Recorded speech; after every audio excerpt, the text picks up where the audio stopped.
Good evening, wonderful ladies and gentlemen wa Kenya Wazalendo. Guys, thank you for joining us.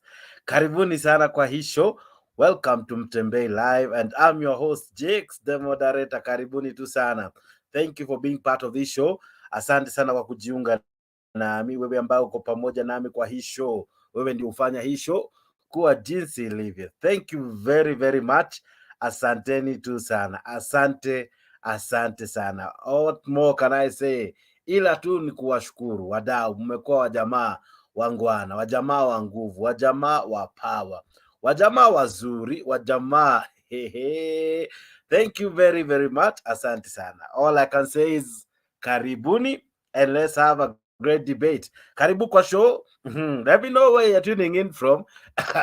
We have a great show lined up for you. We have a great conversation about to happen. Wakija nikana kwamba wamemalizana na story za Ruto.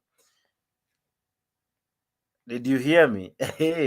Nikana kwamba hizi stories zimwamaliza tu. And they're saying, umse, kuna time kusema Uhuru amalize aende. Now, sijui mtasema aje kuhusu huyu ambaye tayari wengi wameanza kulalama. Vita vya midomo, cheche zimetamba kila mahali. Everyone is complaining.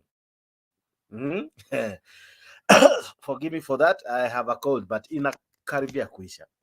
Thank you for joining me. I'll be explaining more even as we go ahead. Lakini zaidi ya yote nisaidie kujua unanitazama ukiwa wapi. Welcome to the show. Welcome to this awesome experience that we normally have every time here at Mutembei Live. I'm your host Jakes and karibuni sana. Let me know where you're tuning in from.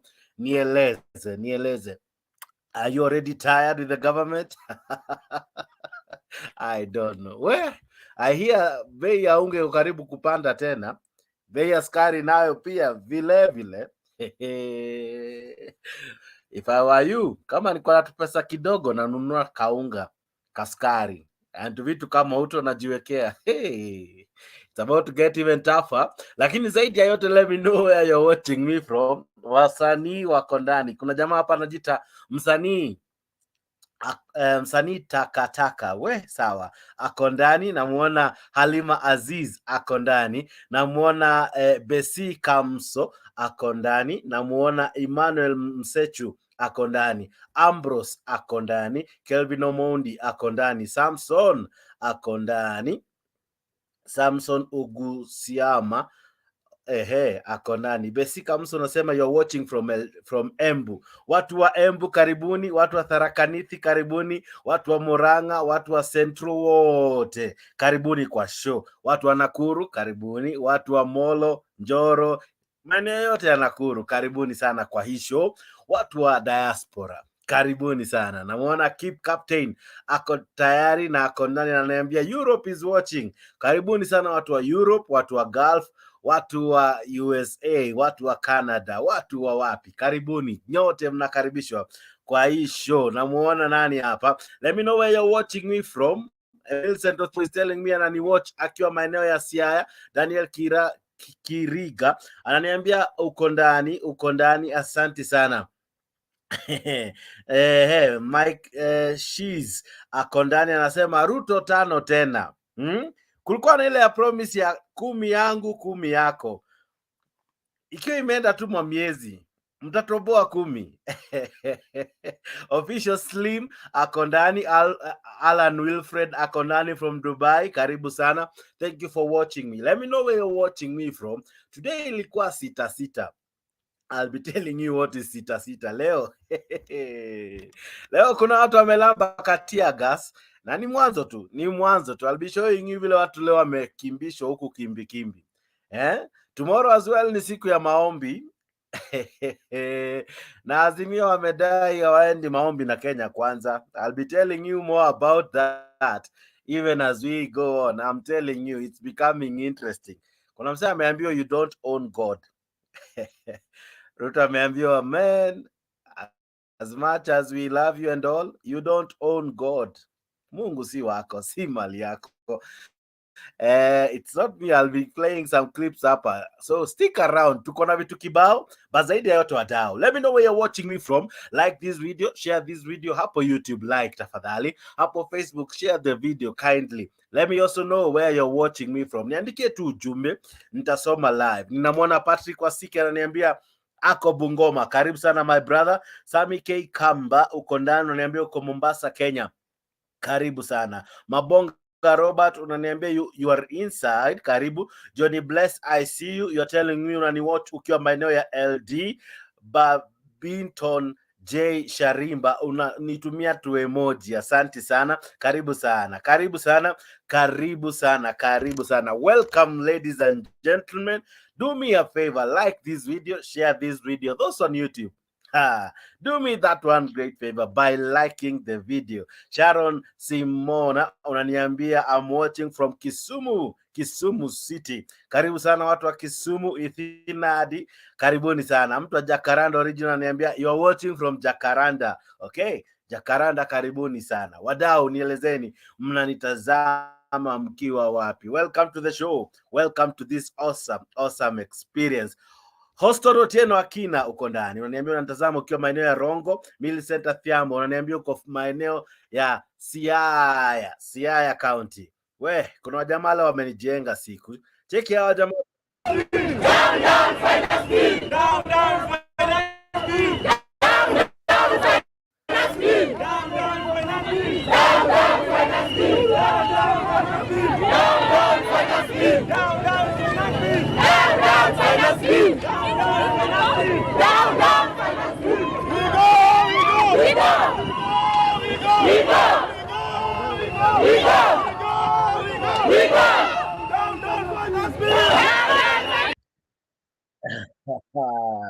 Walikuwa wanadai we go,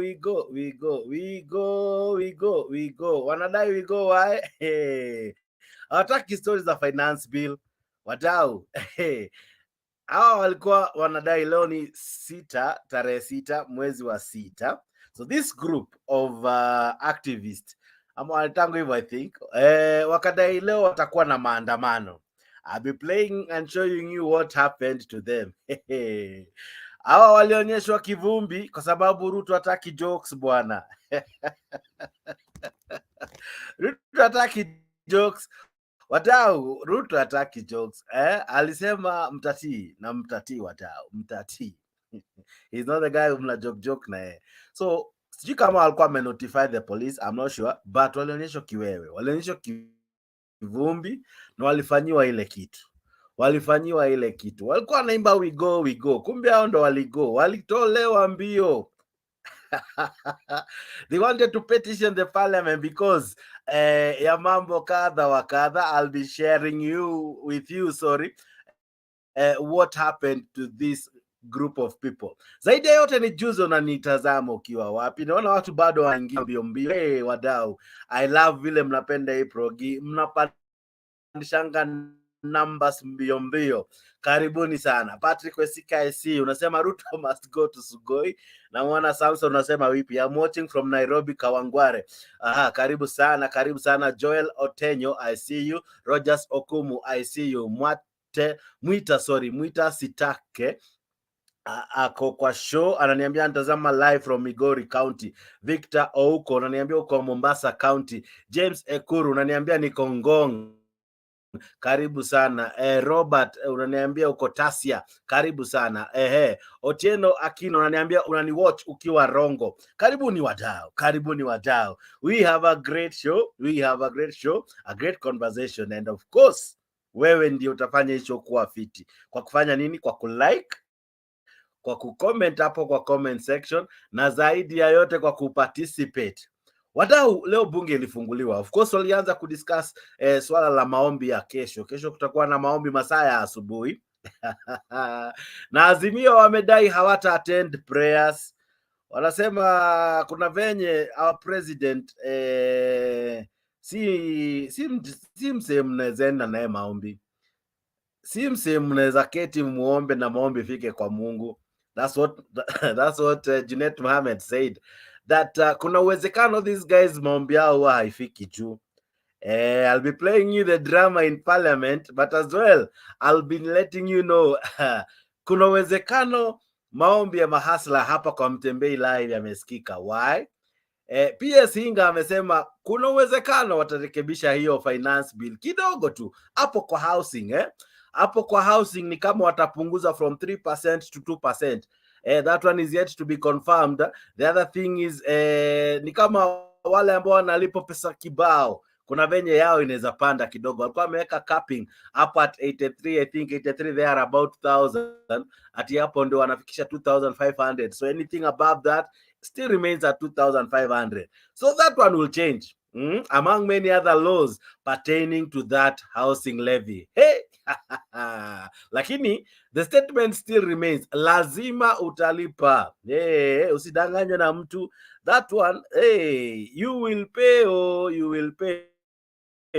Thank you so much for joining me. Thank you so much for joining me. Hiyo team ambao unaona hapo kwa screen ni wajamaa ambao walikuwa wamesema haki yetu, ambao leo walikuwa wamejitokeza kwa streets wakidai, you know what, this government must go.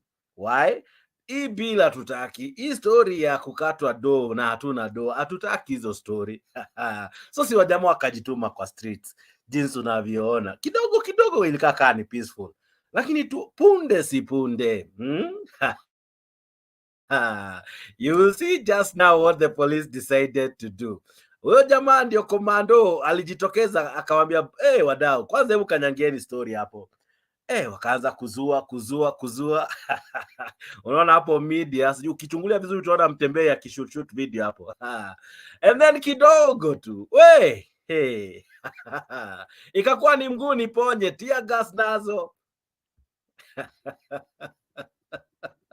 Zaidi yote wakafanywa ile kitu. Sio Azimio tu wanafanywa hii kitu, ni kila mtu ambaye anajaribu kupinga gava. Hivi ndio unakutana na wao. Fanya fujo uone. Thank you very much for joining the show. Karibuni sana. Mlimba Hasla ndo wetu na Hasla anawaonyesha vitu zetu. Thank you so much for joining me. I am Jex, the moderator. This is your host. This is your show. This is Mutembei Live. Karibuni sana. Allow me now to introduce some of the politicians and what they are saying. Hey, did you know Esther Passaris atapiga hii kura? Azimio inawezekana. Yes, Esther Passaris says hii bill iko fiti, hii bill iko sawa. And she says kuna uwezekano it will go through. Of course we know it will go through. As they said the other day, hakuna bill ya gava huwa ina fail, so hii haita fail, it will definitely come to be. Now my question is this, wewe kama mwananchi, are you ready? Uko tayari? Gharama itazidi kupanda, sukari ndio hiyo inaenda kushoot in a couple of days. The sugar it is 420 410 thereabout. Ngojea ka price. Ka price ndio yako kanapanda na kanapanda mbio. Kadabilo the Somali, I see you. K live na kuona. Roger Sokumu na kuona. Mike, I see you. Blessed Babes, I see you. Said Salim, I see you. Thank you for being part of this show. One time Uhuru Kenyatta alisema msichague wasee wakinywa tamu. Kinywa ilikuwa tamu. Alisema bottom up, pesa mfukoni. Alisema wadau, kazi ni kazi. Wana Arsenal, wana Azimio na wana Kenya Kwanza wakabishana hapa kwa Mutembei Live, wakakuwa na mjadala hot. Lakini sasa kuna venye ni kama wameunganishwa. Kitu moja nimerealize, shida has a way of uniting people. Sasa wadau imebidi waungane, la sivyo wataumia wote. Otherwise, thank you for tuning in. Thank you for joining us. Thank you for being part of this awesome debate show. Ni mimi wenyu Jex, na wacha ni kwanza niwakaribishe kabla hata sijacheza any other clip, lakini karibu sana kwa show. Let me do this. Wacha niwakaribishe kwa show, nisikue peke yangu na nisikae nikana kwamba sijawakaribisha. Karibuni sana. Paul Oguna, I see you. Unasema Sajex, good evening. Kuingia kwa show ni rahisi sana. Hiyo link umetumia hapo na Mutembei official, Mutembei YouTube, Mutembei Facebook, ndio link unajitumia kuingia hapa kwa show. Unaona vile watu walikuwa wanafanywa hao walikuwa wamejipea siku yao, ati wakaita 6/6, tarehe 6 mwezi wa 6, wakasema leo watatoka kwa street kufanya ile kitu. Nakwambia hao jamaa wamekimbishwa, wako ndani, some of them as we speak. Siku ya leo itakuwa mrefu kwao. So kuingia kwa show rahisi sana kupitia hiyo link ambao kutumia hapo ya Mutembei official, Mutembei TV, Mutembei YouTube na Mutembei Facebook. Hizo ndio links unatumia. Ukitumia moja yazo unajikuta umeingia nazo kwa show. Ukiingia kwa show, we do this, we discuss the issues that have happened today and of course things that inform our country. Link ndio hiyo hapo, captain, ndio hiyo link hapo, ingia nayo link. Link ndio hiyo hapo chini. Link itazame, inaingia kwa Mutembei YouTube, Mutembei Facebook, Mutembei official, Mutembei TV. Ingia na hiyo link na ujiunge nasi rasmi hapa kwa show. Wakenya, given the chance, would you give the president another term? Ama he's a one-term president? Of course, they have said Ruto has never Ruto has never lost an election before, ever since he began. One of the records that they praise him for is that hajai poteza kura. Now my question is, there is always a first time for everything. Could we be seeing the fall of the mighty Ruto? I don't know, but tell me. Karibuni sana, namuona kakangu Paul Oguna amejaja kwa show. Pia wewe ingia kwa show. Kuingia kwa show si ngumu. Link ambayo nimekutumia hapo, link ya Mutembei TV, Mutembei YouTube, Mutembei official, ndio link unatumia, unajikuta umeingia hapa kwa show. Paul Oguna, habari ya sasa kakaangu? Poa sana mkubwa, habari ya leo? Niko salama, habari yako kakangu? Niko salama sana mkubwa. Abdullahi, na sijui niseme alhamdulillah. Sasa, is this a one-term president? Umejua Mr. Jex? Unakumbuka? Itabidi umemute YouTube ama Facebook. Kuna moja yenye umewacha. Okay, sawa. Zima tu moja, ubaki tu kwa StreamYard. Okay, even as Uguna is taking care from his end, what I ask you to do is join us through the link ambao nimekutumia hapo chini. Hapo kwa comment kuna link. Hapo kwa comment kuna link. Hiyo ndio link unatumia kuingia kwa show. Link yako unaipata hapo, na hiyo link inakuleta moja kwa moja hadi hapa kwa studio. Kuja to discuss. Do you think Ruto is a one-term president? Wakenya washachoka. Wakenya wana feel manze it's becoming unbearable. Na ni kama tuko peke yetu, kwa sababu hata wabunge ni kama watapitisha hizi story pasipo hata kung'ang'ana sana. Karibuni sana. I see my brother Rogers is also in with us, and to join us is not difficult. I've shown you and I'll show you again. Forgive me. Unaingia kupitia link ambayo nakutumia hapo, link ya Mutembei Live, Mutembei Official, Mutembei Facebook, Mutembei YouTube. Hiyo ndio link unatumia, unajikuta umeingia kwa studio. Ukiingia kwa studio, unawasha kamera, unawasha mic, unaandika jina na unajikuta uko hapa kwa show. Welcome to this awesome conversation. We have a great show lined up for you. Rogers Okumu is in the house together with Paul Oguna, my friend from Nyanza. Okay, Oguna, what do you think? Wakenya wamefika mwisho ama vipi? Unaona Mr. Jex? Hello? Yes, do you hear me? Nakusikia, endelea. Yeah, I can hear you. Go ahead. My late father Mr. Luko Tieno Funya. Niko sawa? Yes, ninakumbuka my late father Mr. Otieno Funya told me one thing. Unasikia Mr. Jakes? Yes, babangu aliniambia babangu aliniambia ukikosea mtu ukiangusha mtu, njia yenye umeangusha na mtu ndio njia yenye utaangushwa. Ruto aliangusha Raila. Hebu nitumie hiyo linki kuja. Aya, sawa, nakutumia captain. Endelea Oguna.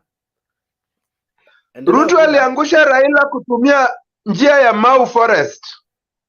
Unakumbuka Raila akijaribu kujipendekeza na kuhifadhi Mau Forest. Ruto na Isaac Ruto waliongoza revolt na ODM ikapasuka. Unakumbuka hiyo jambo? Sasa hii wakati ile Raila alikuwa naambiwa, bwana, wachana na mambo ya Mau Forest. Wacha tu, hata kama hao wanaharibu forest, wanaharibu kwao, wewe wachana nayo. Raila alisema lazima nione Mau Forest imehifadhiwa. Na by the way, Raila alikuwa anafanya kitu kizuri na hata akapata recognition internationally, lakini hiyo kitu iliangusha Raila kisiasa. Na unakumbuka Raila has never remained the same. Tangu aanguke kwa sababu ya Ruto kumwangusha, Raila's popularity has never been the same. Ukumbuke 2007 Raila alikuwa so popular. Ruto amechukua uongozi na ameambiwa, watu wameambia Ruto, Mr. Ruto, hii finance bill ni sumu. Hii finance bill itakuangusha. Ruto angekuwa mtu mwerevu mwenye aliona kile ambacho kilitendekea Raila, kile ambacho alifanyia Raila. Ruto angekubali hii finance bill kuendelea. Angeweka wabunge chini na wafanye amendments kwa hizo vitu ambavyo vipengee ambao watu wanalia ya kwamba ni vipengee ambazo ziko harmful, ni vipengee ambazo zitaumiza wananchi. Lakini kwa sababu ile kitu yenye alifanyia Raila imemuinda, inamuhaunt. Ile kitu kuangusha Raila Rift Valley kwa sababu ya Mau Forest, ile pepo imemrudia na imemfunika macho, hawezi ona. And I tell you Mr. Jakes, wewe unasema Ruto ni one term president. I doubt kama atafika one term, kwa sababu ni 8 months since achukue uongozi. Na sahii uliza Tifa, uliza hizi makampuni. Hata leo nilisikia nani akikubali kwa TV. Nilisikia nani kuna jamaa wa UDA, hawa senior kabisa na strategist wa UDA ni Kalenjin sijui Kiplingit sijui Kiplisang. Ule jamaa alisema jana, alisema kwa KTN ya kwamba popularity ya president imerudi chini na popularity ya UDA imerudi chini. Sasa wana gauge kwa popularity ya wabunge, wakati rais amebaki kununua wabunge ili wapigie kura mswada katika bunge, na it is only 8 months, wakati bado ana ride kwa ile popularity yenye alichaguliwa. Hauoni kama hii ni hatari? Hata kama Ruto mwenyewe angekuwa mtu mwenye asikiangi, huoni kama kuna hatari? Yes Mr. Jakes, hapa kuna hatari. And this man, I doubt, wewe unasema ati one term president, I doubt whether it will be. Sidhani kama itakuwa one term president. Huyu jamaa atakuwa a half term president. Huyu mtu tunaenda kung'oa, and it will be history, the first sub-Saharan country kutoa rais kwa ikulu. It will be the first black African country. Watu naonaga kwa Waarabu huko juu, lakini this is the first black African president ambaye anaenda kutolewa bila heshima, bila kuambiwa asante, wenye aliwadanganya bottom up. And I tell you, watu ambao wamekasirika na Ruto sio sisi wenye hatukumpigia. Sisi tumezoea, lakini hao watu wenye alidanganya ati bottom up hawa wamekasirika hata zaidi yangu. Sahi kabla nisiingie kwa hii show nilikuwa niko kwa mahali na nilikuwa naona comments kutoka Rift Valley, kutoka kwa Wakale, kutoka kwa Wakikuyu, kutoka kwa Wakisii. Nikasema sasa Ruto amebaki na kina nani? Afadhali watu kama sisi tumezoea shida, tutaimbaimba tuseme omushiero wefue na iendelee, lakini wengine wamekasirika kushinda sisi. And I tell you, watu ambao wanaenda kutoa Ruto sio Wajaluo wenye wanaendaka kwa barabara, ni hao Macheruyot, ni hao Kipleting, ni hao Mawamburu, ni hao Wamboi. Hawa ndio wanaenda kutoa Ruto kwa sababu wao ndio wamechoka zaidi yetu. Sisi afadhali tumezoea hapa Lake Victoria tunapatanga omena. Nilisikia wakisema sisi hatununuangi omena, hatufanyangi biashara kwa vitu za kununuliwa, tunapatanga bure na tunaenda kuuza. Afadhali sisi. Lakini sasa hawa wenye wanategemea mbolea, wanategemea mafuta kulima, wanategemea kupeleka maziwa sokoni na pikipiki, wanategemea kupeleka waru sokoni na pikipiki. Hao watu ndio wako na shida zaidi yetu. And I tell you, the first people ambao wataenda kutoa Ruto, na Ruto ndiye anaenda kuunganisha Wakenya. Hakuna mtu ataangalia ati mimi ni kabila gani. Watu wanaenda kutoa Ruto bila kujali nilizaliwa na kabila gani, ninaongea lugha gani. Watu watatoka kwa streets and ngoja hiyo finance bill ipelekwe bunge na ipigiwe kura, alafu ianze kuaffect wananchi. Watu watatoka bila Raila, Mr. Jakes. And wait for this. Wewe unasema ati one term president. This is a half term president. And you need to, unafaa kuandika a half term president, sio one term president. Haendi kumaliza one term, kwa sababu watu wanaumia. Huwezi nunua sukari 450 kilo mbili. Huwezi nunua mafuta. Kama mafuta imeongezwa hadi 182 na wanasema mafuta inaenda kuongezwa mpaka 216. Surely Kenya gani watu watakubali hawa Kenya hawa wataenda kumngoa? Wacha tungoje na nitakupatia namba yangu kwa inbox yako. Siku yenye anaenda kungolewa unipigie simu niambie Guna, leo jamani atangolewa, na utaona this man atamaliza term yake. Wacha nunue wabunge. Aya. We, Oguna amewaka kuwaka. Na mwana Remasi Yego na kondani, Mwita Sintake akondani, Nick Odero akondani, Emma Otieno ICU, Michael Machogo akondani, na wengi ambao mnatutazama, asanteni sana. Let me know where you're watching me from. The show ndio tu inaanza, we are just warming up. We are just warming up, and I tell you, hii bill inapita whether Oguna likes it or not. Hii bill inapita. Zaidi ya yote Ruto atamaliza hii term, sijui, lakini wewe unaona vipi? Oguna calls him a half term president. Do you think umechoka design unataka atoke mapema? I don't know. Kuna time tulikuwa tunasema Uhuru amalize aende. What do you think Ruto should do?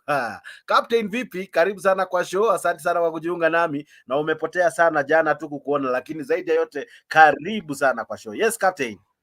Yes, Jakes. How are you? How are you guys? Oguna, vipi bwana? Mambo vipi? Tuko salama bwana. Naona Oguna amekuja ni kama amekula pilipili mingi.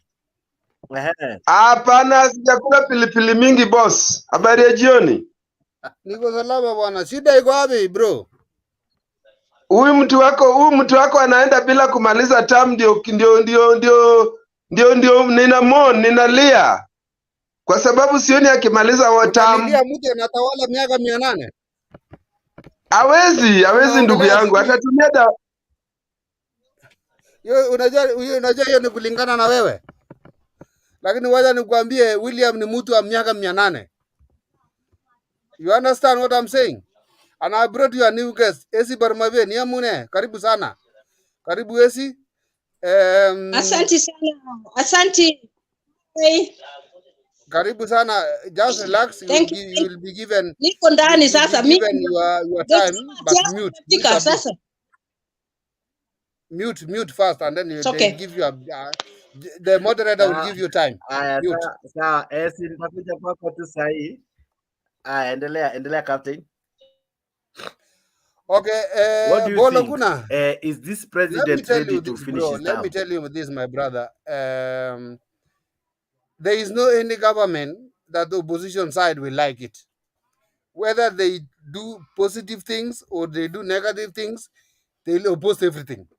That is what I know in everywhere in the world. What my president or my let me call my president or my brother in the other side doing, I think if we give him time, he will do wonders in this world, not even in Kenya alone. I remember when he was in South Africa for parliamentary meetings, even the whole Africans, they were crying to have such a like president who was addressing the issues of Africans, where we can have our own currency in Africa. But in this issue where we are in Mutembei TV, we are addressing Kenya. We are not addressing African problems.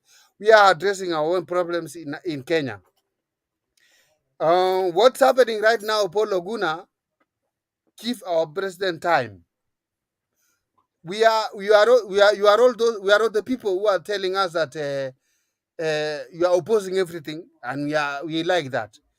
Even the president himself said we need a very strong opposition who can oppose what we are doing. Whereby you are very much okay on that. Paul Loguna, what you are doing your part. Even what your other side of Azimio are doing is what we are welcoming it for. We welcome really. You see now, Jakes is running away, not Bologuna. What our other side of the government, which is opposition, are doing, they are criticizing the government, of which that is the thing we like. In fact, munatupatia what we call bonga points. Mukipatia sisi bonga points, that is where we are. We accept you people on that.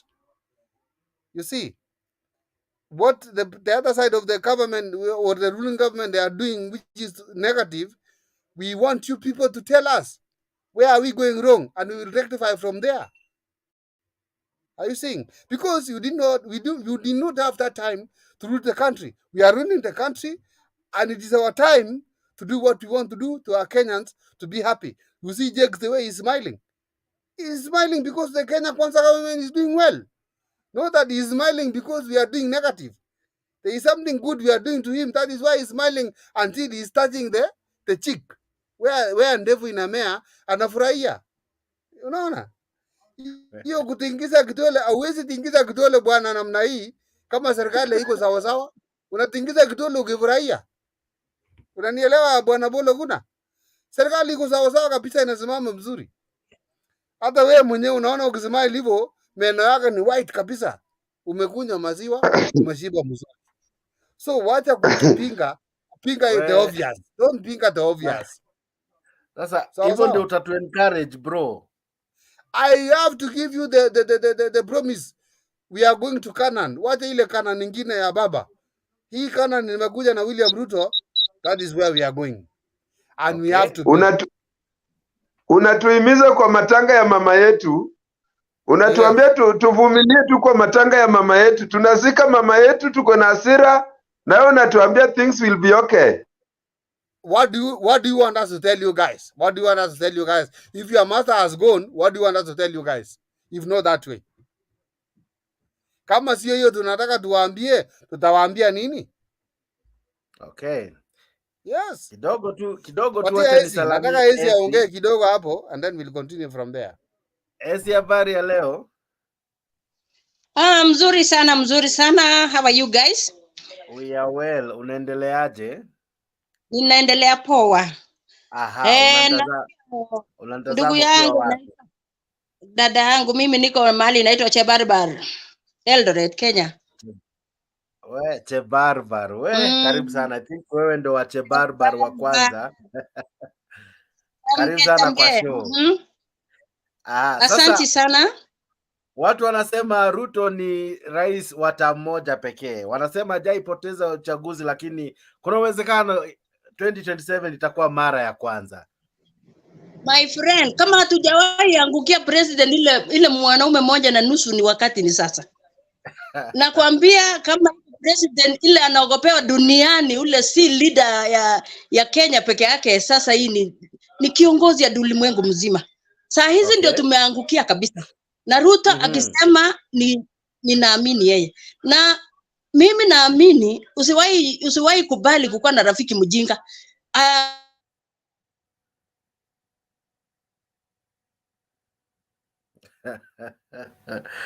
Esi umekwama. We, amekwama pabaya lakini ni sawa. Esi, how are you? Iko simu imenisumbua. Sasa Ruto miaka ile atapenda. Kwa sababu yeye anajaribu kutoa akili yake. Unajua akili yake iko juu sana kuliko sisi. Lakini mwanadamu haelewi. Hatuelewangi kitu mpya. Kenya kupata kitu mpya tunakuanga na upingamizi sana. Lakini hii ya Ruto iko sawa. Tutavumilia dawa my friend, kumeza quinine sitamu. Ni chungu lakini baadaye utapona. Hii agenda ya Ruto hii ya 3% mimi nakubaliana naye.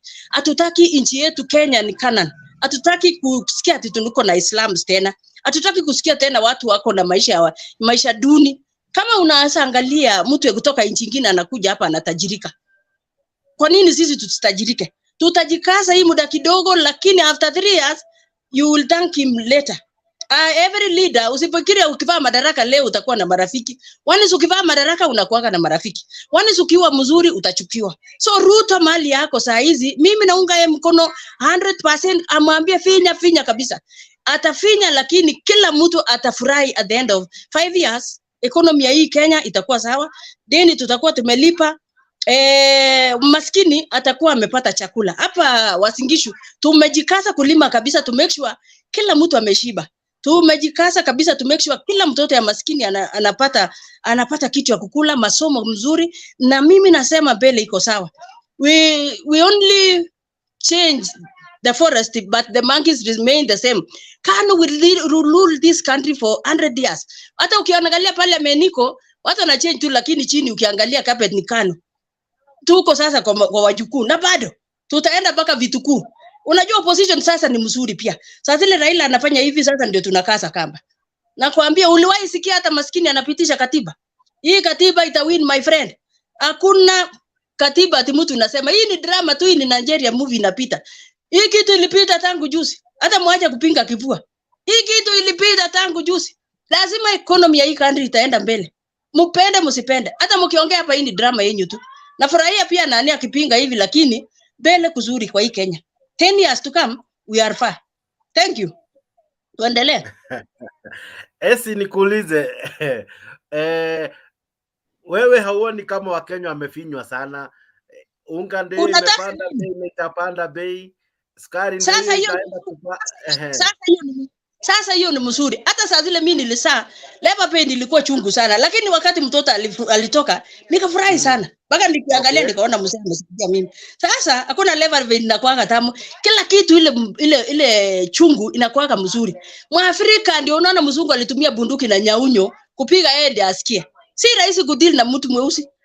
Hata mimi naona hapo Wasingishu tuliongezewa mahindi kutoka 1800 tukapewa 3000, tunauza saa 6000, lakini bado wanafanya wai sijui wanataka nini. Tumeongezewa ngano, tumeongezewa mahindi, maziwa iko sawa, lakini bado unataka hata watu kulia. Wanataka nini?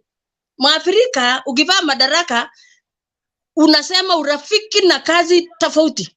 Kama mbele ni mbele, lakini make sure wananchi wako sawa na nchi iko sawa. Hakuna kurudi reverse. Mbona unatoa command, simama na wale wanasimama na wewe. Huwezi kosa hata siafu ikienda, huwezi kosa ile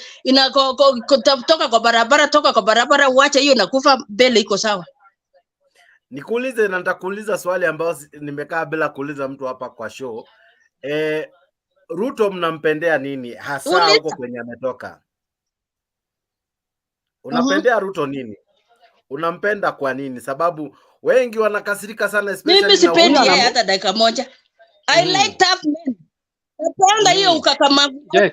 Huyu anaongea juu ni kabila yake. Mimi simjui hata. Mimi sijai muona hata na macho. Sijawahi hata kutana naye. Hapana. Mimi sijai muona hata na macho. Lakini hiyo toughness na yana mwanaume akisema anaamini. Yes, mimi napendanga mtu akisema anaamini. Mbona Jex huwezi muuliza kwa nini hataki Raila? Mbona unamwambia anapenda Ruto kwa nini? Mbona muuliza kwa nini anapenda Ruto? Hujajua swali ya pili. Huyu anaongea juu ni kabila yake. Mimi napenda Raila yake ndio maana. Kabila yake wachana hizo.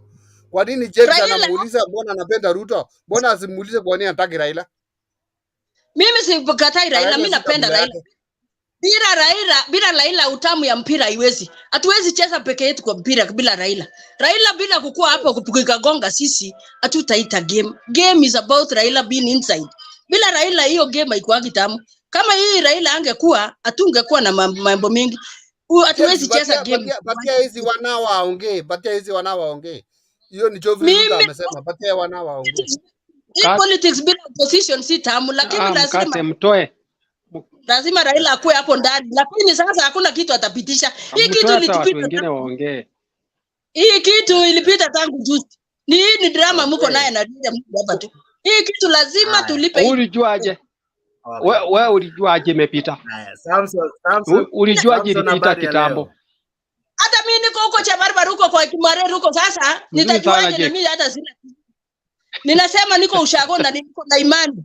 Ushago kabisa. Wacha nyinyi mko town. Wewe ndio unasema. Mimi niko kijiji huko. Jex. Kwa roho yangu sasa. Imani ile niko naye. Imani. Jex. Sawa. Asante sana S. Nitakuja kwako tu sasa kidogo. Nataka huyu Samson agusiemo aseme. Samson endelea. Yes.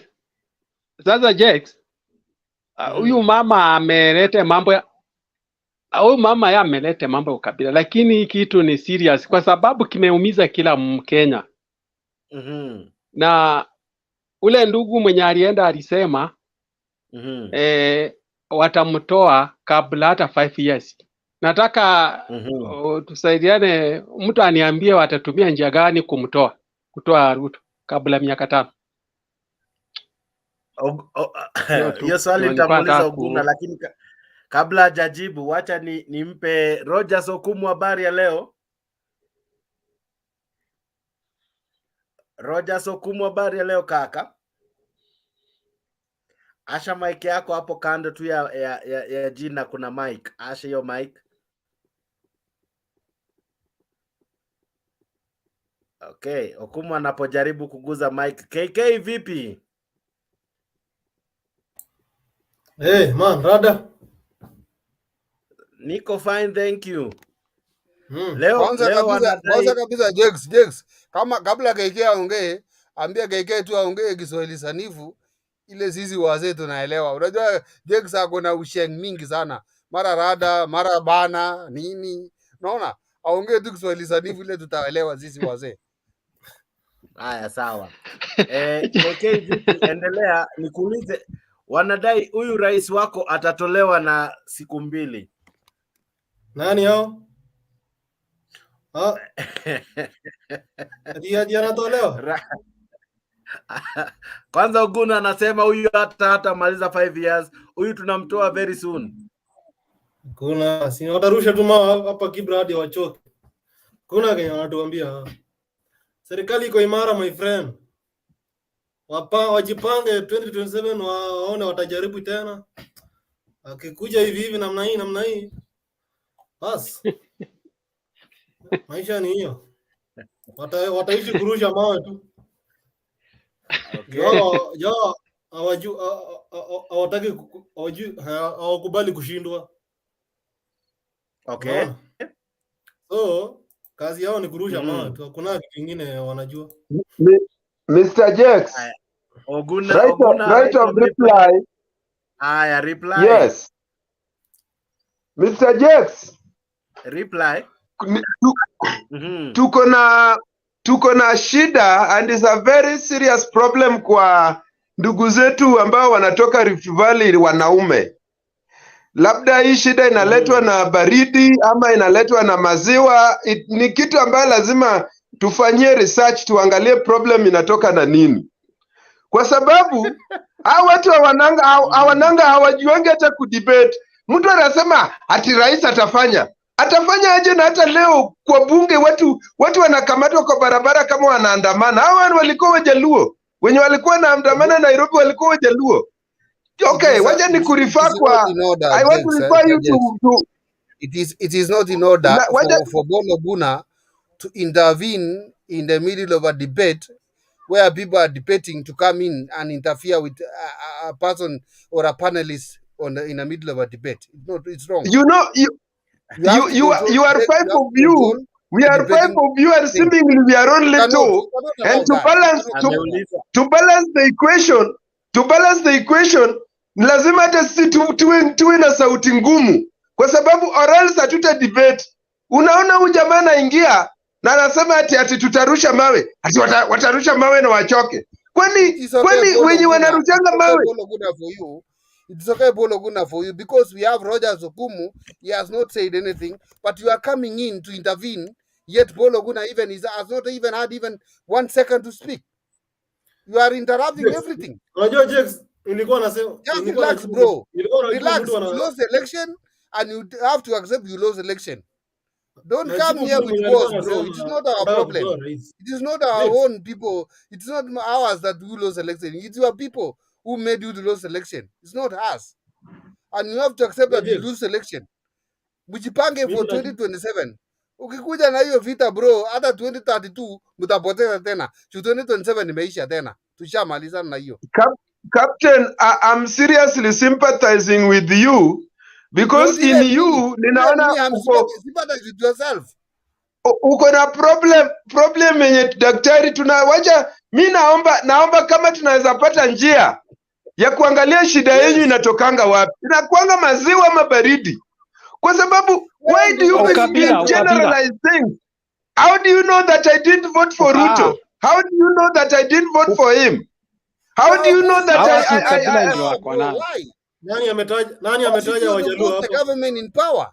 The ruling government. The ruling government. Ani ni wewe peke yako unaishi Kibra? Wajaluo peke yako unaishi Kibra? Nasema watarusha mawe. No, KK. Nani anarusha mawe? Leave them for me. I'll give you KK. Just take it easy. Why are you opposing the ruling government? Let me ask you, KK. Why? Oguna, uliwahi sikia lini government inanyanyaza wa Kenya bana? Ukiwa uliwahi sikia lini government iko na rule ati imeshindwa? Haiwezi shindwa. Hapana. Hii kitu hii. Maandamano ni watu wachache. Lakini serikali. Hii kitu. Serikali ni ya Ruto, lakini ukiona hakuna, wacha nikwambie. Tunasemanga ukiona ndume mbili inapigana unaweka ndama katikati, na Ruto ashaweka ndama katikati, ndume inakwenda kula nyasi. Hakuna namna. Kubali ishe. Bolo Guna, are you okay? Hatuwezi How can I be okay? How can I be okay? And I'm doing research. You know, when you see me keeping quiet, it means I'm doing some research. I want to know why that the problem in your minds. Why lazima wakati watu wana argue, nyinyi mnatakanga kuargue yani hamtakangi debate, hamtakangi ku broaden debate so that people get to understand. Umejua hapa kuna kitu tulikuwa tunaongea. Watu wamefinyikwa na maisha. People are crying. Na wewe unatoka huko serikali iko imara, itaendelea, itafanya hadi 80 years. Who are you? 80 years itatoka wapi? Kwani Kenya haina katiba? Nyinyi katiba yenye mnafikiria Kenya yote ni Rift Valley? Ama ndio nauliza, shida yenye ni baridi yenye mnaishi nayo kwa milima huko? Ama shida yenye ni kukunywa mursik? Umejua mursik inakuanga maziwa yenye imewekwa kumbi. Sasa labda mursik inawasumbua. Si tunasema miaka 800 unaongelea 8 years. Ndio nashangaa miaka 800 mtatoa wapi? Ndio nauliza, hii kitu inakuanga problem inakuanga wapi? Kwa sababu watu wanalia, kila mtu analia. Na nyinyi mnasema ati serikali itafanya miaka 800. Kwani miaka 800 murusiki imeingia kwa akili yenu ama mnavutanga nini? Hata Moi alitoka na aliongoza muda mrefu na alitolewa. Alitolewa? Yes. Na hata huyu tunang'oa, huyu afiki hata miaka 5. Huyu tunang'oa, huyu tutang'oa kama Wakenya, kama Kenya ni ya Wakenya, kama Kenya sio wa Kalenjin peke yake. This man tunaenda kung'oa. Ngojeni muone.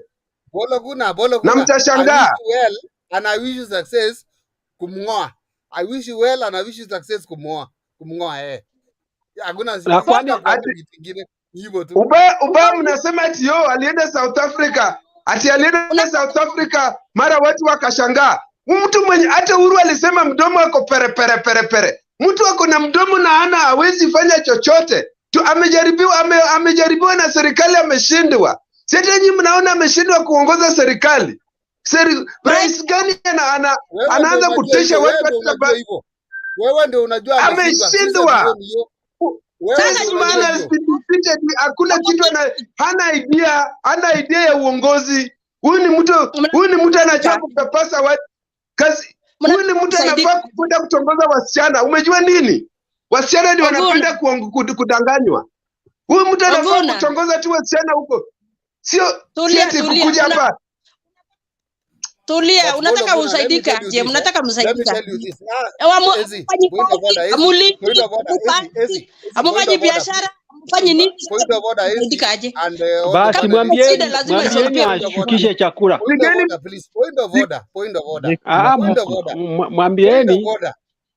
Point of order, because what Bologuna is saying is Bologuna is taking women or part of our mothers to be those people. I don't know that women, I don't know, he's taking women to be those people from lower side or lower what of life. Hapana, umejua uelewi na nasema huyu ni mtu kazi yenye anaweza fanya, ni wanawake ndio wanadanganywa. Kutongoza kazi yenye anaweza fanya ni kutongoza, mdomo tamu na idea ya uongozi hana. Unaona, hiyo ndio kitu yenye nakwambia. Why are you comparing that with women? Why are you comparing that with women? I'm comparing people who are cheap, who can be cheated like you, to be women, because a woman you go and seduce her from her family and you bring her to your house. You see, my brother, the way you are saying, a woman, you go, because even your age and my age, they are the same. You mean your mother and my mother can be cheated? Yes. No, enough. You are very wrong to our mothers. Enough. One moment, guys. Please, point order. Can we be mature at least in our debate? Everybody relax. At least we want points to come out. Okay, thank you so much for being part of this show. Well, lakini let me correct something. Oguna, it's not right to abuse women, especially here at Mutembei. We respect all our mothers, all our ladies, all our friends who are ladies. Pole sana if you have been offended by Oguna, it is not our view, ni view ya Oguna. Oguna amejaa mbaya sana, ameletwa mbio na AC Captain na KK, wanafanyia Oguna ile kitu. But zaidi ya yote, karibu kwa show. We are discussing this issue before we forget that this man Ruto, Kenyans are already extremely angry. Why? Kuna hii mswada ambayo iko bungeni. Mswada kali, debate kali ambayo imeanza kutia tu makali.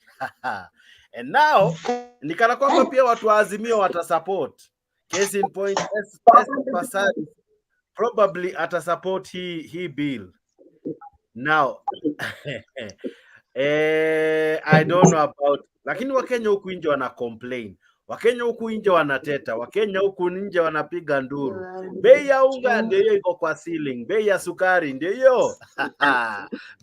Bei ya stima nayo bado ndio hiyo. Bei ya mafuta.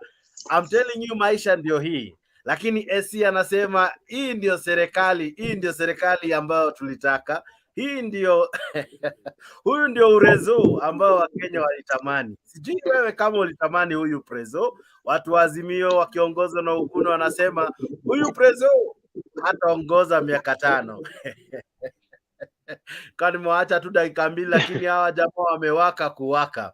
Okay, thank you so much for joining me. Ninaona Gideon Kipto Lagut ako ndani, Michael Mwachogo ako ndani, nani Cornerstone na kuona, James Mboro unasema uko ndani, John Roguno na kuona. Asanteni sana wadau.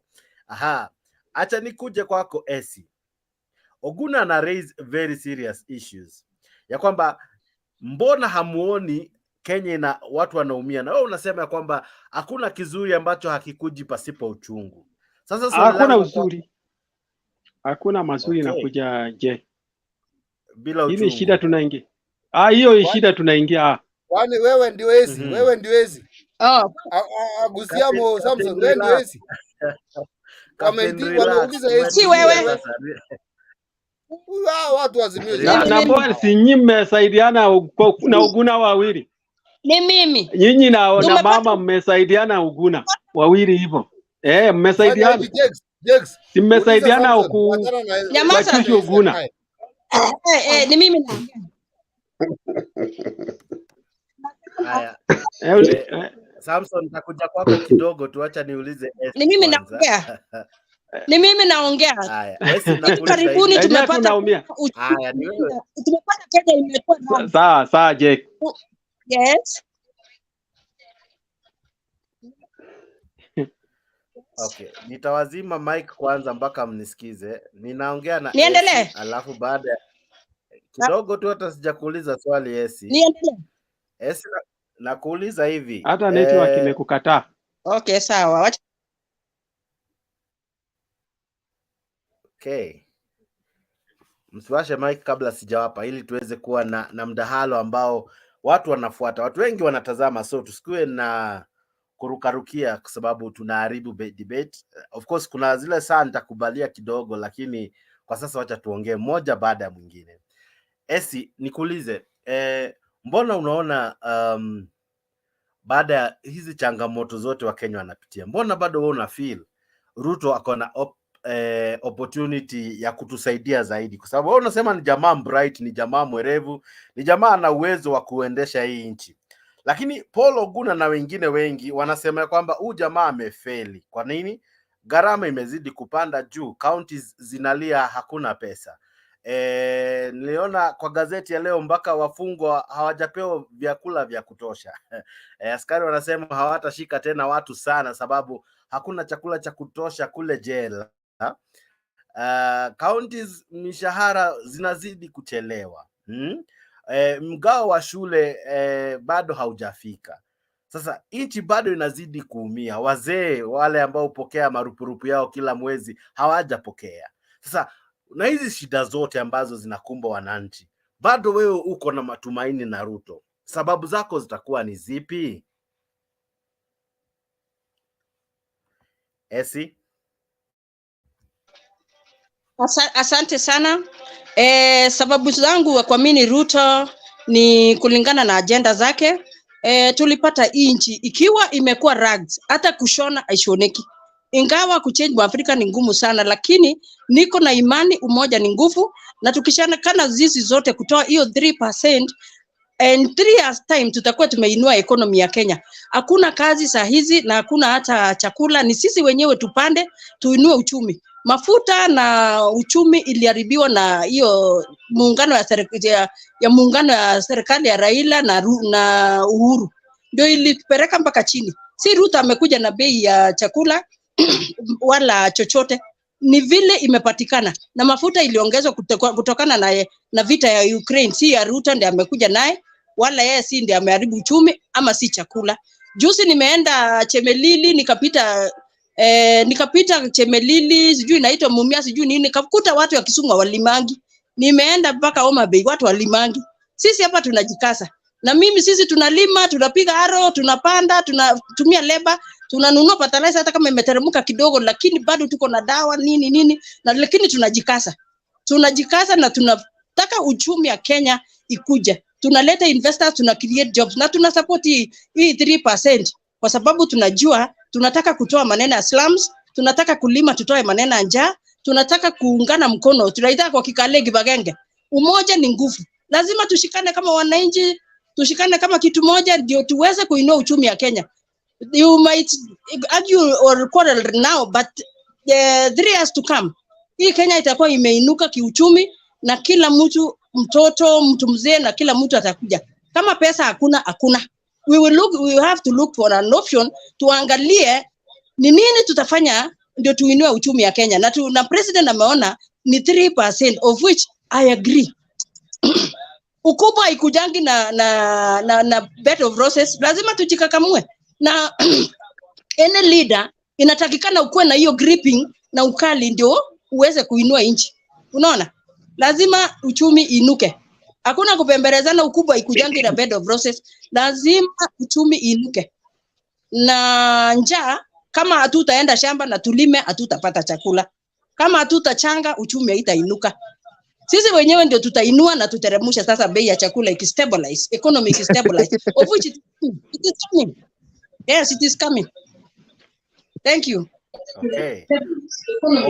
Okumu Rogers, habari ya leo. Kulingana na Esi anasema kulingana na Rogers, kulingana na Esi anasema Kisumu hamlimi, hampandi, hamwingii kwa mashamba kama wao. Lakini zaidi ya yote anadai kwamba wao wanatia bidii na ana imani ya kwamba sera ambazo William Ruto anazitoa zitafua dafu. Wewe maoni yako ni yapi? Unakubaliana na Esi ama unakubaliana na Oguna ambaye anasema huyu ni rais ambaye hata labda hata maliza miaka 5, atatolewa mapema asubuhi mchana?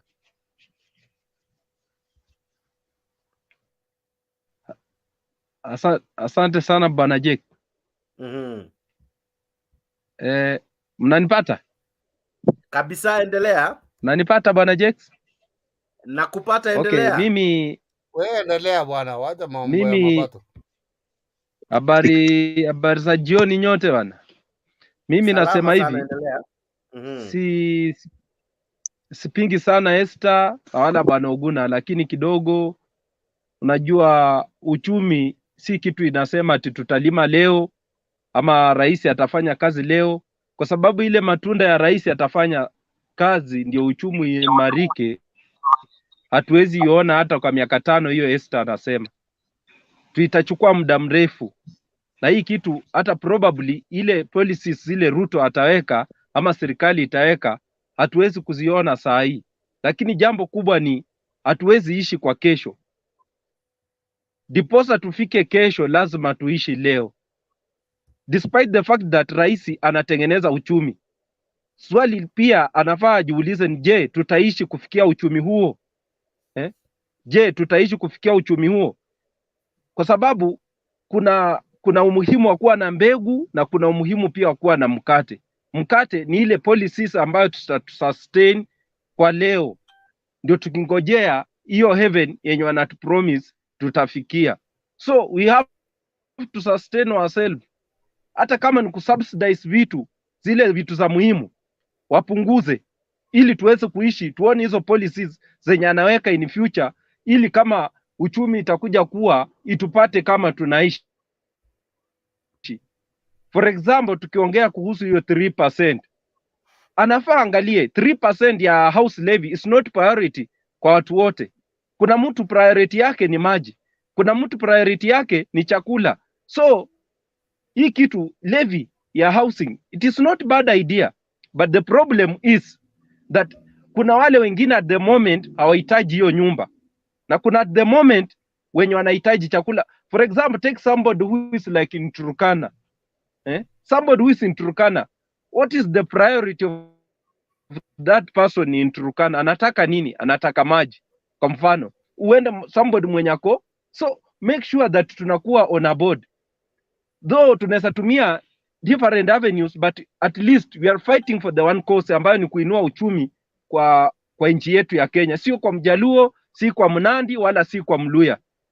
Kazi si lazima pia sisi zote tuwe shambani. As much as we appreciate the Kalenjins, you are working hard. Sisi tuko huko nje tunatafuta pesa because we want to buy your maize, and that chain must continue. Hakuna mtu mwenye analalia masikio ama analalia kazi. So wewe ukiwa mkulima fanya ukulima na bidii, na mimi nikiwa mfanyikazi I use my knowledge well, ambapo itakuja at one point ita maintain ile circular, ita maintain ile ecosystem. Kuna mwenye analima na kuna mwenye ananunua. So sioni haja ya kupingana, kwa sababu kama rais ameona tumelia sana, angalie levy isiwe priority kwa watu wote, isiwe ni compulsory. It's like a scheme. I will decide whether I want to put my money in Stanbic Bank or I want to put my money into Equity Bank, kulingana na mahitaji yenye nataka na future yenye nimeplan. Asante sana. Okay. Aha, kidogo tu kabla sijapeana nafasi ya maswali na nini, acha ni kuje kwake jamaa anajiita Penyagaka. Penyagaka, habari ya leo? Huyu jamaa ataepa Jakes. Ataepa na maswali huyu. Jamaa mgani huyu ataepa? Huyu Rogers Ogumu ataepa. Lakini pia wengine watakaa sana, lakini sawa, muulize swali mbio mbio. Wewe Rogers Ogumu, umesema sisi ni blind followers of William Ruto. Why are you reducing this thing of the government of William Ruto to be the government of Vibofu? Kwani sisi hatuna macho? Hakuna serikali ati haina macho bwana. Hii serikali iko na macho ingine sharp sana. That is what you mean. Sindio? What do you mean, Captain? Captain, sijaelewa hata mimi swali yako. Amesema yeye mwenyewe amesema we are the blind followers of the government of William Ruto. Okay. What is the meaning of that? It means that sisi ni bifobu tunafuata serikali ya Kenya Kwanza, or what is I don't know. You can explain further on that. Rogers umeelewa swali? It's not in order, bro, to call other people. Hawezi ita Kenya Kwanza ni watu vibovu. Yani wale watu 8 million walipigia kura William Ruto ni vibovu wote. Hiyo ni wrong. Okay. Rogers, dakika moja ya kureply. Asha mic yako Rogers. Rogers, mic yako umezima. So unaona sasa watu wanasemanga vitu ya uongo, mic inazimanga. Ndio hiyo sasa. Ni bahati mbaya inajizima, si kupenda kwake. Yeah, sawa, maybe. I don't know. Rogers tu hiyo benefit of doubt. Rogers, unanisikia? Mic yako iko off. Rejects endelea. Okay. Patia Edgar hata kwanza. Edgar ako na points mzuri hata ya kudiscuss. Wadau, simuache tuende tu wapole. Leo mko na majoto wadau. Watu Kenya Kwanza leo. Leo tumekuja vibaya sana. Kwanza leo wako na joto ajabu. Vibaya zaidi. Saiti mbaya zaidi. Haya, Edgar, acha nikuulize swali unapojoin in. Hawa wadau wa Kenya Kwanza leo wamejichocha ya kwamba Ruto atatawala miaka 10 yote ijaye. Lakini mimi hapo nimesema Ruto is a one-term president. Do you agree with Kenya Kwanza ama wewe una agree na mada ya leo?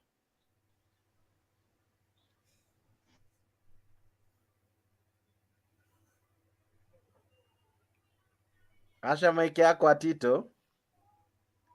Haya, endelea. Iko sawa. Jack, am I audible now? Extremely audible. Endelea. Now, good evening, good morning, good afternoon, everyone. I joined while it was actually fire. Nyagaga, how are you? Nyagaga is behind the scenes. Anyway, Jax, when I was joining, I read actually the topic of today about Ruto being a liar.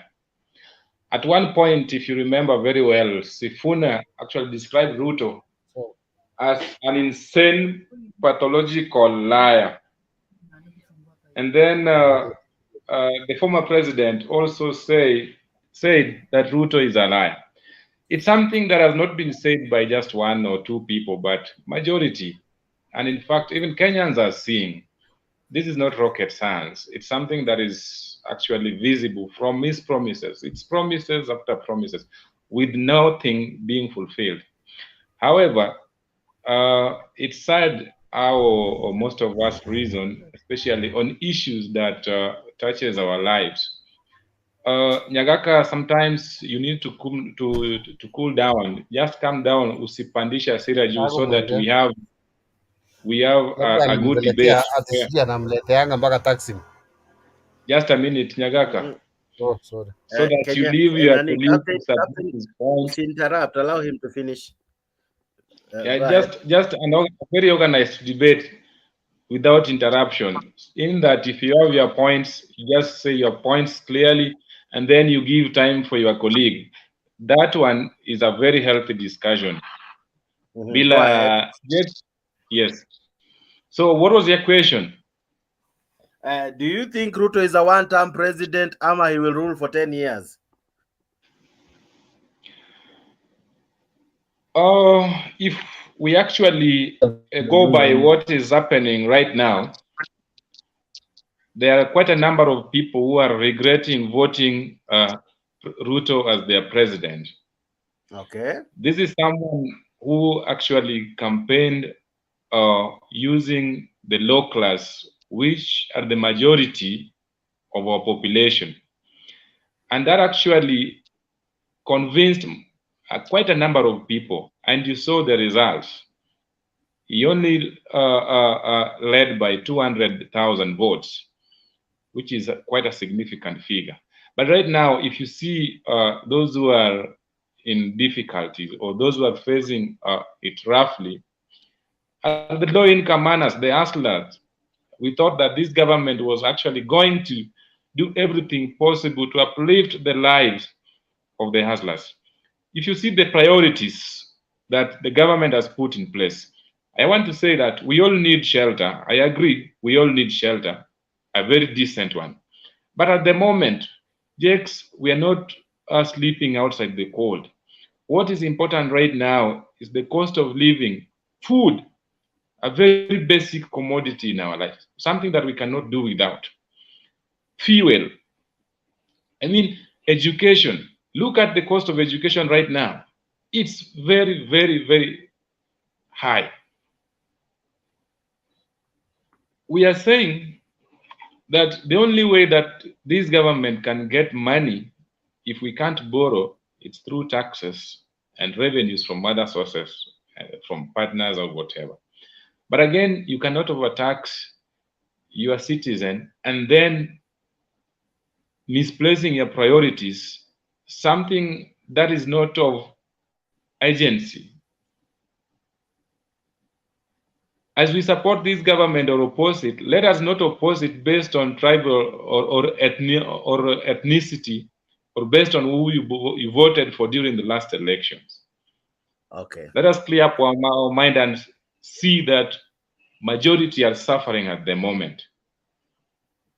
Nyagaka, you know that very well. And even my sister, who is in Masai Shuka, knows very well that it's not going on well with us. We always watch comments from different quarters within social media.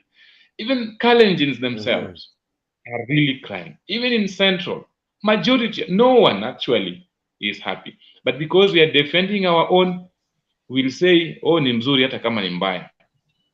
Okay. If at all we can change our mindset and say, if it is wrong, it is wrong. Okay. Aha. SG Kamau, habari ya leo? Mzuri sana bana Jakes, vipi? I am good. Great to see you, my brother. Hope you're well. I'm fantastic, bro. Awesome. Now tell me. The name with one of features anaitangwa TD Jakes. Aha. Huyo ndio tu mhubiri nasikizanga Kenya. Huyu wa Shakahora, huyu mhubiri mwingine hii ya State House, hawa ni wa uongo. Okay. Yes. Otherwise, how are you doing, my brother? I am well. Karibu sana kwa show. Is Ruto a one-term president? I don't even think he'll see one-term president. He cannot. Let me tell you something. Can you hear me? This guy Very well. has lost ground badly because he is what we call a pathological liar, and therefore the hustlers. There's so many people who believed in when he said that when he puts the Bible down, sijui heaven and earth will come down, sijui there will be a swimming pool near your house. They are so disappointed, my brother. In fact, I dare say that he will be lucky to finish his 5 years, because the moment he passes this punitive and immoral financial bill, the economics of Sugoi, people will be up in arms. People are not going to wait in the house ati wakatwe nyumba ambazo hataiona, nyumba ambazo hazina mpangilio. People are not going to wait ati wanunue sukari 800. Kwani nani anagojea? Except those people who are ashamed. Unajua kuna watu wako na aibu, nilipiga kura na staki nisikie vibaya mtu ati kura yangu ilipotea. Ukweli ni kwamba wengi wameona ilipotea, na hii mtu, the president is anavuruga kila mtu. And therefore, to answer your question, I'll tell you this. Ruto might not see any other calendar year because things are going to be tough on him. As we speak right now, there is nothing that is working in his government. Hata hao polisi wanapiga watu na tear gas, pia watakatwa hiyo %, wabaki na 20 ama 16 because they have nothing. Two, he has magari zao, niliona gazeti ya leo, magari hazina mafuta, lisi hailipwi. So kwa jamii wazee pia watakoma. We are expecting a lot in the coming year particularly, because like tumefika mwisho mtu, because his economic are upside down. Kwa hivyo kukujibu tu ndugu yangu, hata akifika kwa tu Mungu, lakini tabia kukadhalia kwa viti, itabidi wa Kenya wa divide. Okay, SG amefanywa ile kitu. SG amefanywa ile kitu. But kwa comment section inaona kuna Michael Machogu wako ndani, na muona Atticus nao wako ndani. Cornelo Chuka na kuona umejaja. Karibu sana kwa show. Thank you so much for tuning in live, and zaidi yote for commenting hapo kwa comment section. We kumejaa, that's why ninapata ujumbe hapa. Many want to join lakini studio imejaa. Kama umalizia, juu ninaona watu wako na maswali sana kwako. Malizia kwanza kabla sawa, Dick, ngoja nasema tu huyu hata akifika 2027 kabla hajatimuliwa ni Mungu. Ni Mungu tu, kwa sababu sasa watu wamechoka naye. Watu wa boda wamechoka naye na mauongo, wa mama wamechoka naye na magas. Watu ya mishahara wamechoka naye na manyumba. So kila mtu akimwona tu hivi unasikia tu umechoka, kwa sababu rais wetu amekuwa mtu ambaye ako na ahadi za uongo. So kwa haya machache tupatie mwingine nafasi ili tuweze kuendelea na biashara. Swali hapa ni mingi. Naona uko na swali ya Madam Esi. Esi, uliza swali. Asante sana. Niko na maswali kwa hao ndugu zangu wanapinga Ruto. Wanasema ati nini mambo mengi haya. Nina swali kwao. Uchumi imeisha, hatuna pesa, hatuna chochote. Ni nyinyi sasa kwa upande wenu mko na agenda gani ama idea gani inaweza saidia wa Kenya ili sasa tuinue uchumi kwenyu? Sasa Ruto amejaribu mali yake, mimi na support yeye. Haya, nyinyi pande Azimio, ni maoni gani unaweza tupatia ambaye itainua uchumi, inue watu ya bodaboda, basi inue mama, inue kila mtu, na watu wa mtaani waweze kukula, kwa sababu sasa nikupinga tu ni gani tunapata sasa kuna wewe kama ni mawe tu anatuambia sijui sijui hawana ngoja usikie Mtu atakuwa na maoni mzuri ni yeye na Tito peke yake. Ngoja usikie wale wengine. Ngoja usikie wale wengine. Okay. Jex. Aha. Zile bana zao walikuwa wanatuambia sijui ati mwizi sijui Nyamaza, mawe iko, mawe itafanya kazi. Niko hapa sasa. Mtetezi wa baba ameingia. Nasikia mnapiga kelele hapa. Unasikia ndio hiyo? Nimewaambia ndio hiyo. Lodwa. Umesema maneno kama lodwa, maneno kama ya chakula. Saa hizi kila governor ana drill maji. Kwa wale wako Lodwa wana drill maji, wale wako Kajiado, Garissa wana drill maji, ambaye tena irrigation ya Gulalo sijui inaitwa Gulalo ama inaitwa nini? Tutakunywa maji ya kudrill ama fresh water? Tutakunywa maji ya kudrill ama fresh water? We need fresh water. We don't need any drilled water. We need fresh water. We elected the government to give us clean water. Si water ambayo inatuharibu meno. Maji itakuwa purified. Sitatritiwa. Inatritiwa nani na ameba kila kitu. Unajanga una chakula. Ikiletwa ni jemo, mnakataa tena. Chakula mnalia, ikiletwa mnasema ni jemo. Afadhali kuwawa na njaa. Ama kuwa na mahindi. Ukikula jemo vitu zako zigeuke opposite. Unasema nini? Vitu zako zigeuke. Mkiletewa chakula mnakataa. Mnatakanga nini? Hamunanga kitu mzuri, mnalia, ikiletwa mnarusha mawe. Mnalia ikiletwa, aya mlete sasa solution. Mlete solution sasa wapi Azimio, mlete solution. Mimi nimekaa kando Wacheni hasira, tulieni kidogo. Tulia, wacheni hasira. Hasira mwache. Hii ni serikali hii ni serikali ya kibabavu. Hata tunaona wenye mnapiga kelele, utulie kidogo ndio tuelewane tu. Kila mtu aseme issue yake polepole hapa. Jack, take over.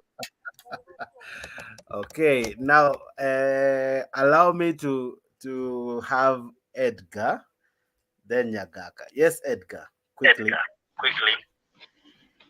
Jax, there is something that I would like to correct, especially from AC and Nyagaka.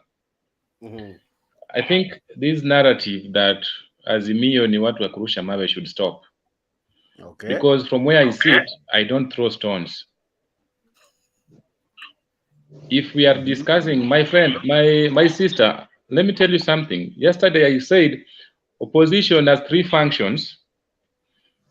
Number one is to oppose the government, criticize, and offer alternative government. You see, you cannot offer a solution to your competitor. If you do that, then next time that there's a competition, he will definitely beat you. So stop this issue of saying that give us the solution. How do you expect the Azimio Brigade to give you solution, yet they have no instruments of power? Okay.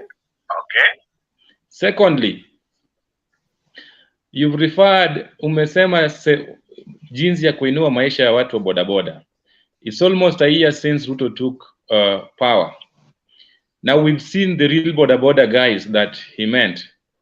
Let us be realistic. They are saying that they inherited an empty treasury, empty coffers with no coins. My sister AC, this is a government that has appointed 50 CAS with a salary of over 800,000 per month, per person, and they're 50. This is the government that has formed other commissions, na wakaleta marafiki zao to head those commissions. At the same time, you want to uplift the life of boda. Come on, let me give you some facts. And therefore, before you shout that hii ni serikali ya kuinua maisha ya watu wa boda, ask yourself, ever since this government came in place, you see, there's a reason why governments take subsidies.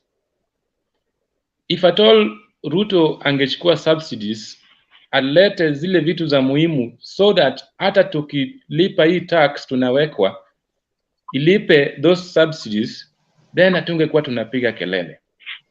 But here is a case that the government or people who are in government are the most corrupt individuals we've ever seen. How do you expect us to trust them with this huge chunks of money that they are forcing on our throat to be deducted on our pay slips. Okay. If we have no clear structure that is going to protect the this amount, if they cannot make good use of the little that we have at the moment, how do you say that they are there putting up structures or policies that is going to change our lives, yet a year down, no clear policy, nothing. Sometimes I really wonder how you guys reason. Esi, go ahead. Amekuuliza maswali mawili. Changamka mbio mbio. Aya, maneno ya bodaboda tumepata, serikali ndio imepatia bodaboda. Wanalipa loan pole pole. Atabeba nani kama uchumi ya Kenya iko chini? Itabidi tulipe shilingi 3, hiyo 3% ndio uchumi inuke chini, ndio kila mtu aweze kutembea na hii bodaboda. Huku naona bodaboda sikisimama hakuna mtu anabeba kwa sababu nini? Uchumi iko chini, hakuna pesa. So maneno ya serikali kwanza baba ndio alianzisha hii maneno ya manyumba na kumalizia na uhuru. Niko hata niliona iko kwa TikTok. Hawa ndio walianzishia. Sasa ikikuwa ni Ruto saa hizi inataka kuwa ngumu. Lazima utete usitete, lazima hii 3% kila mtu atoe ndio tuinue uchumi, kwa sababu hakuna mali pengine tutatoa pesa. Kwa sababu hata kama ni leo barabara ilikuwa imetengenezwa zamani iko nyembamba, saa hizi tumeexpand mpaka tunaona tupite juu tutengeneze flyovers. Hata nyumba saa zingine ukijenga unaangalianga, saa zingine unasema Ruto ni yako na empty promises. Ukijenga nyumba unajengaga mpaka unasema hapa si poa, unasema unafunja tena unaitengeneza. Kusema na kutongoza si kuweka mimba. Iko siku ya kutongoza, iko siku ya kuoa na siku ya kuweka mimba mpaka usae mpaka mtoto asome. So hii ilikuwa ni kutafuta kura, ilikuwa ni maono. Na sasa tukaendelea tunaangalia maneno ya hiyo manifesto kama inafanya. Tunaona hapa itoshi, hapa inatosha. Lazima tuinue uchumi kwa kukata 3%. Utete usitete, sheria iko jangi na uraisi na uongozi haitaki mchezo. Lazima ikuwe na kitu haishapita. Ashley ako na swali kwako. Ashley ako na swali kwako. Ashley, ask your question. So my question to Essie is, unasema kila mtu atoe 3% housing levy. Are you aware that si kila mtu anatoa 3%? 3% inatolewa tu na wenyewe. Hiyo umetuma hiyo link kwa hii yangu iko na uwezo. Nilipoajiriwa 2000 nilikuwa Niambia watu wa mute bwana. Sikiza, nilisema ni mzuri. Mimi nilikuwa nikiajiriwa 2000, nilikuwa natoanga pesa nusu na employer anatoa nusu kwa Octagon. After nikitoka nikaenda early retirement, hiyo pesa ilisaidia. Excuse me please. Just answer the question instead of giving a story so we can give other people time to talk. My question is, unasema kila mtu atoe 3%. Are you aware hiyo 3% inatolewa na watu wale wana make under 83,500 na wale wana make like someone like the people who are making this law akina Dindi Nyoro making $1 million and above hawatoi. Someone making $1 million anatoa 2.25% of the housing levy. Are you aware of that? Second question. Let me ask my 2 questions to Essie. Ulisema ati economy iliharibiwa na Uhuru na Raila. While they were ransacking the country, where was Ruto? He was the deputy president. Have you heard? Hakuna mwiki na mchungulia. Why did he not do what Omtata have done and go to court and report them? Actually, good question. Essie. Asha mic yako Essie. Asha mic. Okay. Madam, thank you so much for your question. It's a good question.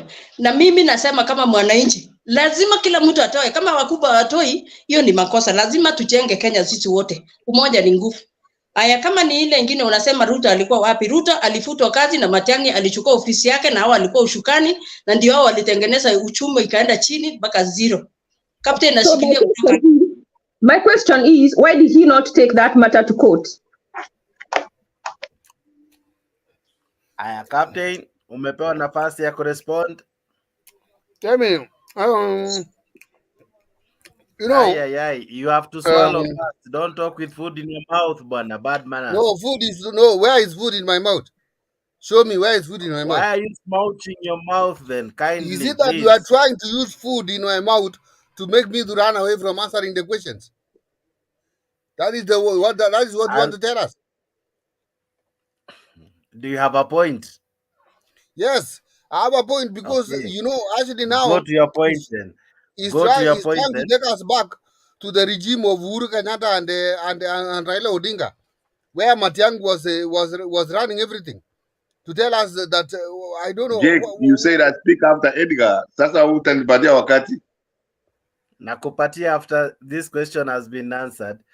Captain, finish so that we give someone else.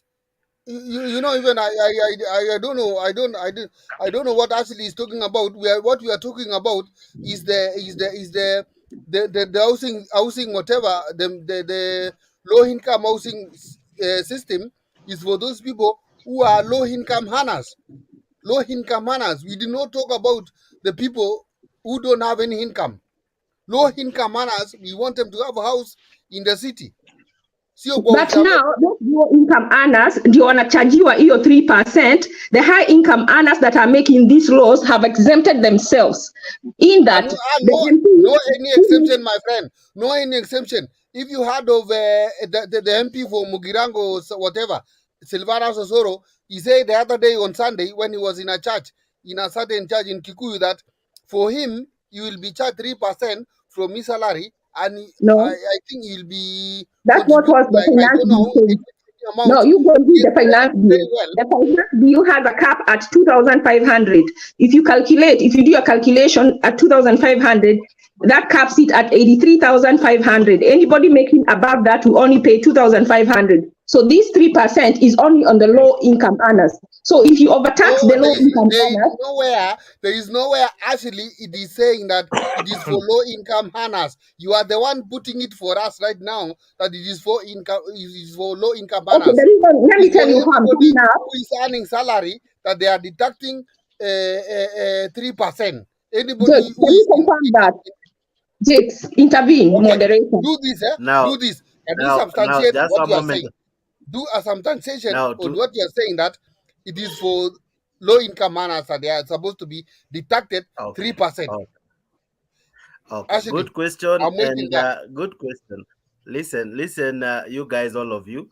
Today, now this is the very latest. Today, that bill has received some degree of proposals, and Hinga has said there will be some rectification. Number one, those who are earning higher, that cap will change.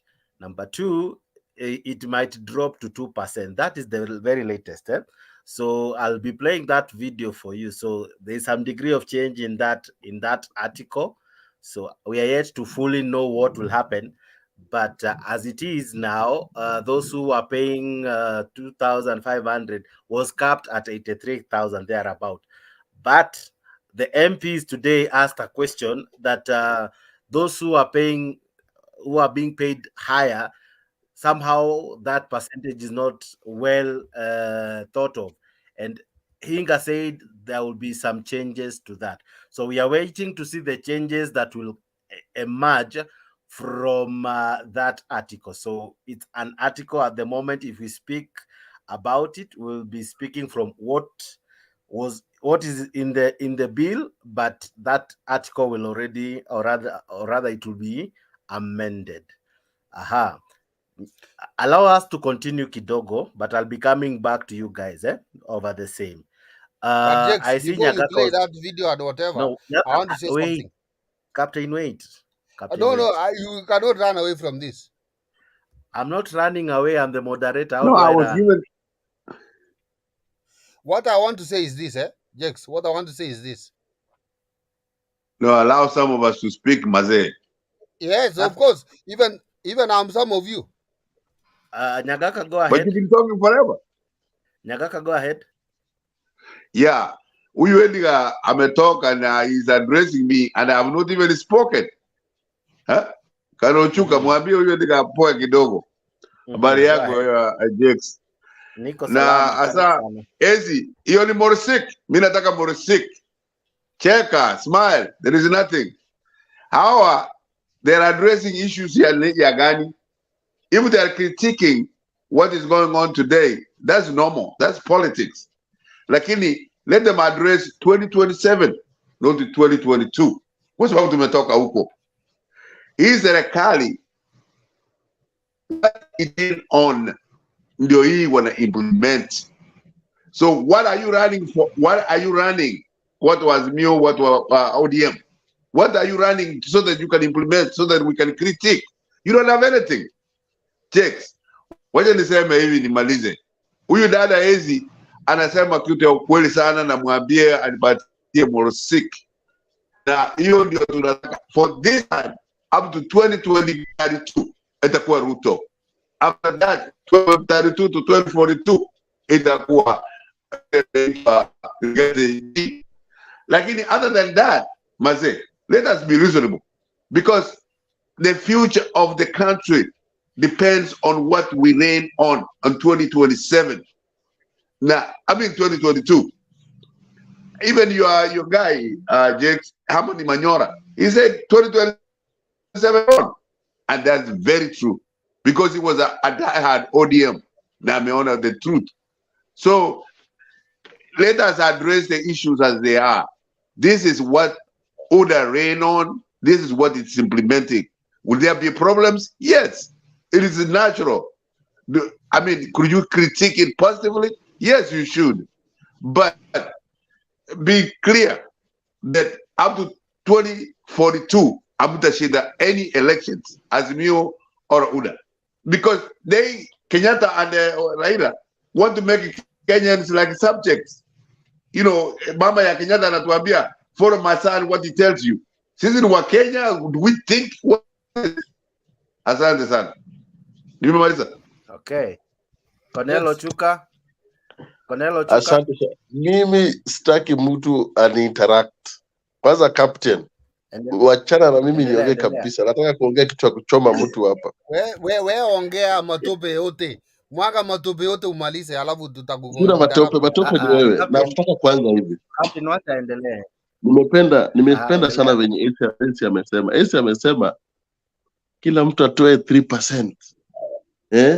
Kila mtu, let me tell AC kwanza, si kila mtu anafanya na serikali.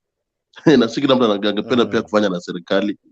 Wale wanafanya na serikali ndio wanakatwa. Sasa hao wenye wanafanya na serikali ni both kutoka pembe zote. 3% kama ufanye na serikali wewe ukatwi. Hakuna loss ile serikali inaweza kushika, but gharama ya maisha imepanda. Sasa hizi sukari nataka kupanda tena, unga nataka kupanda, mafuta nataka kupanda. So wale wanatumia transport pia itapanda. Na hao wa Kenya ndio watamka waseme hii serikali inawafinya. Mimi Kenya nasema serikali, mimi sikupigia serikali na siipendi na sitawahi ipenda na sitawahi recognize paka niambiwe, because mimi ni mtu ambaye nafuata principles. Now maisha ipande, si watu walitaka hii serikali financial bill ni hii serikali ipite. Ni nini tunapigana hapa tukiongea mingi, mtu wa ODM akiongea, mtu wa Azimio akiongea, mnasema wanatupa mawe, hawafanye nini? Sasa hizi wale walienda kwa shamba. Walilima, walikuwa wanasema sisi tunafanya maandamano, wao wakilima. Wamelima, wameleta nini? Hakuna. Na walilima, na sisi tumefanya maandamano. Nani anatetea mwingine? Chakula yao ndio zile zimeharibika, walipewa mbolea mbaya, imechoma vitu kwa shamba, imemaliza.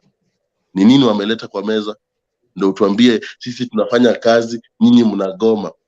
Hata sisi usidhani sisi tunapenda maandamano. Sisi hatupendi maandamano. Maandamano inakuja because serikali hii haisikii watu. Hii serikali isikii court. Hii serikali inafanya vitu venye inataka, inapiga kifua, inatishia ma MP, inatishia ma senator, inatishia ma governor, alafu wanataka kutuambia tuko na haki ya kutetea Wakenya. Sisi kama watu wa baba tuko sawa. Mkiwa mnajifanya nyinyi ndio mnajua, muende mshike huyo baba muweke ndani. Lakini akisema kitu sisi tunafanya venye amesema. Hakuna mwenye anataka kutupa mawe, hakuna mwenye anatupa mawe apige mwingine, hakuna mwenye anaumiza mwingine na mawe, hakuna mambo na sijui huyu. No. Mimi saa hizi napenda venye Mount Kenya ina change on their own. Hiyo kala yellow ilipakwa huko inaanza kuisha. na hao ndio wakiwalimaliza mambo na kupaka kala yellow, nchi itakuwa nyororo. Hii nini Rift Valley tabaki peke yake na huyu rais wao, na huyu ni one term president, na hata atamaliza hii term yake. Kama kuna mtu tunaomba hata simalize hii term ni huyu, na hatuombi ati aumie, hatuombi afanye, lakini tunaomba tu wananchi wenyewe waende wamuondoe, arudi nyumbani. Jamaa anaokota ushuru kila month, lakini hawezi lipa anything, hawezi saidia wananchi. Alafu leo nikisikia AC anaongea ni kama ati serikali lipe nini. Saizi kuna mtu wa serikali si tuko na nyinyi, ngojeni mtaona news, mtu wa serikali akichinja atakuja kuchinja watu juu ya pesa mnataka kuwakata. Watu wanaumia. Education mmeharibu, ni very expensive. Unashangaa una educate mtoto anakuja kuwa karibu na wewe hapo, unasomesha mtoto mwenyewe anakuja hana kazi, anakaa hapo, umemsomesha kama mzazi, serikali jampea kazi, mtoto anatoka hapo anakuwa drunkard, anaingia mambo na bangi, serikali inatuambia tunataka karibu miadarati na upea watu kazi. Pea watu kazi, wawache miadarati. Wacha kuita watu ati nyinyi mnalewa nini na kuna kazi, na mnasema watu wa Central wako wengi, muwape kazi, wacheni kuwaita walevi. Hapana. Wacha kuongea kuhusu Mount Kenya. Mount Kenya ndio backbone ya hii country. Mount Kenya ndio serikali, ndio chakula, ndio manyumba, ndio maji, ndio kila kitu. Muliwadanganya bwana, muliwadanganya na wamejanjaruka, wameona na macho, wamejanjaruka. Wacha nikwambie kama hivyo hii backbone mnawadanganya nayo haiwasaidii. Hii backbone ndio mliwaambia. Saizi Kenya mnafanya Mount Kenya, mnawapelekea tent na soda na mkati. Tent, soda na mkati every weekend. Tent, soda na mkati. Mkikuja Nyanza mnakuja na maendeleo. Mkienda Ukambani mnaenda na maendeleo. Lakini mkienda Central mnaenda na matanga, tent na mkati. Waamuke bwana. Kanisa ya nini? Wakule kanisa ama wanataka maendeleo? Watu wa Central wanataka maendeleo. Hawataki kanisa na tent ya kuwapea soda kubwa, mkati kubwa, alafu president akiongea mnapiga kelele makofi. Tuletee sisi maendeleo. Ruto hawezi kuja Nyanza bila maendeleo. Tent matanga zipelekwe Central huko. Tent matanga zipelekwe Central. Sisi kwetu leto maendeleo. Okay, Ashley. Okay, thank you. Edda, he said that the work of the opposition is to oppose. This is not true. I'm going to give you an example with the US, and I'm not doing that to brag, or I'm just going to give you an example with a system that I have seen that works. The work of the opposition is the minority.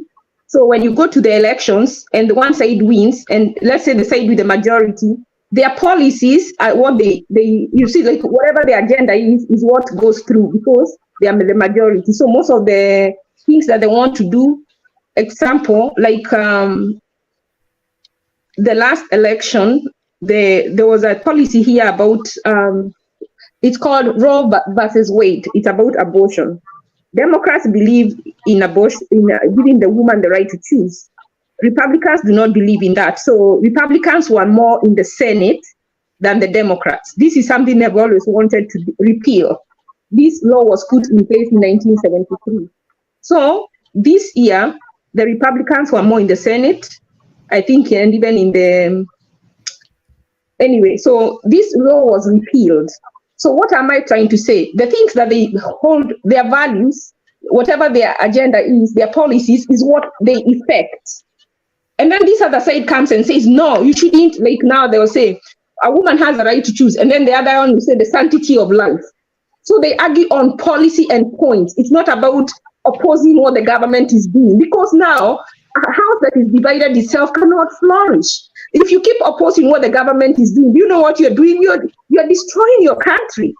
Because if each time that the government has a good idea, you want to come and oppose it because you're in the opposition, that actually we should remove the name opposition from that. It is a bad idea. It should be minority and majority. So the majority have their way, and the minority comes and say, no, this is not how you should be doing it. This is a better idea.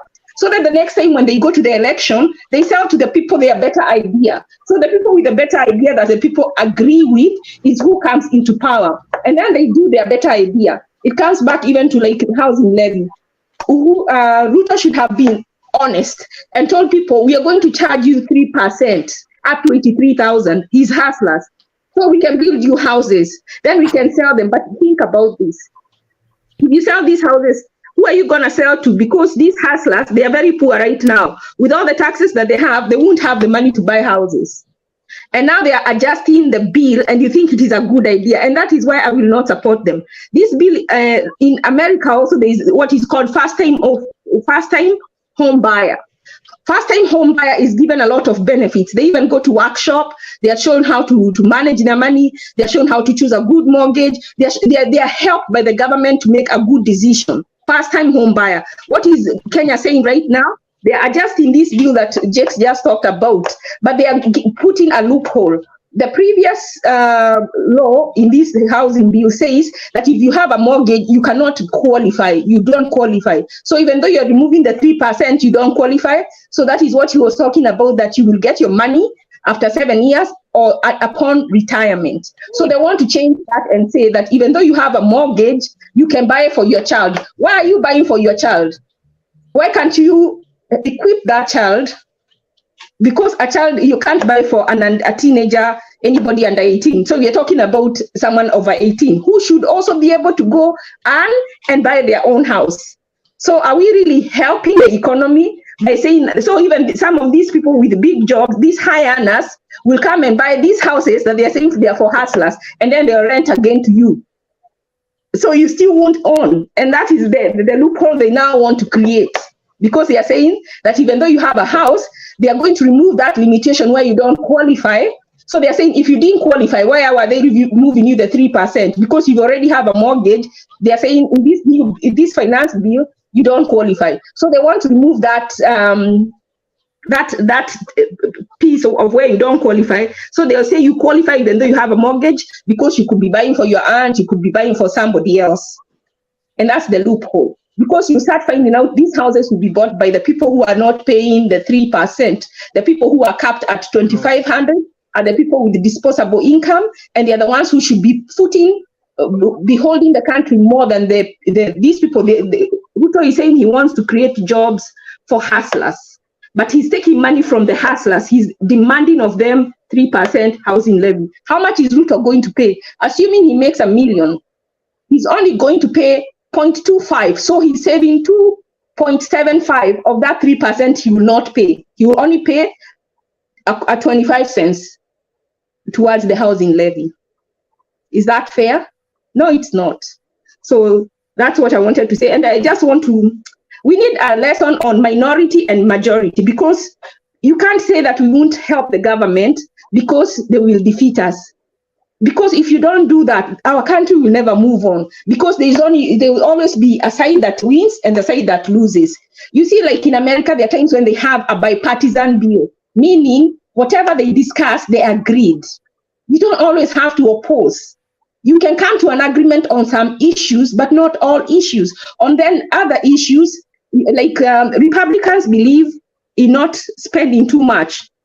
The Democrats, they spend a lot. They are like maybe the Ruto administration, the way they are saying there is no money, but now they want to increase. The elected leaders are asking for an increase right now, today in Senate, for the president, for the deputy and elected leaders. They want a pay increase. Do you know what the reason is that they want the pay increase? They are saying that they are being called for fundraising, so they want to have money. So they want to have poor people, and then with the money, and then they come and give you the money. Why can they not put policies in place where you don't need to go to have fundraise and you have your own money in the pocket? Why can't they put money in our pockets that we won't need CDF? That only very few people will need to be assisted by the government. Those are the questions we need to ask ourselves. And most of us here are, if we are not, our people in Kenya are low income, or they're needing help from us. So it is bad when we come to support a government, unless you're a beneficiary, when they are oppressing people because they speak your language. That is actually foolish. Okay. Asante sana Ashila. Asante sana, ubarikiwe. Okay. Gideon Kipto Lagat, how are you? Lagat, washa mic yako. Gideon Kipto, can you hear me? Okay. Aha, turudi kwako basi, naona unainua mkono Captain, niambie. Okay, Jex, asante sana kwa sababu mimi nashindwa sana. When are we Africans will change and manage our own affairs?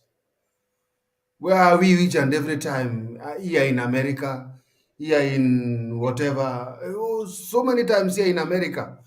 When will we say we're here in Sudan, here in South Africa, here in Rwanda? When will that come? Because we are getting confused because we are fighting for our Africa, but some people, they are taking us back to America where people are earning money using dollars. But for us, we are earning money using Kenya shilling. Where Africans, when they go to a meeting, they are given only 1 minute and 5 seconds or whatever to talk. And then you come here to tell us that here in America. What is that here in America? I might be wrong to some people, like Colonel Okumu and so many of them, but can we, these people, they can give us a break and allow Africans to run their own affairs. America ingeambia Ruto congratulations. Ruto angekuwa recognized. So respect America. Everything you guys do mnatoka kutoka America. Our constitution imetoka America. Unasikia? Sasa hiyo ukisema respect America basi Ruto basi asiende America. Ruto atende America. Ruto abaki Sugoi. Akae Sugoi. Atende America. William Ruto, you are supporting Americans. No. I think let me explain something. I'm sorry to interject. We cannot compare ourselves with Sudan when you know that we are the economy. We at least we set a target where we are not. I think you misunderstood me. So give me just 30 seconds to explain. I have lived in Kenya. I live in America. When I see something good here, I know whether it can be applied at home because I have experience, deep experience of both. I've lived here a long time. I've lived in Kenya. I know how the system works. And when I say this can be used in Kenya, I know exactly what I'm talking about. I'm not coming here to brag. So just get that. I'm not coming here looking for anything. I am not a beneficiary. What the things I am saying. No problem with that. If we talk of living in Kenya, even some of us are not in Kenya. You can't talk about it. I have to give you an example. Nyamaza upewe English ya America bwana. Wewe nyamaza ufundishe. Wao watu wa Ruto wanadilili sana wao. In a different country. Dunia bwana. America ni superpower. Lazima America itajwe hapo. Wewe kama unakwenda US kazi kukoi. Kama ni America kama utakwenda US baki huko Rift Valley. Kama utakwenda US tuambie. Let me tell you, let us give you example so that you can see how it can be applied. Saying opposition is there to oppose is wrong. The only way I can tell you because I have traveled, I have seen how it is done other places, and I know it can be done in our country and in our parliament. It has nothing to do with about dollars or shillings. It is about we need to change our mentality, to change our government, to change our politics. And that's what I'm talking about. And until we come to that realization, we'll go in circles and will not improve. Now, see, about me, I'm not bragging here. Hata hujanisikia nikiongea kizungu ya America. It's not like I can't. I know how to. But I'm just trying to say, because I have lived in Kenya, I know exactly how Kenya is, I know how America is, and I know what can be borrowed. They are called, what are the best practices that you can communicate? Unafikiri watu kuja huku kufanya nini benchmarking? I'm giving that to you for free. Even some of us, we have traveled, my sister. We are not talking about where we are. We cannot tell people where we are. Baki Sugoi, baki Rift Valley. Sisi tunafanya vitu za Amerika, vitu za US. What is that? Tushajua mpendi US. Tushajua mpendi US. Okay, let us stop talking about that. What is it about? Wasikutishe bwana. Waambie wewe ni Amerika na tuwezi tafadhali. What about what I think? Let us talk about the content. The content. Okay, now we've had that. Let us talk about the content. Now, does it make sense what content I'm talking about opposing each other based on agenda and policy? Kenya. Kanyaga Nairobi, tunakuunderstand. Pole Captain, pole. Tunakuunderstand. Wewe travel sana. Captain traveling, tunakuunderstand. I will not say where it's from. I'm just asking the content of what I'm saying. If we, like now, we say Kenya Kwanza, they like to spend. Azimio doesn't like to spend. That is, let me not even say where it's from. Let us talk about it. Let us get to somewhere. We are aware about nonsense. I don't want to hear about nonsense. Let us talk about the content of what. Only 8 months. Let me ask you. Let us talk about the content of what I was saying. I was not trying to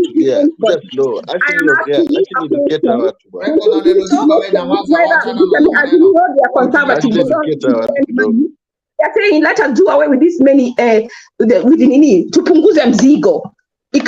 Hiyo ndio agenda ya Azimio, kupunguza mzigo to the ordinary person. And then Ruto said they want to increase the burden on the wananchi. Those are what the topic should be, not just to oppose that we are going to oppose because they say telling us about that we are in America. You agree with them, you can't America kwa nini bwana? Na America ni yakule ito ni rais. Pigia America kelele sisi huko ndo mnatoka pesa yenu, huko ndo mnatoka pesa yenu ya madeni, mnatoka pesa America, mbona kakitu nyingi bwana. Okay.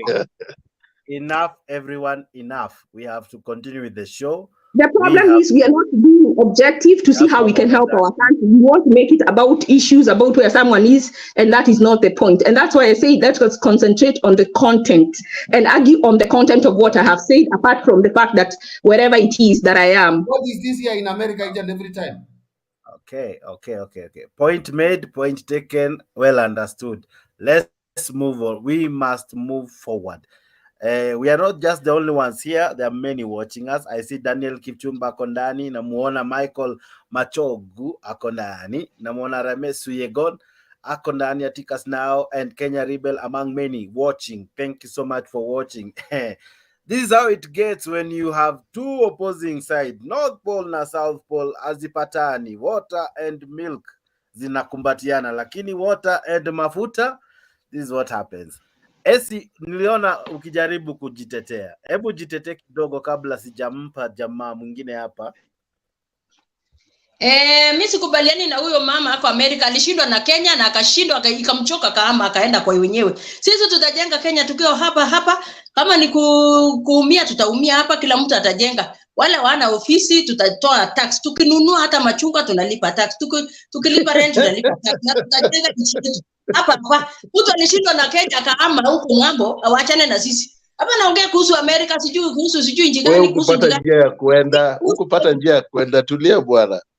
Mimi siwezi enda niwache cha barabara niende Kenya. Now, those are nonsense. You are arguing nonsense. Why don't you argue things that make sense? Please, let's not waste time here.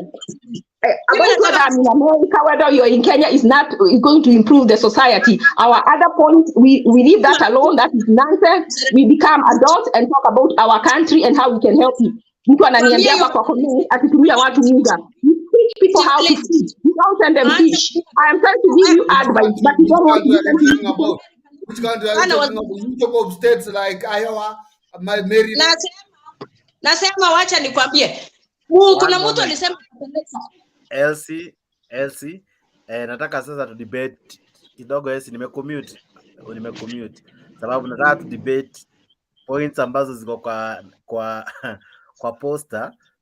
Tuache kuattack walio kule mbali, kwa sababu pia wana watch na ni haki ya mtu kuishi kwenye ako, lakini zaidi ya yote you don't stop being a Kenya simply because you went outside the borders. Now we have to continue with the show. Because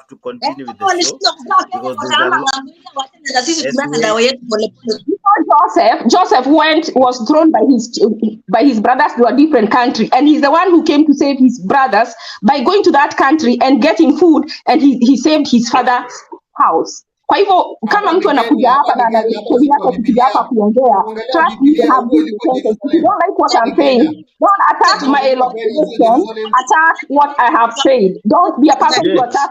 Don't be. Jake, I think wacha nizungumze kidogo. I think Captain AC ni kama huwa wa travel sana, so tuna understand. Hawa wabaki tu huko Rift Valley, sisi tunapenda kutravel kwenda Mount Kenya, kwenda nchi ya nje. Sasa wakisikia America ni kama wamona tisho, ni kama kifo. Sasa watulie kwanza, wape mtu aongee. Hawezi sema mtu wa America hawezi ongea, na mtu wa America kuna issue tutaka kusikia vitu zao. Wanatukozi hii serikali ni serikali ya kulala, hii ni serikali ya bure kabisa, inalala tu, lazima yamushwe. Sasa Mount Kenya Rift Valley. Utapenda. Sasa wewe travel, so ukitua America ni kama umeitua binguni. Na understand. Mimi ndo nimekuelewa mama. Uchumi wa Kenya mimi niko na Ruto hapa na Rashid. Nitajenga Kenya, nitapigania hapa, tutaishi hapa, Kenya tutajenga hapa. Mimi siwezi enda kusibu. Now, ladies and gentlemen, it only happens here at Mutembei. Watu wamewaka moto. I'm yet to really get the debate running, but I hope you're enjoying. Zaidi ya yote sana wewe ambao unajiunga nami. Namuona Tifa ako ndani, namuona Kendi Kathale ako ndani. Asanteni sana. I see your comments. Thank you for following.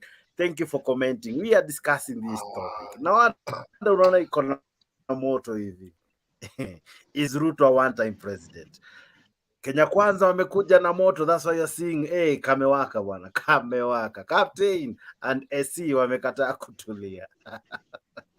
But it's becoming interesting, but the show must go on. Thank you for tuning in. Let me know where you're watching us from, and above all, tuning, because soon enough we'll definitely move on. Definitely lazima tutapata points za kudiscuss, but all in all, karibuni sana, asante sana wadau wazalendo wa Mutembei TV. I see my friends are in. Namuona Melchizedek amejiunga nasi, namuona Roger Sokumu ako ndani ya show, Esi ako ndani ya show, namuona Ashley Ochuka, Master Rataz na wengi ambao wamejiunga nasi. Thank you so much for making Mutembei your #1 digital online show. Asanteni sana. Namuona Jonathan ako ndani ya show. Thank you for being part of this show. Thank you for liking our videos. Thank you for following this awesome conversation. Roger Sokumu, habari ya leo?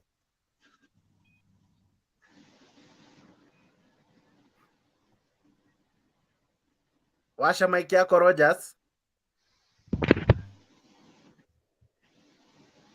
Okay, kabla Rogers awashe mic, Master Rataz, habari ya leo kaka? Habari ya sasa hivi? Ana bundles ya mwingine. Captain usinterrupt tena tafadhali. Master Rataz.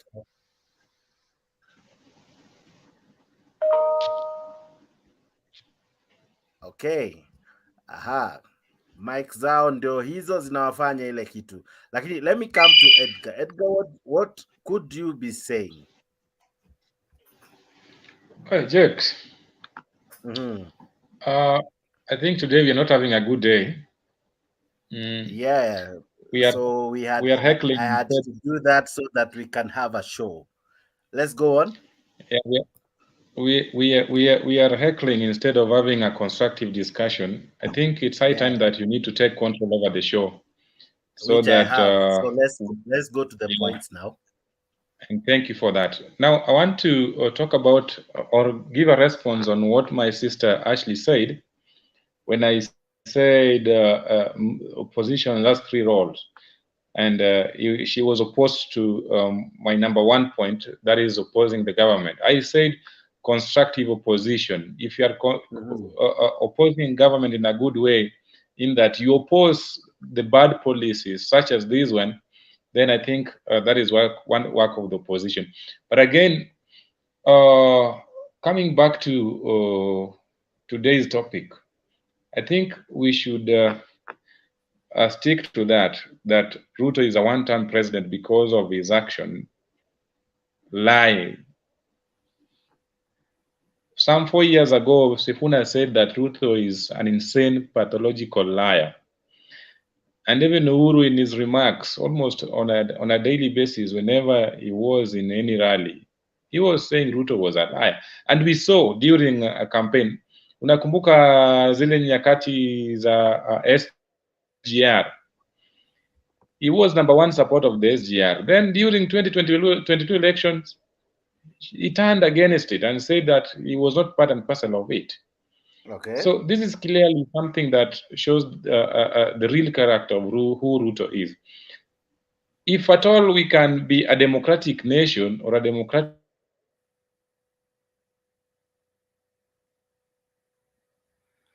Umejimute.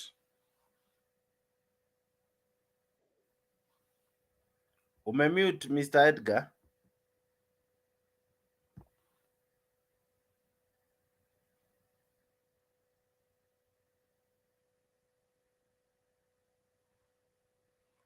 Okay, Edgar ni kama amepotea. Yes, Cornelo Chuka. Mimi kenye nataka ku support nayo Edgar, alikuwa na point nyingine mzuri hapo. Edgar anasema Ruto ni muongo. Nataka kurudi kinyuma kidogo, turudi tu kwa Mwai Kibaki. Nataka niambiwe na panel mzima na wale wanatuwatch, ni nini Kibaki alituambia na hakufanya?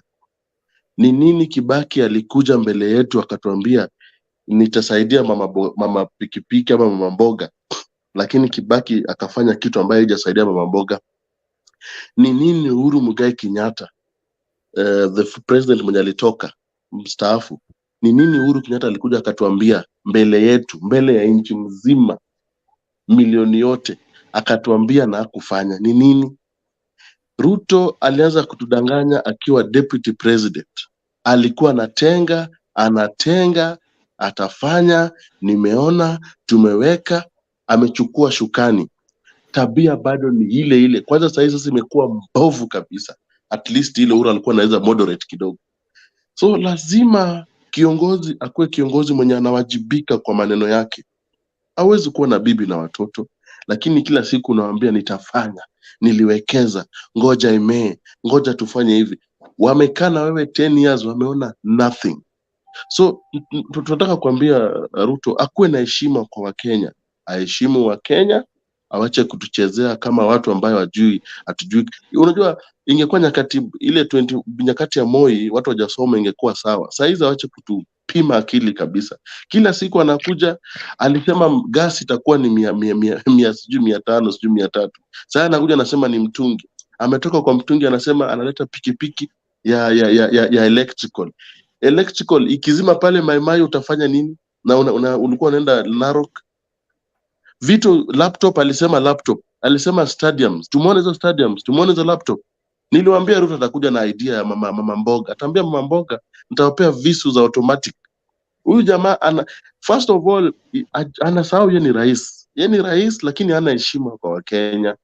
Anasema vitu mingi na zote ni za uongo, na hata yeye mwenyewe sasa unashangaa ni nini leo atasema? Ni nini leo rais atasema? Sijui kama Ruto huwa anasoma speech yake anarudia baadaye kuangalia venye anadanganya Wakenya, na unasema unataka kuongea na opposition leader, wamekupa chance ongea na wao, wewe ndio umeanza kuleta ukora. Daka kidogo unasema haikui, sijui ni nini. Saa hizi ulisema ukichukua hivi unga itarudi 100. Sijui ulisema ukichukua sijui so many things alituambia, and that is why watu walimpigia kura. Saa hizi ameharibu nchi kabisa na uongo mingi. Ana utu. Lakini juu watu kiongea wanasema watu Azimio ni wabaya, wanatupa mawe. Wacha Wakenya wasikie hiyo uchungu. Wacha gharama ya maisha ipande. Wacha kila kitu iharibike. Ndio next time Wakenya, mtu akitoka maeneo yote, Mkenya ameishi Uganda, ameishi US, ameishi akikuja asema anataka kusaidia Wakenya, Wakenya wasimulize na wewe hujakuwa Kenya miaka ngapi, leo unataka kusimama. They will vote for somebody who will truly help them. Si mtu ambaye atakuwa Ruto amekuwa hapa na ametusaidia na nini? Anasema anaelewa mambo ya grassroots. Ni nini sasa anaelewa? Sasa imeonekana clearly haelewi anything ya grassroots. Bottom up. Mlikuwa mnasema Uhuru hakuwa anashikanisha. Sasa ndio mnajua Uhuru alikuwa anashikanisha. This time mtu akitoka mali yote, akuwe ni kabila gani, akuwe ni mweusi, akuwe ni mweupe, mtampigia kura kwa sababu ndiye atawasaidia. Achana na hii kinyangarika anatuambia mavitu mingi imetupea hata hakuna kitu kinatusaidia. Maisha ipande juu zaidi. Ipande kabisa. Okay. SG Kamau. Vipi Bwana vipi? tunaturuka sisi wenye tunataka kupinga hiyo mambo. Unajua hauna point bwana captain. Wewe unajua una support Ruto kwa sababu ni kabila yako, lakini tunakuambia wakati Ruto anapingwa ndio nisiongee. Ruto akipingwa nisiongee. Kwa sababu ni Mkalenjin, wewe unataka kusupport Mkalenjin na ni mbaya. Sisi tunakuambia tu kweli ndugu yangu, hiyo tunajua shida ya Kenya, tuna ukabila. Captain brother, sikiza. Wewe unanunua sukari pesa ngapi captain? Captain, unanunua sukari pesa ngapi? Bro, hakuna, haitawezekana hivyo. Hakuna. Unanunua sukari pesa ngapi kwenyu? Ati nini hiyo? Sukari ni pesa ngapi huko Sugoi? Wewe acha nikuulize, wewe uko Kenya gani? Wewe hujui bei ya sukari ndio unaniuliza? Hujui bei ya sukari wewe? Mimi sijui, unajua mimi nakunywanga nini? Captain ni kama Ruto. Captain ni kama Ruto. So elewa, Captain ni kama Ruto. Acha kusupport swali rais hizi jibu, hata kutulia hizi tulia. Yeye mwenyewe aende kwa duka. Wacha wasiwasi. Sisi hatuna shida na wakale. Tulia tuambie. Tulia bwana, usinyoshe kichwa yako yote kwa hiyo. Sikiza captain. Mbona uandiko na neno chuka hawasikize? Mbona mimi? Kamau, go ahead with the submission. I was saying we have no problem with the people from the Rift Valley. We are only articulating issues about this president of Kenya who seems horror and clueless in leadership. That is the only problem we have with him. Because he seems whatever he has always said, he cannot follow it to completion. That is what we are asking. Because as Kenyan people, we want to take our kids to school and we have no problem because they're going to finish school without being chased away because of school fees. Look at the help itself. MMS help. Today, even if you pay NHIF, it is not a guarantee that ya kwamba ukienda hospitali utatibiwa. And these are things we are asking. Si kwa sababu tunachukia timu Kalenjin. No, they are our friends. Whenever they win a race in the UK or London, we celebrate them because they are our good people. The only thing we are articulating as a people in Azimio, it is when will we find our old people who need social protection, inua jamii, when will they get money? Because hatuwezi ambiwa ati wazee pesa yao imepotea na Rigathi Gachagua na mtu anaitangwa Ruto, they are in a church every Sunday spending over 50 million shillings that have no help to the people of Kenya. Yeah? Hiyo makanisa wanaenda, hiyo mahubiri wanafanya, it is of no help to the people of Kenya if the elderly in this country cannot receive inua jamii. If the Linda Mama is not there, because it was not only helping the women to deliver, but saving their lives. Yes? So these are things we are saying here, so that whoever is listening, even the president if he is listening, to know that the ground has shifted. Me, I am in Kiambu, I can tell you, you mentioned Ruto, unaweza gongwa na masufuria hapa. Because he has not done anything that is pro people to say that surely, unajua siku njema huonekana asubuhi. There is nothing that he has done. The only thing we hear from him in the next 2 years, in the next 1 month, in the next 3 days, the dollar will be 120, whatever in the next 1 year. Those stories are not helping the people of Kenya. In fact, if I was Ruto, I would shut up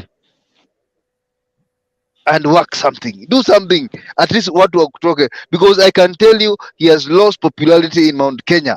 We don't want to hear him, we don't want to see him. He is a liar, and whatever he has promised the people of Mount Kenya and the people right now, even the kahawa they were talking about, inanunuliwa 50 bob. Even the macadamia inanunuliwa 10 bob. Panda macadamia, panda. Macadamia inazunguzwa. So it was a lie. Sijui Katere ndio inakula mafuta. Jakes. Sahi Katere haikuli mafuta, sisi hatukuli mafuta. Nani anakula hii mafuta? Those are the questions we are asking. Because we cannot be fine. Wanasema dynasty mbaya. Ndio nakwambia. So captain anapokasirika, sielewi ananchi gani? Ndio rais ni Mkalenjin na ni vizuri kutetea mtu yenyu asionekane kama uchi, lakini nataka kukuambia katika nchi ya Rome kuna jamaa alikuwa emperor ambaye alitengenezewa nguo ambayo ilikuwa inaonyesha uchi wake, lakini wale walikuwa wamemzunguka kabila yake hawamwambii kwamba mkubwa mali yako iko nje yote, you are naked. Lakini kijana mmoja alienda akafikia mkubwa akamshikashika akamwambia, emperor, burungo yako yote inaonekana na kila mtu. So burungo ya huu kiongozi iko nje, na sisi tunakuja kumwambia the king is naked.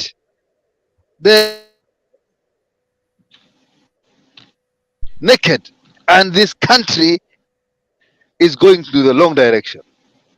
So we are saying hii finance bill iangushwe yote in totality, kwa sababu mi nikiona hii finance bill itafanya watu wakonde, because hawezi nunua sukari, hawezi kununua mkate, hawezi nunua unga. Hii finance bill inamaliza wa Kenya, na I will not be surprised investigation ikifanywa ionekane hii finance bill ilitengenezwa na Mackenzie akiwa prison, because watu hii ni finance bill ya kuua watu ende binguni. So for me, Jakes, I'll tell you the truth, this is a very bad finance bill. Lazima, kwa maoni yangu ningependa ianguke, lakini kwa sababu dictator amesema ipite, wacha ipite ili watu wakaweze kuona ubaya ya uongozi huu potovu wa UDA. Sasa unawezaje sema dunia ina mambo watu binguni alafu unapinga tena? Wewe naye hata ujielewi. Wewe unataka watu waende hell? Watu wanaenda binguni bwana. Hamtaiongoza tena, nyinyi mnaumiza watu mbaya sana. Miaka 800, wacha nikwambie. Miaka 800. Haya. Dunia ina mambo. Haya. Nimesikia watu wataongoza miaka 800 kama Firauni. Hiyo pia nakubaliwa sana. Kitu iko, watu leo wamekuja hapa kupiga kelele, kurushana mdomo, wajakuja na kudebate. Sababu debate ni watu wanasikizana, wanatoa point yao. Kitu iko sijui kama ni heading ndio inachemushanga watu, sijui nini. Inaonekana heading inachemusha watu mbaya sana. Kwa sababu heading inasema vitu ya propaganda, inasema Ruto ataenda one term. Wapi? Afrika gani? Kenya gani? Ruto aende one term. Kwani yeye ni mjinga? Hata mimi siwezi enda one term. Hata kama ni kuuza mali yangu zote au kuuza familia mzima nitauza. Niende one term kitu gani? Nyinyi unajua bila kupata cheo ni kitu tamu bana. Hebu imagine wakati ulikuwa head boy au prefect. Ulikuwa line ya kwanza mtu wangu. Sharutu unapewa ukikuja saa 2 saa 4 my teacher huulizi maswali. Hai, wewe nyinyi unaongea nini bana? Hai, niende one term kwani mimi ni mlevi? Hai, siwezi enda one term hata mimi. Kani mbaya, kani noma. Waambie watajua wajui. Ndio maana na hii bado narudianga kila mtu hapa. Ndio mimi kila siku nawarudianga hapa. Naomba ngozi ya dunia. Lazima uko na vitu vitatu boss. Na hizo vitatu kama uko nayo, wewe ni powerful, wewe ni kiongozi wa dunia. Lazima upende Mungu, kipropaganda, kunafik. Yaani wewe kama wewe ni Muislamu kama mimi, Friday ukosekani, sadaka unatoa kwa mosque, kama wewe ni Mkristo unapatikana. After that, lazima uko na dunia ina mambo. Ngoja kidogo. Listen, I'm telling you one thing, in point of information. Hata Magufuli alishinda one term. Lakini umesema Afrika gani? Alikufa second term, hakumaliza. So don't be so sure. These things you cannot, it is fate my brother. So don't be huyo amekonda, tunasikia naongezewa damu. So usikuwe mtu wa kuambia watu lazima hata wewe hujui kama uko kesho. Bro, be a reasonable person. Unasema tu debate na akili ni kwamba ndio hata Magufuli alikuwa aingie second term, alienda siku kadhaa akaenda. So in life you cannot be assured of anything. I'm just informing you, ndio usilete hiyo argument ambayo iko very low kuambia watu lazima hata mimi naweza wewe hata wewe utajuaje kama kesho utakuwa? Unaweza kufa na tetanus, unaweza kufa na kuja ingie teta usigonge teta usianguke. Earthquake inaweza kuja iangushe teta ajipata alikuwa analala kwa kitanda awekwe chini. Wacheni niongee. Acha niongee. Mimi kama dunia ina mambo anaweza kuwa huko kama Kibaki alikuwa anachopa alijaribu kuamuka hivi ikatoa moshi. Yeye anaweza amuka wewe. Ochuka sikiza. Sikizeni Kamau, sikizeni Captain, sikizeni. Mimi kama dunia iko na mambo TV. Mimi kama Muislamu mimi kukufa napenda, hata saa hii nikienda sina hasara kwa sababu hiyo ni kadri Mwenyezi Mungu. Kukufa ni lazima, kuzaliwa ni bahati. Sawa, hiyo ni kitu ambayo iko. Magufuli alikuwa anaenda 2 term. Sikia, Magufuli alikufa kwa sababu gani? Mwenyezi Mungu alisema mpangia atakufa. Hiyo ni kawaida. Kama mpangiwa atakufa sawa. Lakini sasa nikwambia mimi sasa naongea juu ya heading. Kwa sababu heading inasema Ruto ataenda 1 term. Wewe unajua aje utafika hata wewe pia hii 1 term tu. Akungoze hii 1 term wewe pia. Usiongee vitu kama hiyo. So kila mtu atakufa. Usiongee hivyo. Kila mtu atakufa na tuongee juu ya kifo. Sisi tunaongea juu ya leadership. Na leadership si kitu unapewa kama mkate au kama chakula, ni kitu unachukua by nguvu. Na hii kitu nataka kuongea leo. Kila country, kila inchi iko na system yao ya kuwin kura wakati wa election. System ya Kenya ni rahisi. Iba na kuwe na pesa. Hiyo ndio system ya Kenya. Au system ya Afrika. Hakuna kitu yote utapigwa haki useme hii imepita kimungu. Hakuna kimungu hapa bwana, hapa ni kishetani bwana. Iba Chebukati mpe pesa, mdunga sindano, anakufa huko Germany na wewe unaongoza. Hakuna kitu unapewa bure Afrika. Afrika lazima upigane. Leadership. Sasa hii mambo ya kusema wewe unangoja tu upewe kama mkati hakuna. Wacha niende kwa topic. Mimi kitu hiko kwa sababu topic inasema Ruto naenda 1 term. Hakuna 1 term. Kama Mungu atampea hai bado. Ni kitu anafanya, anakosea, achukuangi dawa, anasahau kuchukua dawa. So mimi nitakuwa kila siku nampigia simu, naambia Mr. President, Chief Commander, please leo ukitoka asubuhi usisahau dawa. Gonga dawa alafu twende job. So unajua kama hajachukua dawa ndio maana anakuanga weak, unamuona ako weak. Ni kama anaenda leo, anaenda kesho, lakini atakuwa anakuwa lata anachukua dawa. Kila mtu atakufa na kila mtu ataishi.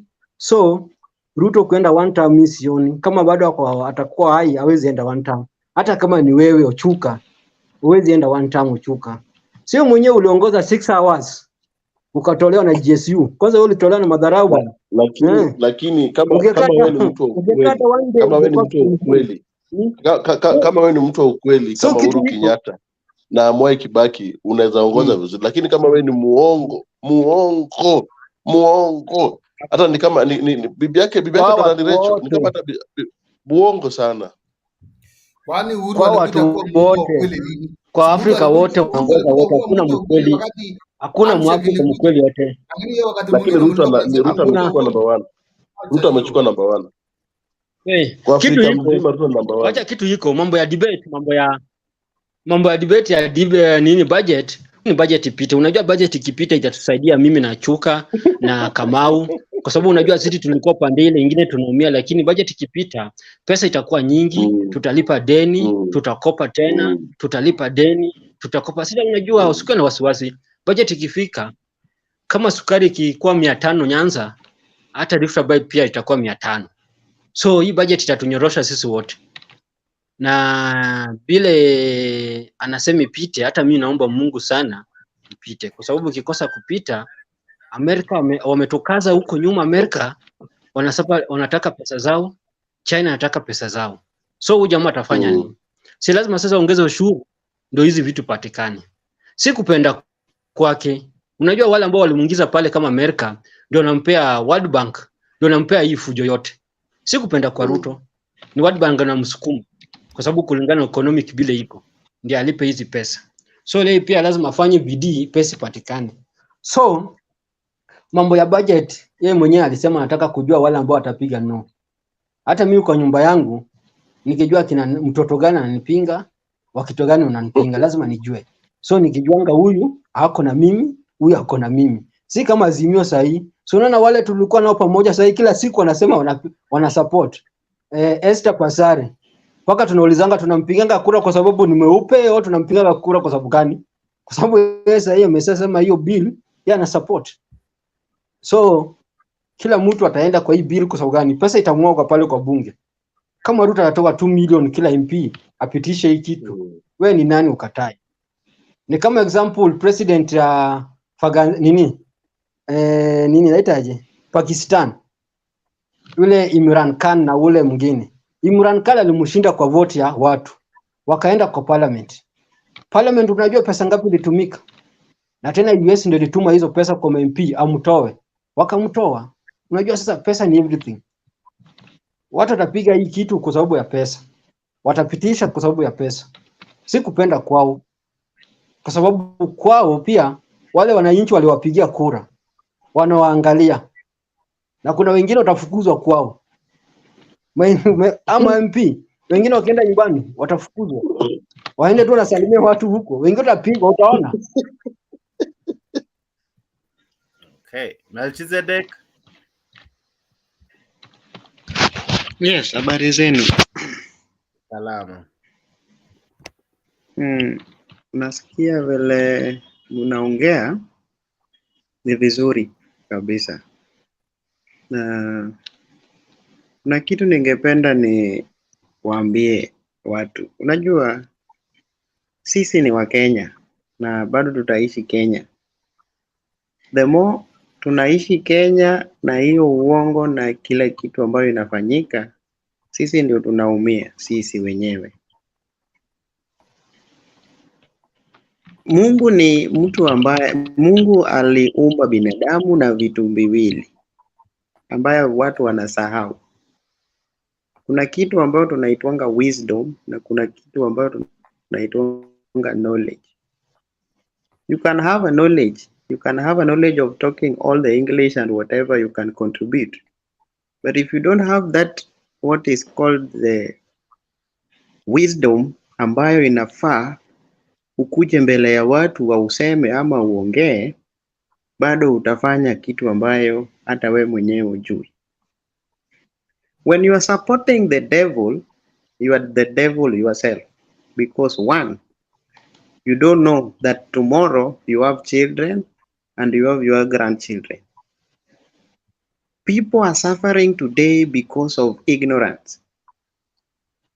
Kenyans, because we think that when someone says something in front of you, you will yell, you will talk, and you will do anything that will make you to think that people are listening to you. But you are making something that you yourself, even you yourself, you are suffering. So the moment you decided to have a leader, and this leader is not doing what people want, people are against, and 97 or 98 are against what is taking place. Only 3 to 4 people are supporting. Where are you adding these 2, 3 people? You should ask that your question. Another question that you should ask yourself, where will your generation be when you are supporting something that is inakumalisa sahi? Labda uko na kazi unafanya, you think that you itakaa kwa hiyo kazi milele. There is nothing like that. Kuna siku ambayo utawacha hiyo kazi na urudi kwa penye wale watu ambayo wanasafa wako. Sasa zingine uko na biashara ambayo unafanya, sasa unaona wewe uko sawa, but kuna wale ambao hawana biashara. They are suffering because of what we are seeing the government are doing. The fact is, whether you like it or no, that the government that we have right now is taking us to hell. And if you are supporting it or you are supporting them, you are the one that are ruining your generation, because even you yourself, mtoto wako siku moja atasimama aseme ya kwamba nataka MP. But when you support the problem that you are facing now, you are supporting that problem so that your family will be in that problem that you are seeing now. Mark my words. Those who are supporting the government right now, mark my words. By the time you will finish supporting this government, look, your generation that are coming, they will be the same problem that you are facing now. Because if we don't rectify what we are seeing now as Kenyans, then we will continue having the problem every now and then. My second point is, for those who are supporting financial bill, let them support, because they know why they are supporting it. Those who are against the financial bill like me, I already analyze and see these are the things that will make me to fail, because I'm working and I have pay slip. What will I gain in this financial bill? Nothing. Because I've already built my house, I will build even I have my own plot where watu wanaishi, then unaniambia ya kwamba unataka kuchukua again another 3% kunijengea. Where are you going, in heaven, or which part are you going to build for me the house? You should ask that question. Maneno ya hasla, nyinyi ndio mahasla, sisi ndio mahasla ambayo tunayo hapa, na nyinyi ndio mnapiga mdomo mnasema ya kwamba sisi tuna support Ruto kwa sababu alisema hasla. When some we rely on lies than the truth, and this is some people are doing here. When they are coming here, they are just saying things that doesn't even make sense in front of people, kwamba Ruto atakuwa mata miaka inaitwa 80 years. That one is impossible. I'm telling you right now, if you have mind and you have things that you are supposed to say, you should see what is taking place in Kenya. If you are supporting the devil, I'm repeating like Shakahola, you will be the same devil that your child or your children will make sure that you suffer the rest of your life, because you haukuwatengenezea jambo ambayo ilikuwa inatatiza hii Kenya sahi. So on my side, I will differ with these two people that are talking like they don't know how they are living in Kenya. We are living in Kenya. Wao ndio wanasema ya kwamba Ruto ni mzuri. Ruto alisema ya kwamba amepunguza unga, imekuwa 100 and whatever. Atuambie ni duka gani ambayo ukienda utapata hiyo 100 and sijui 90 alikuwa anasema. Supermarket gani ukienda utakuja na hiyo unga. Ukiwa nayo nitakutumia pesa sahihi. Enda uniletee hapo kwa panel upee watu, this is 170 ama 150. Kama wewe unasema ya kwamba hiyo kitu ni ukweli. Another thing, kama wewe una support Ruto na unasema ya kwamba Ruto ni mzuri, ataongoza miaka 5, miaka 6 ama miaka 10, na unajua ya kwamba wewe ni mtu ambaye ako na watoto, chunguza sana. Watoto wako watakufanyia jambo ambayo hautawahi ona kwa maisha yako yote, kwa sababu the devil that you keep is the devil that will kill you. Thank you very much. Okay, asante sana jamaa Melchizedek, thank you for your maonis. I see many commenting hapo nyuma, naona kina Geoffrey Ruto na wengi ambao wana comment. Just one moment, let me do this. Allow me to have Master vipi? Poa sana bana. Habari zenu wase? Tuko hello. Salama, habari yako? Hi. Niko salama, mnanipata? Hi. Kabisa, endelea. Mnanipata vizuri? Okay, sawa. Sasa the reason why nimeingia hapa sana nimesikia hiyo maneno ya diaspora. Those two guys were talking about the diaspora issue.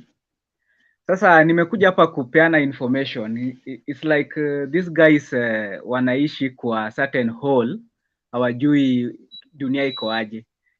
You cannot come from a community yenye imeproduce athletes. Now athletes wanakimbia internationally.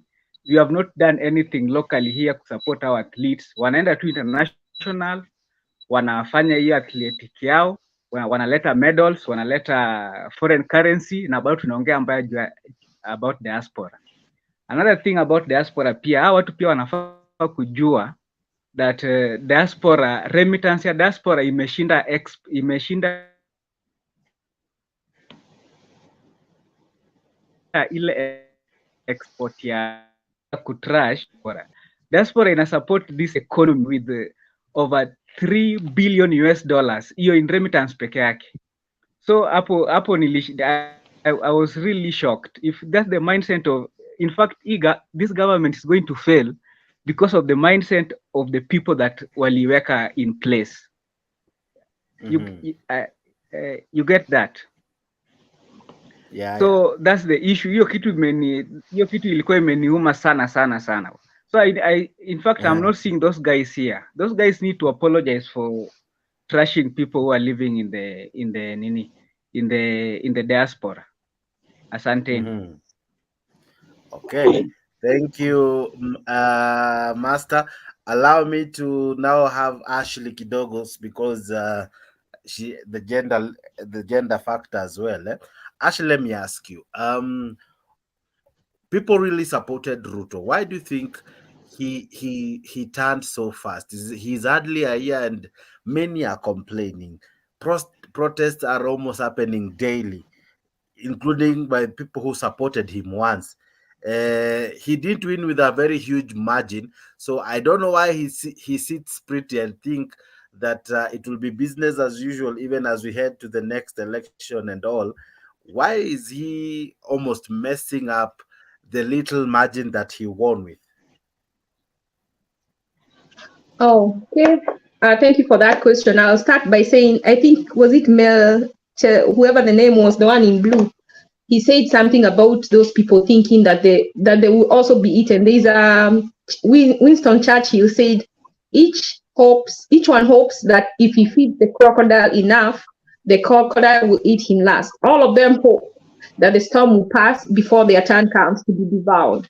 But I fear greatly the storm will not pass. It will range and it will roll even more loudly and even more widely. So don't be so happy that, you see, it's like during the Uhuru Raila handshake government, you see these politicians we have, they keep changing. That time, the people who are now speaking very loudly in the Ruto government were so much for the people. They were so much for the hustler. All of a sudden, it's like they have amnesia. It's like they don't get it, and we have to tell them. So it's not that they don't know. It's just that they're playing games, and they disrespect the small person.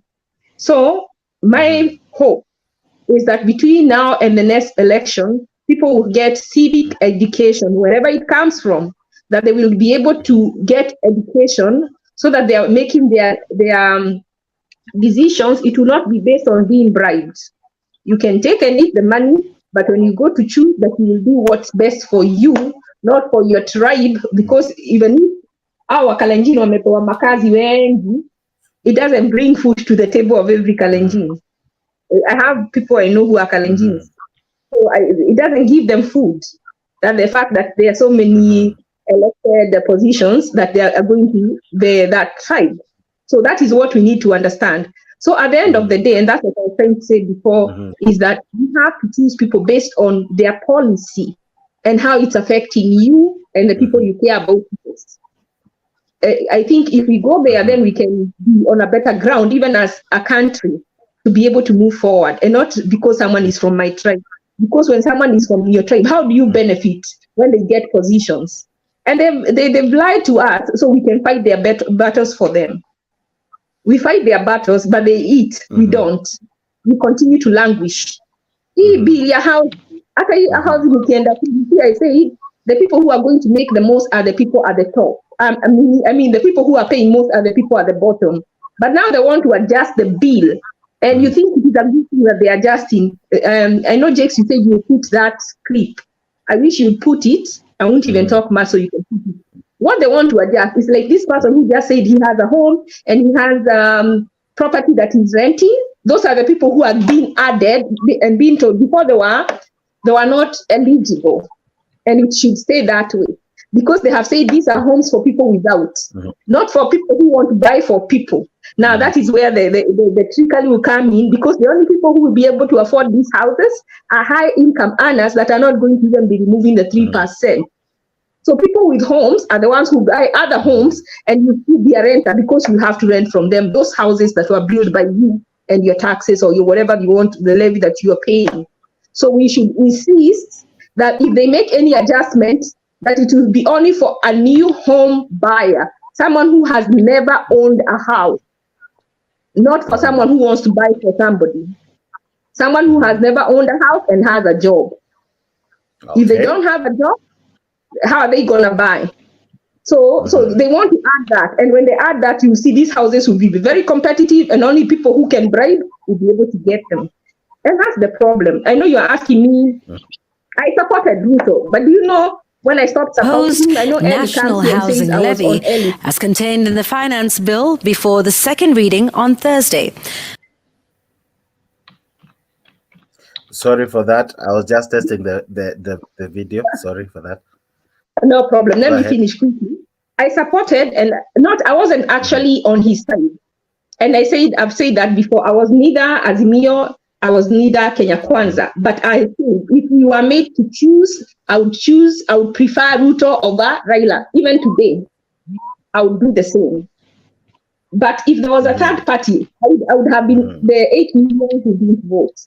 But if you were forced to vote between the two, I would have chosen Ruto. Even today, again, we are told to choose, I would choose him. Even though I feel I look like I'm between him and Raila, I will always choose him. Because Raila, it's easy for him to go and say some, the bad thing about Raila, he's so good-hearted that it's easy for him he's gullible. So he's easy for him if he goes to Russia and they bring a carpet, they treat him so nicely, he would sign bills or sign off Kenya and then come back home and realize that he sold Kenya. That is his very big weakness.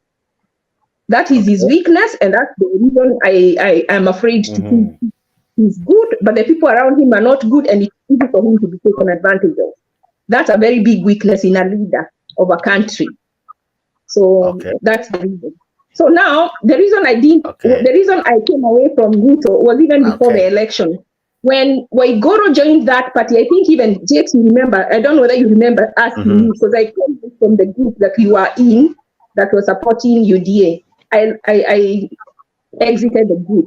When Waigoro joined, I knew. How can they let Jakes uliza Ashley kama akona manyumba kwanza. Ashley akona manyumba. So what does that have to do with what we are talking about? Ukiuliza nitakujibu. Nataka tu kujua tu. Ukinijibu itaku. It's not personal. You will not go personal. And another thing I want to apologize. Ni swali tu ambaye mtu wote unaona kwa panel kuna mtu amesema kuna nyumba. Nikikuuliza hivyo, there is a reason why nakuuliza alafu nikujibu, because ukiongea hivyo unasema hata election tukienda saizi bado utachagua Ruto, na hata nini ifanyike bado utachagua Ruto, lakini unakosoa. So ndio nakuuliza uko na nyumba, because it's like una feel pain Ruto kutax vitu zako ukose wapangaji wenye wanapanga hizo nyumba, lakini kama ni mambo na Raila kukutetea utasupport Raila, after Raila kukutetea unaruka unaenda kusupport Ruto. Naona nauliza uko na nyumba, kama uko na nyumba ufai kuwa 50-50. Just say mimi niko kwa Ruto na na support this bill. Unaona? Unajua Zedek amesema vizuri hapa. Zedek amesema vizuri kidogo tu. Zedek amesema vizuri. Anything we do now in affect mimi na watoto wangu na kizazi ambaye inakuja. So mimi sielewi mbona Ashley right now when it comes to bills ya nyumba uko against your own president ulimuelect. Right now you're telling us uko against your own president, but unataka nani akusaidie kama your own president hawezi kukusikiza na hawezi kukusaidia? That's why nauliza, do you have a home?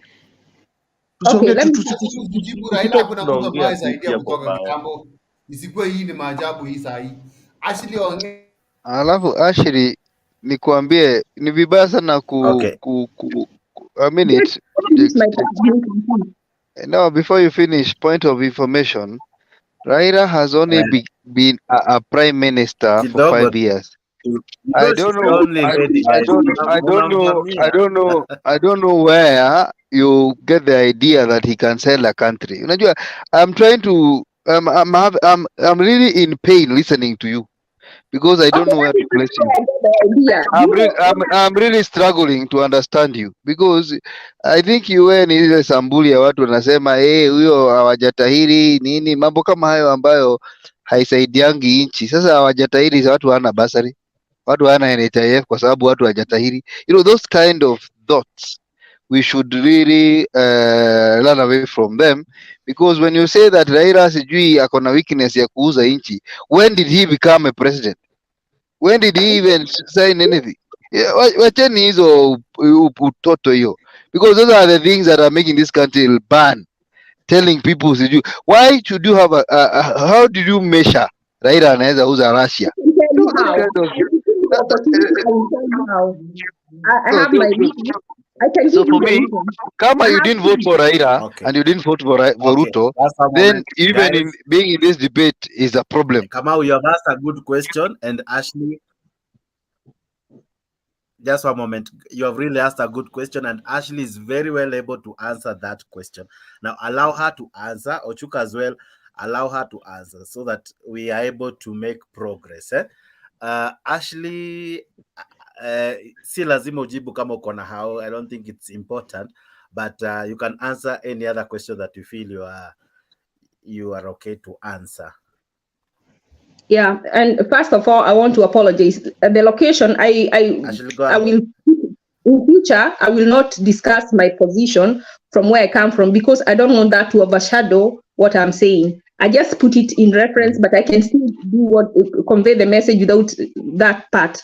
And another thing people forget, it's not everybody who goes overseas goes there because of economic reasons. There are other reasons people go. It's not always economic. And I will not answer the one on the house because I am not under review and it is not a personal debate. When you say Raila? So Raila, the MP. Correct. Now, what do you mean that Raila can sell the country? Yeah, Nyeri, the MP for Nyeri, the previous MP for evidence. Gujiri. I can get you the clip. He said, let us choose that old man because it is easy to control him. I will get you the clip. I will log out, get the clip and send it to Jakes to send it to put it here. That is what he said one time when they were in the campaign. Because Ruto is very smart. Let us choose Raila. And even Sabina Chege also implied that. And then the third thing is that if it is true in 2017, I was on Raila's side. And he knows it. 2017, I supported him. And if it is, he says that Uhuru rigged him out. How can you go and start laughing with the person who rigged you out without solving that problem? How? That means that somebody rig you out and then you start helping them with the government, being their junior, and not even asking him to rectify that so that it's not a problem again. And the same problem that was in 2007 happened again in 2022. If then he would have said, when we shake hands, then give me back my win. And if you don't give me back my win, let's fix this, that never happens again. They didn't do that. And that shows a weakness of character. Yes, sir. Hot air. Okay. Just one moment, Ochuka. I want to come to Nimona Mepotea, but I wanted to ask Emmanuel before I talk something. But actually, there is a question that I think you haven't really expounded upon. When you say that Raila can sell the country, and of course you're backing it from what the former Nyeri Town MP and the former Moranga County Women Rep, what they had said. That one is what they had said. What is in Raila's character or statements or how he carry himself that can really show us or probably help our viewers and even Mr. Kamau here who is asking the question to really say that Raila Odinga, if elected to be the president, he is he's one man who can sell the country. I'm sure you know why you're saying so. So maybe you may try to slightly more expound on the same. So let me, you know what I said before, my wish is before the next election that everybody has civic education. When we have civic education, it doesn't mean we'll vote one way. It means that you will make an educated decision when you're choosing your leader. Mm-hmm. That means that all of us here may choose different leaders, but it will be based on reasons that we have, not because they are from our tribe. So those are my reasons, and you don't have, that's my judgment, and I might not be good at judgment, but from my looking at what people have said about him that were close to him, and watching him myself, that is my conclusion. It is my opinion, but it is not a fact. So I may be wrong in my opinion, but the little civic education I have, that is the conclusion I have come to. I love him.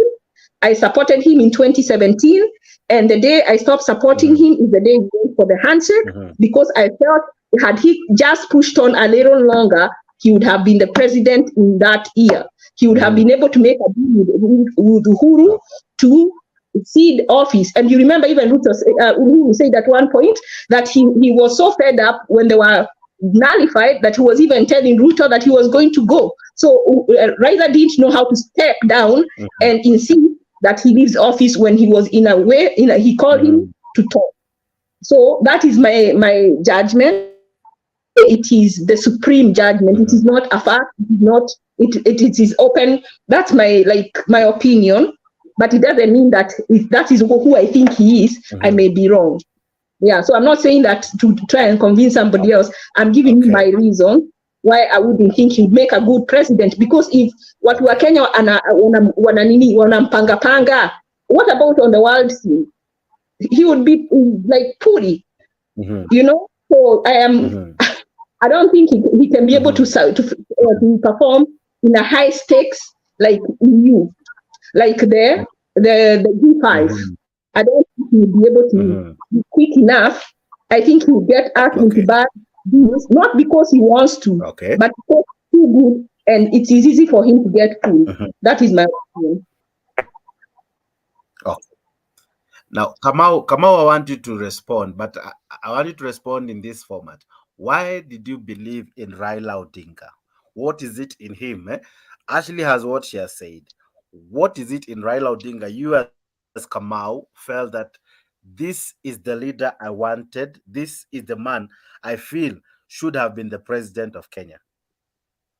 I think if you ask me that question, then you need a book. Because what Raila has done to Kenya, it cannot be summarized in a sentence. But anyway, let me try and summarize.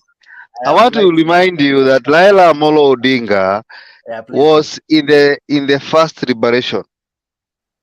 He was in the multi-party democracy where people agitated for a multi-party. So we know him as a Democrat there.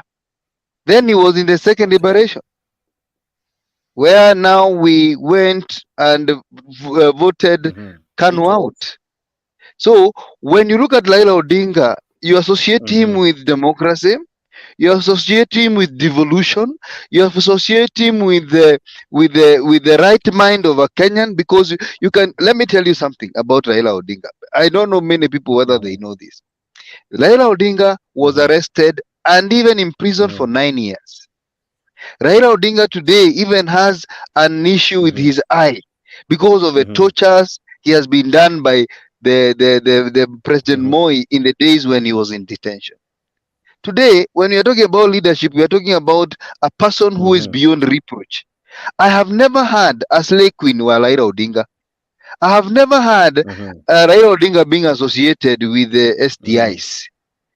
And that is leadership, where you are beyond reproach. That I don't know of a corruption case of Raila Odinga. Tusiambiwe hii mambo ya sijui ya inaitwa nini ya kuna shamba anaambianga huko ati aliiba sijui ya molasses. Me, I don't know of any other thing Raila Odinga has been associated with. And therefore, when you give me Ruto and Raila Odinga, I will die with Raila Odinga because he shows leadership. What do we see on the other side? A person who has 27 children. A person who is sijui 350 room. Sijui nini. Sijui land. Sijui what Moteshi. Sijui Weston. Sijui nini. You look at that and ask yourself, are we blind as Kenyans when we are told to choose between A and B, light and darkness? Because for me, I don't see anything Ruto has done since 1992 that is pro people that you can say, unajua wakati Ruto alichaguliwa kuwa MP, alipeleka watoto 100 shule na basari sijui na nini. There is nothing. But we have heard stories even from in Rift Valley. Msichana ambaye alienda US akaenda kwa Raila akampatia school fees. Huyu jamaa anaitwa Smart. Huyu mtu anaitwa huyu mzungu anaitangwa wa Manyora. Sebesh. These people have been educated by Raila Amolo Odinga. Sijui kama niendelee ama nisiendelee. But I can tell you, when you're describing Raila Odinga, you associate him with the good part of Kenya. When you are describing William Samoei Ruto, it is a bad part of Kenya. And that is how it is. And it is an open book. People know. People know who people are. Yes. Okay. So I have a question. Now, I love what you have said. I love what just one moment, Ashley. Just one moment, Ashley. I love what you have said, Mr. Kamau. But I still now go back to what you have said and ask you. I have like 2 questions, then I'll give Ashley. But in between, we will have you respond, as others will also come in to help you answer the questions. Now, you have said that Raila Odinga participated in the first and second rebellion, and as well, he was detained and fought many battles just to be where we are or where he is. Now, my question is presidency a reward system where we reward you for whatever you do? Of course, yes. Why should we go then for presidency if you have not shown what you can do before? In fact, let me put it this way. You are what your character is what you place as a CV. Sijui kama unanipata. The CV of Raila Odinga is what he has done. Okay. So we are sure that he fought for democracy, he'll protect democracy. If he fought for devolution, he'll protect devolution. That is a simple question. Yes, we reward you with your character, not because you you speak well. Yes. Okay. Very good. Very good. It's kind of, I wanted you to answer that way so that you now answer the question that I asked. He wasn't alone because the constitution was passed by millions of Kenyans and it had many who fought for it. Maybe he was the leader or among the many who helped. But if we were to reward them, when will others be rewarded if presidency is a reward system? You see, given that he has there were always so been many. on the ballot, There were so many. and In no fact, one else has been. let me tell you, Matiba was among them, and even Wakina Rubia and so many. But in this election, the past election, the people who stood for presidency, the person who had the biggest and the best character and the best CV was Raila Odinga. Among the people he fought with, or they fought for the democracy and devolution, nobody gave himself as a candidate. It is as simple as that, Mr. Jake. So Raila Odinga was among the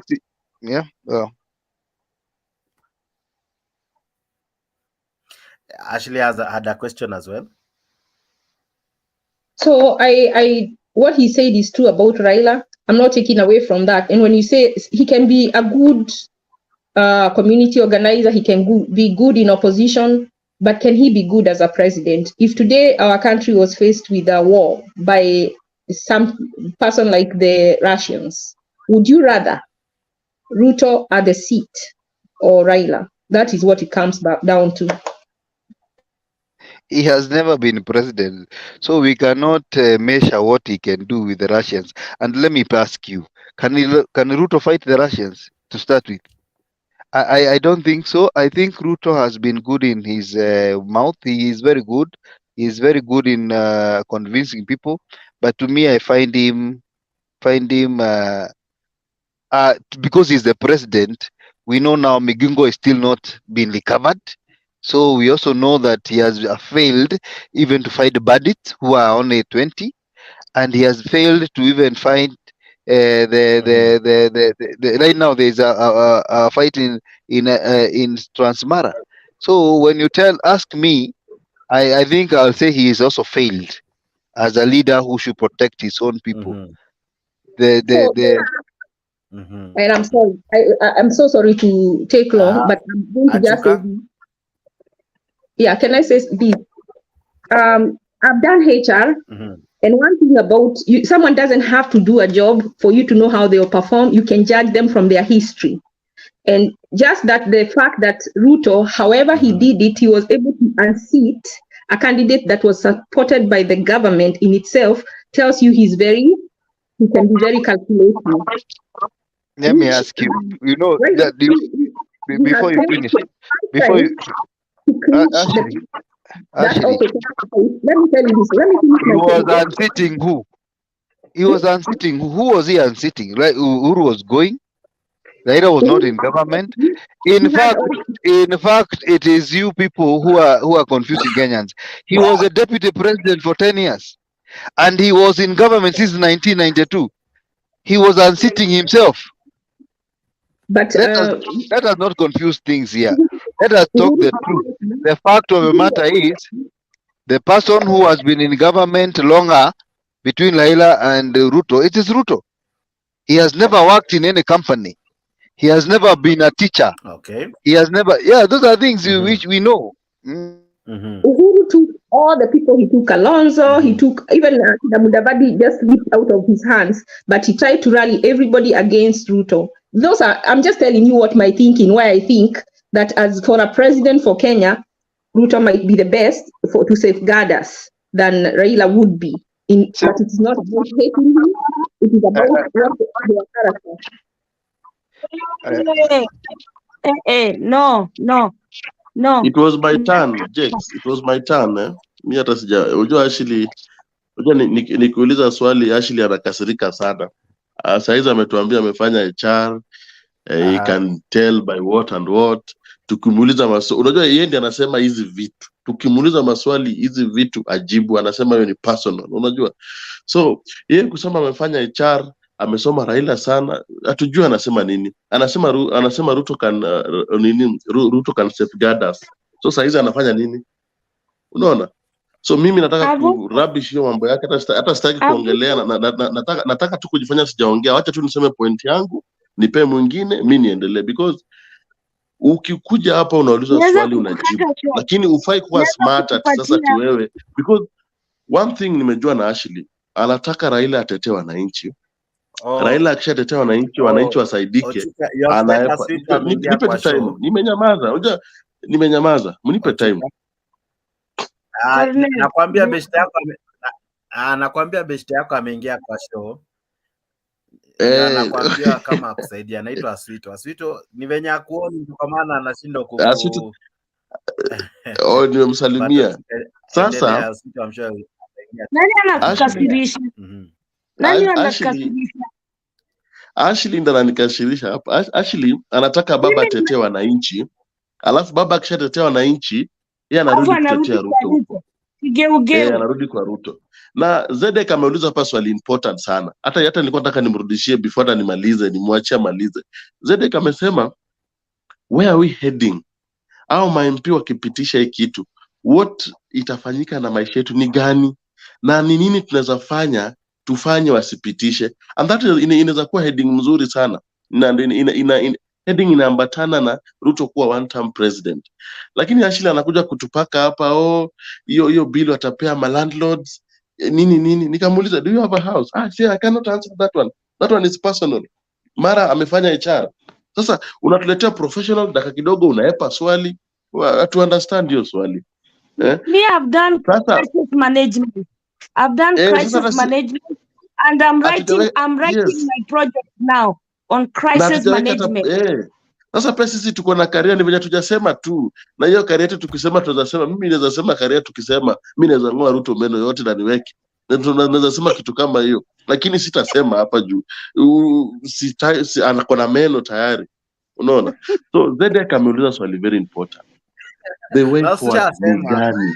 The way forward ni gani? So actually acha kudanganya hapa mambo na Raila choose.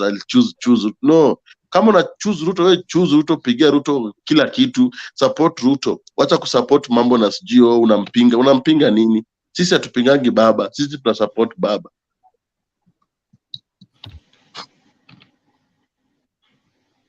What is the motion, by the way? Okay, Aswito. What's the motion? We are saying that Ruto is a one-term president. Agree or disagree? Trump. We are talking of Ruto being a one-term president. No, he will not reach one term. Quarter term. Very soon we are evicting him from from State House. No, he will not even be one term. I don't think so. How will you do that? How will you remove him from State House? Jakes.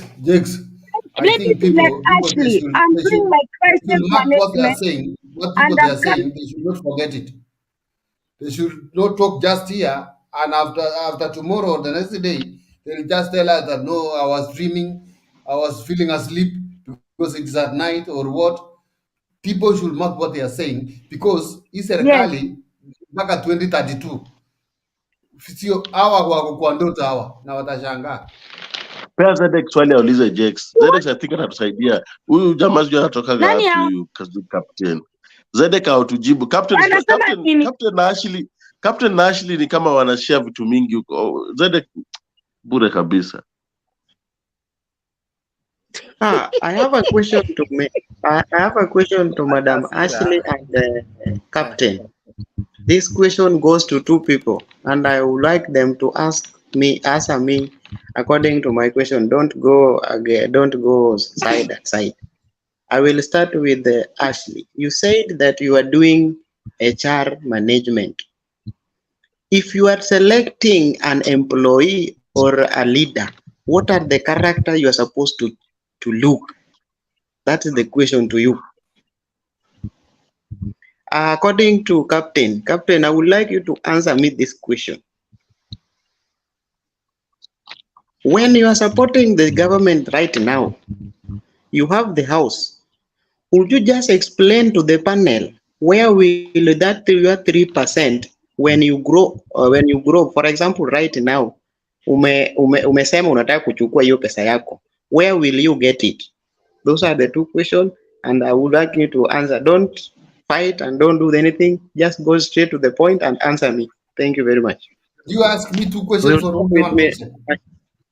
I think one question is for me. Yeah, one question is for you. Another question is for Madam Ashley. Okay, my question is this. Let me answer you. It's very simple.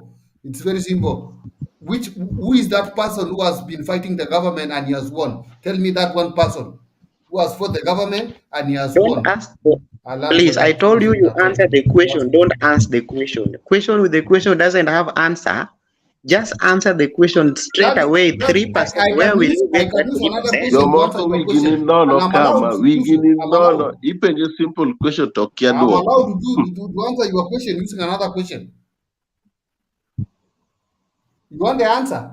Can you answer the panel? Don't ask me. Can you answer the panel? Where will you get 3%? Captain ya mato za maana ya kulewa. Jibu swali.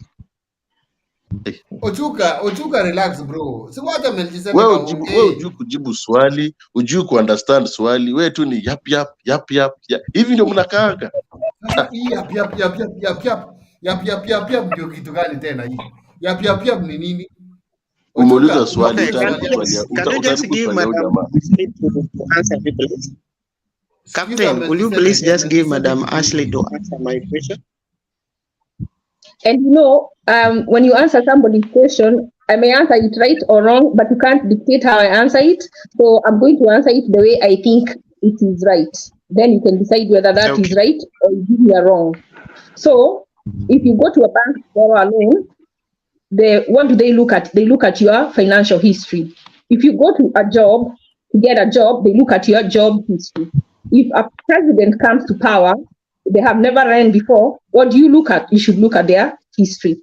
And again, different people have different opinions, and it is okay to respect all of them. Opinion are not facts, so stop worrying about what people think. You also have your opinion. That's my answer. Okay. Well, what is the That's a history good of answer. Ruto? But No, that's it's a not good a answer. good answer. Madam, What is the history of wait. I want to answer him. I want to ask him. I want to ask her. Sorry. You said that you are looking the history. When we are looking the history of Raila Amolo Odinga and the history of Ruto, who will say that this is the right person that we're going to select? Yes. That is a good question. That's a good question. So my opinion is that I look at their history, and that is what is my conclusion. It evidently seems that your opinion is different from mine, but mature people never make the difference of opinion a matter of conflict. It just says we have different opinions and we respect that. So, and immature people do what? Do mature people just select people because they have the lights, or they are selecting people because of what they are? Sisi si mature. Sisi si mature hapa. You don't have to. I don't. No. Yako ni haja kama nako. All mature. What I'm trying to say. Ashley, that's why I say the answer might be wrong. Ashley, why are you abusing me, bwana? Actually, learned people. We are honorable members. Maybe to be land, but this is my answer. Just a minute. Madam, wrong to wewe uko na opinion yako, hiyo ndio right kwako. That's what I'm saying. I don't have to be right. If you are an expert, you need to have skills on how to answer. We are not arguing. I'm just trying to make something to come out of nothing. I was asking you a very simple question. Then you say that we are going according to the history that you already said. For example, you have a family, as right now you have a family that you are the head of the family. When you are seeing things are not going good in that house, what are you supposed to do as a parent? Please, we are about 8 years. What you do is, it depends on the context. So until you give me an example, I can't give you an answer. But it's unfair for us to go back and forth. Okay. Let's say one of your kid is a thief. For example, one of your kid is a thief. How can you help that your kid to be a good person? That is an good example. I can say. As a parent, you can never accept your child is a thief. That's one thing.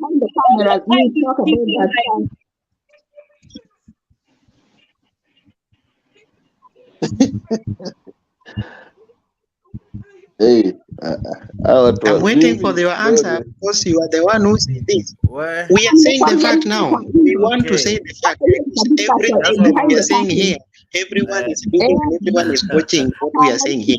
Can you tell us when you want to correct your child who is a thief, what you are supposed to do as a parent? Before I answer you, how is that related to this context of whatever we are talking about? How is it related? The context is talking about something that's making sense. How is Ruto ruling? That's the context. Ruto is ruling in a way. That's what I'm trying to bring up. Actually, can you ask these people who are these thieves they are telling us about? Ask them, who are these thieves? Do you know what? Who are those thieves? Go straight to the question, Ashley. We need to get Omtata to be the president.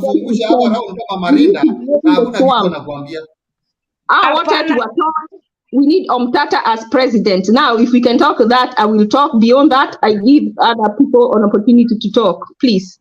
Thank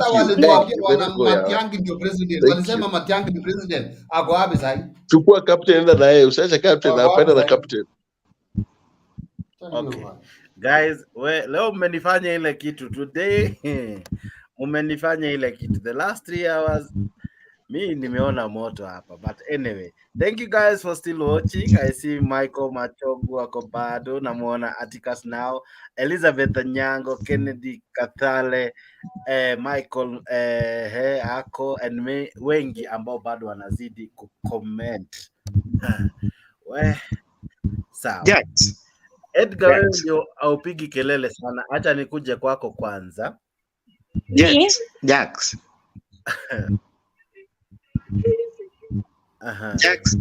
Yes, my sorry to interrupt you.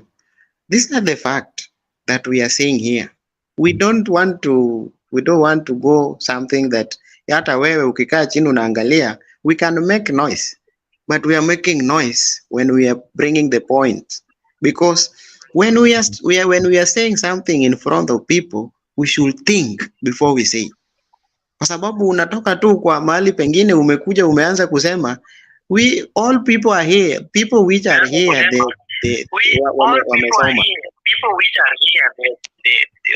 wamesoma. Kila kitu, kila mtu ambaye ako hapa amesoma na wako na nyumba. So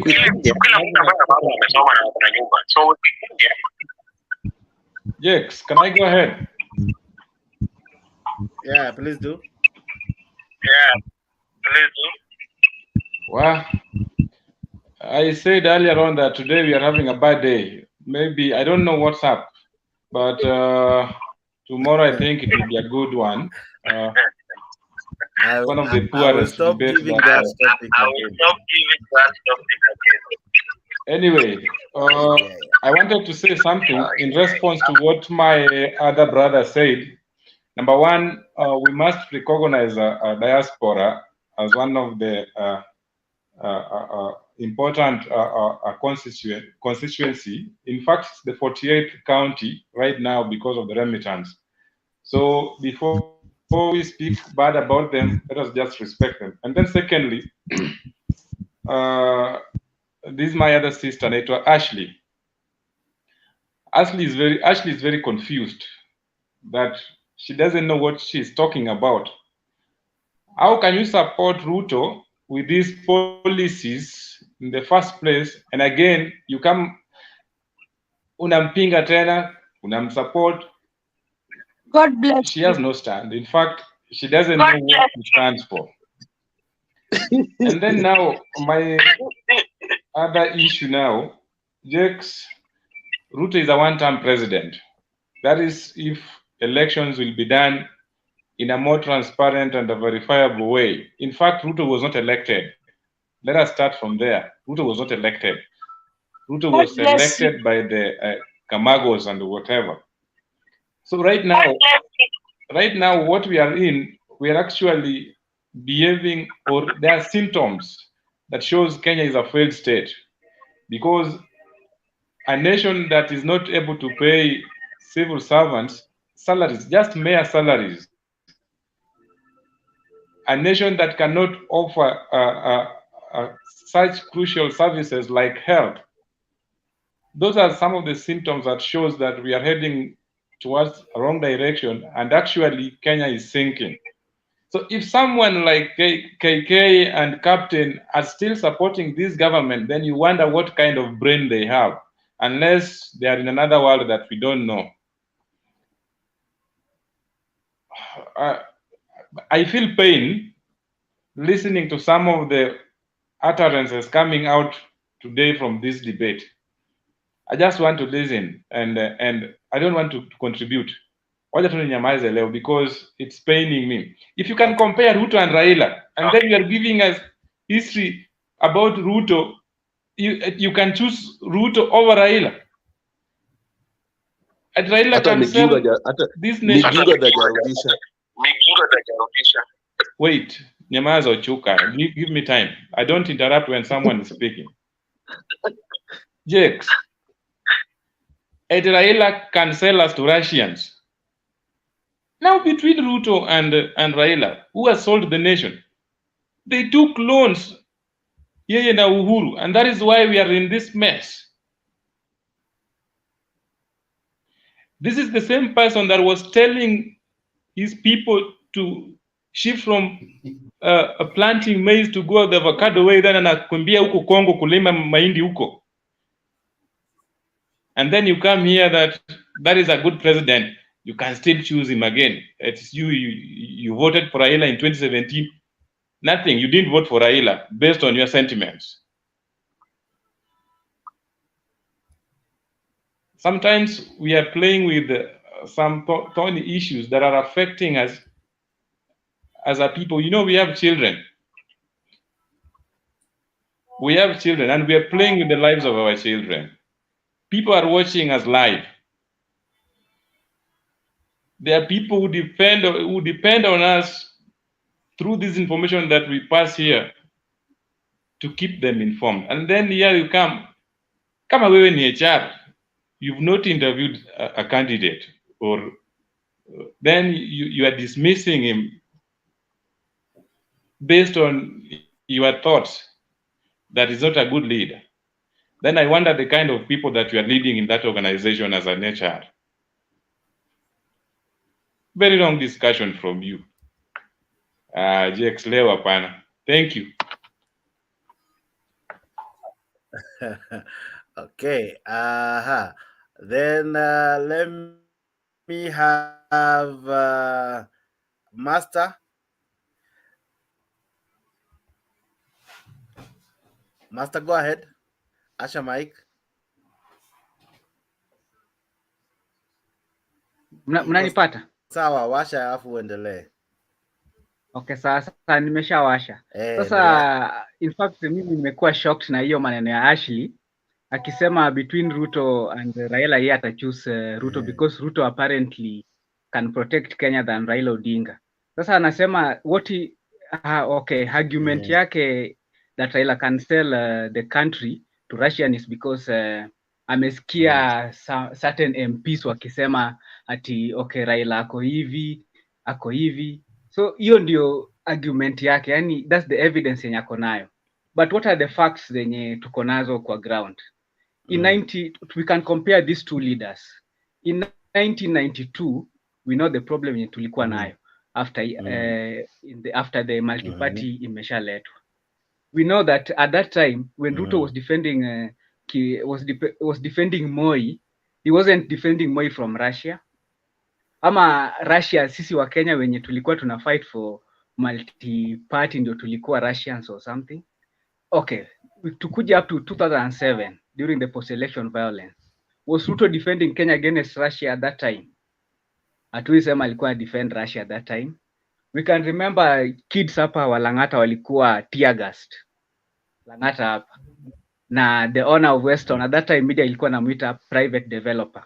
Was he protecting Kenyans from Russians at that particular time? No. But if you look at the history of Raila Odinga he's been fighting for Kenya for a very long time. 92 multi-party was fighting for Kenya. He was protecting Kenya. He was he selling Kenya to Russia in 1992? In 2007, when Raila Odinga sacrificed, unajua Raila aliona tu, this thing is going bad, but I love Kenya, I want to protect Kenya. Aka sacrifice the win yenye alikuwa nayo. You know, in 2007, we cannot dispute that Raila Odinga won that election. But ali sacrifice, at that time, Ruto alisema no, wacha tumalize hao watu. But Raila akasema no, if it is for the sake of Kenyans, I'll protect Kenyans. Aka sacrifice hiyo, aka share power. In fact, ile deal alichukua na Kibaki, Raila got the leftovers. Hata in that 5 years aliendelea kulalamika akionyeshwa madharau. He was protecting Kenyans at that particular time. So we have history ya Raila Odinga protecting Kenyans. Sasa mimi nashangaa, how comes unachukua hizi history mbili, then you say okay, Ruto ako na bad history ya he has not been on the side of Kenyans for a very long time. Then unataka you bring it back and say sasa yeye ndiye anaweza protect Kenya. You know, that stuff has really shocked me. That's the information that nilikuwa nataka Ashley apate. Thanks. Okay. Aha. Black. Vipi kaka? Karibu sana kwa show.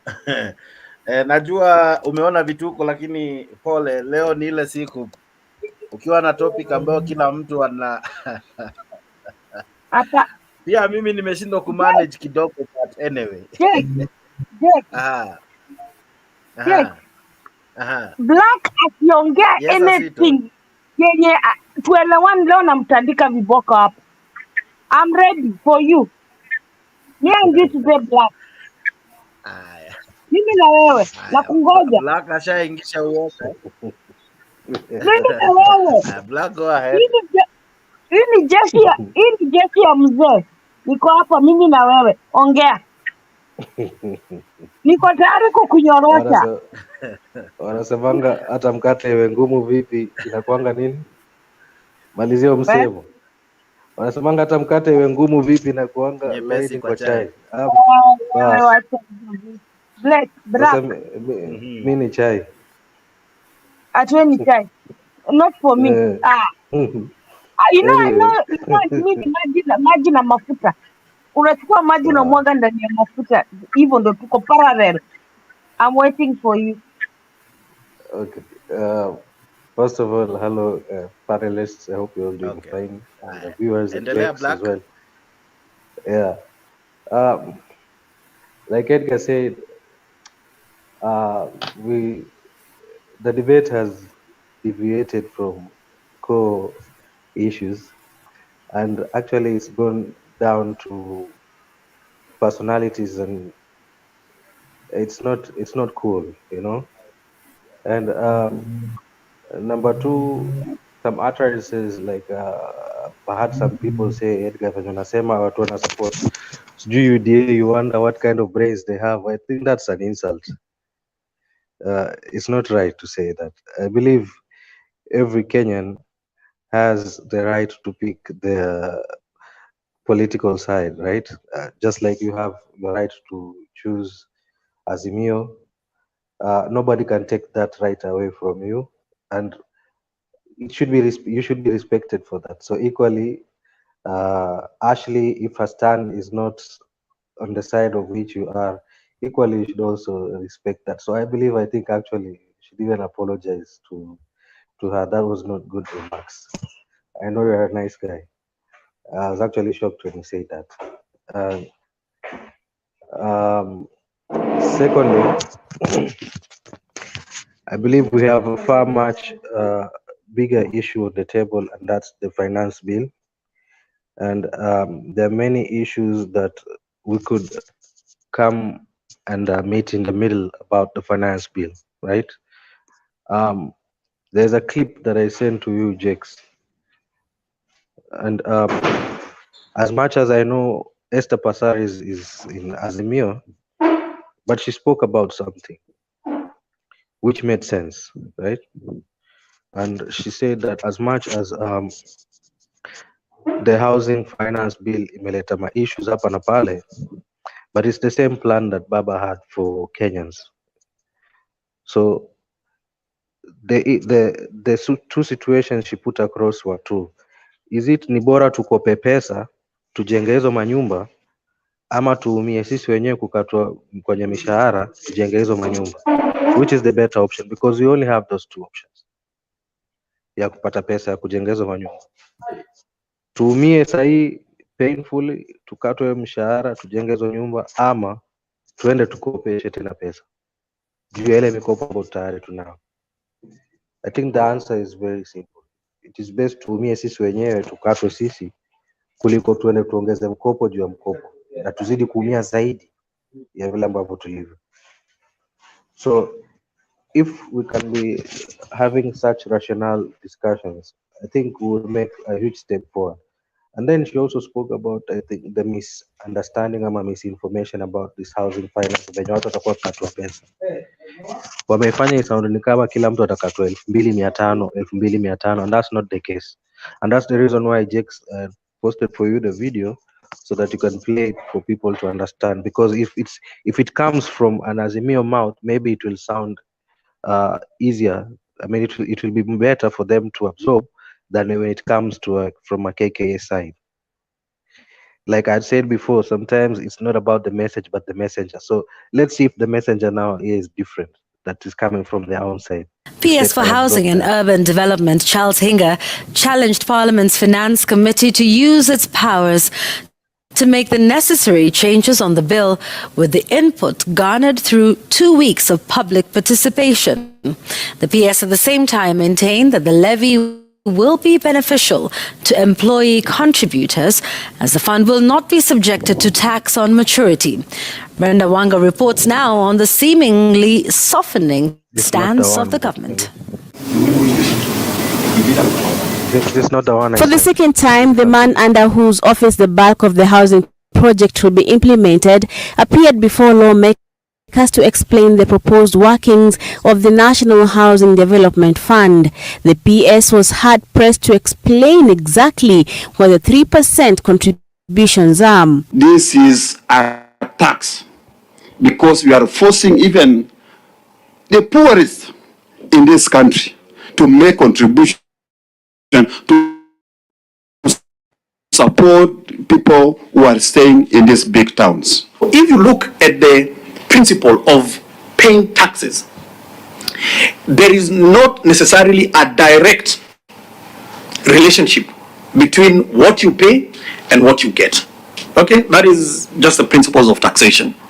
But Chair, we are saying that this housing levy confers you a direct benefit. Okay, so if you want to argue from a technical perspective, is it a tax? Because it takes a mandatory shape. The housing levy has attracted criticism over what has been termed as discriminatory policies that seem to favor the rich over the poor, the lack of clarity over its governance structure, and the safety of the monies collected, as well as the criteria that will be used to determine who qualifies to benefit from the affordable houses the government intends to build using the fund. That there is need now, before you harvest the money from Kenyans, you harvest the maize. First of all, build the store, build the granary to become smooth, so that when you bring the maize and beans and what, you already have a store. While previously the government has maintained that the finance bill would be approved without changes, the PS appears to be amenable to a few tweaks here and there. That we may disagree on the approach, and there are contentious issues in the bill that needs to be cured, and I hope that this committee will cure them. But don't throw the baby with the bathwater just because there is a challenge somewhere.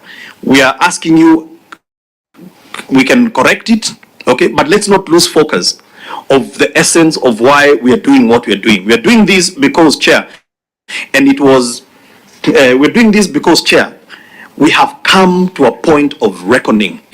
The Finance and National Planning Committee is set to retreat for its report writing on Wednesday, with sources intimating that the bill could be changed to factor in the views of the stakeholders, especially the Federation of Kenyan Employers. In its presentation before the committee, FKE had indicated that the 3% mandatory proposal would lead to job cuts and proposed that the levy be voluntary. Sources now indicate that behind-the-scenes engagements between the government and the employers have seen the government cede ground and considered the possibility of reducing the levy by 1% to bring the proposed rate to 2%. This offer is on the table as the committee seeks to prepare the report for the second reading in Parliament next week. This pray that God may give us wisdom to make the best decision for this country. The committee will also be looking into what it termed as a legal framework that will inform the operations of the fund should it become law. At the same time, the PS has clarified that amongst the changes the government is willing to make to the proposals is a provision that will ensure that all contributors to the fund are eligible to benefit from the houses constructed, as opposed to now when some cadres of employees are set to contribute but not to benefit from the project. And we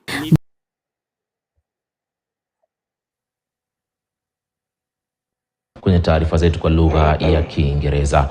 Tukiendelea na taarifa zaidi ni kwamba inaonekana kuwa ule mswada wa fedha wa mwaka 2023 utapita kwa idadi ya wabunge wa Kenya kwanza bungeni itakapozingatiwa. Kwa upande mwingine, tayari baadhi ya wabunge wa Azimio la Umoja wa Kenya wameonekana kuunga mkono mswada huo. Mwakilishi wa kike kaunti ya Nairobi Esther Passaris amesema kwamba matozo ya hazina ya nyumba za bei nafuu ya 3% yatawafaa wakazi wa jiji la Nairobi. Mswada huo utahitaji tu wingi wa hata mbunge mmoja ili kupitishwa, huku Kenya Kwanza ikiwa na wingi wa zaidi ya wabunge 200 kwa upande wake. Hayo yanajiri huku bunge likirejelea vikao vyake baada ya pumziko. Mwandishi wa habari wa masuala ya siasa Emmanuel To anadadavua swala hilo. Baada ya malumbano makali ya nje ya bunge kwa zaidi ya mwezi mmoja, makabiliano kuhusu mswada wa fedha wa mwaka 2023 unatarajiwa kuchacha bungeni. Hata hivyo, kulingana na idadi ya wabunge wa Kenya Kwanza katika bunge la taifa, mswada huu unaonekana kupita ikiwa idadi ya wabunge hao watapiga kura ya ndio kupitisha. Kwa sasa Kenya Kwanza ina takriban wabunge 221 wakiwemo 165 waliochaguliwa baada ya uchaguzi mkuu Agosti mwaka uliopita na wengine waliovuka sakafu baada ya Rais William Ruto kuchukua hatamu ya uongozi. Pindi tu baada ya uchaguzi mkuu wa bunge 14 wakiwemo wabunge wa chama cha UDM walihamia Kenya Kwanza, wakiwemo wabunge huru 11 huku wengine 6 wa chama cha ODM wakiwemo mbunge wa Lang'ata Felix Odiwuor wa Kigura. Wengine 25 wa chama cha Jubilee pia walihama, wengi wao wakipigia debe miswada ya serikali.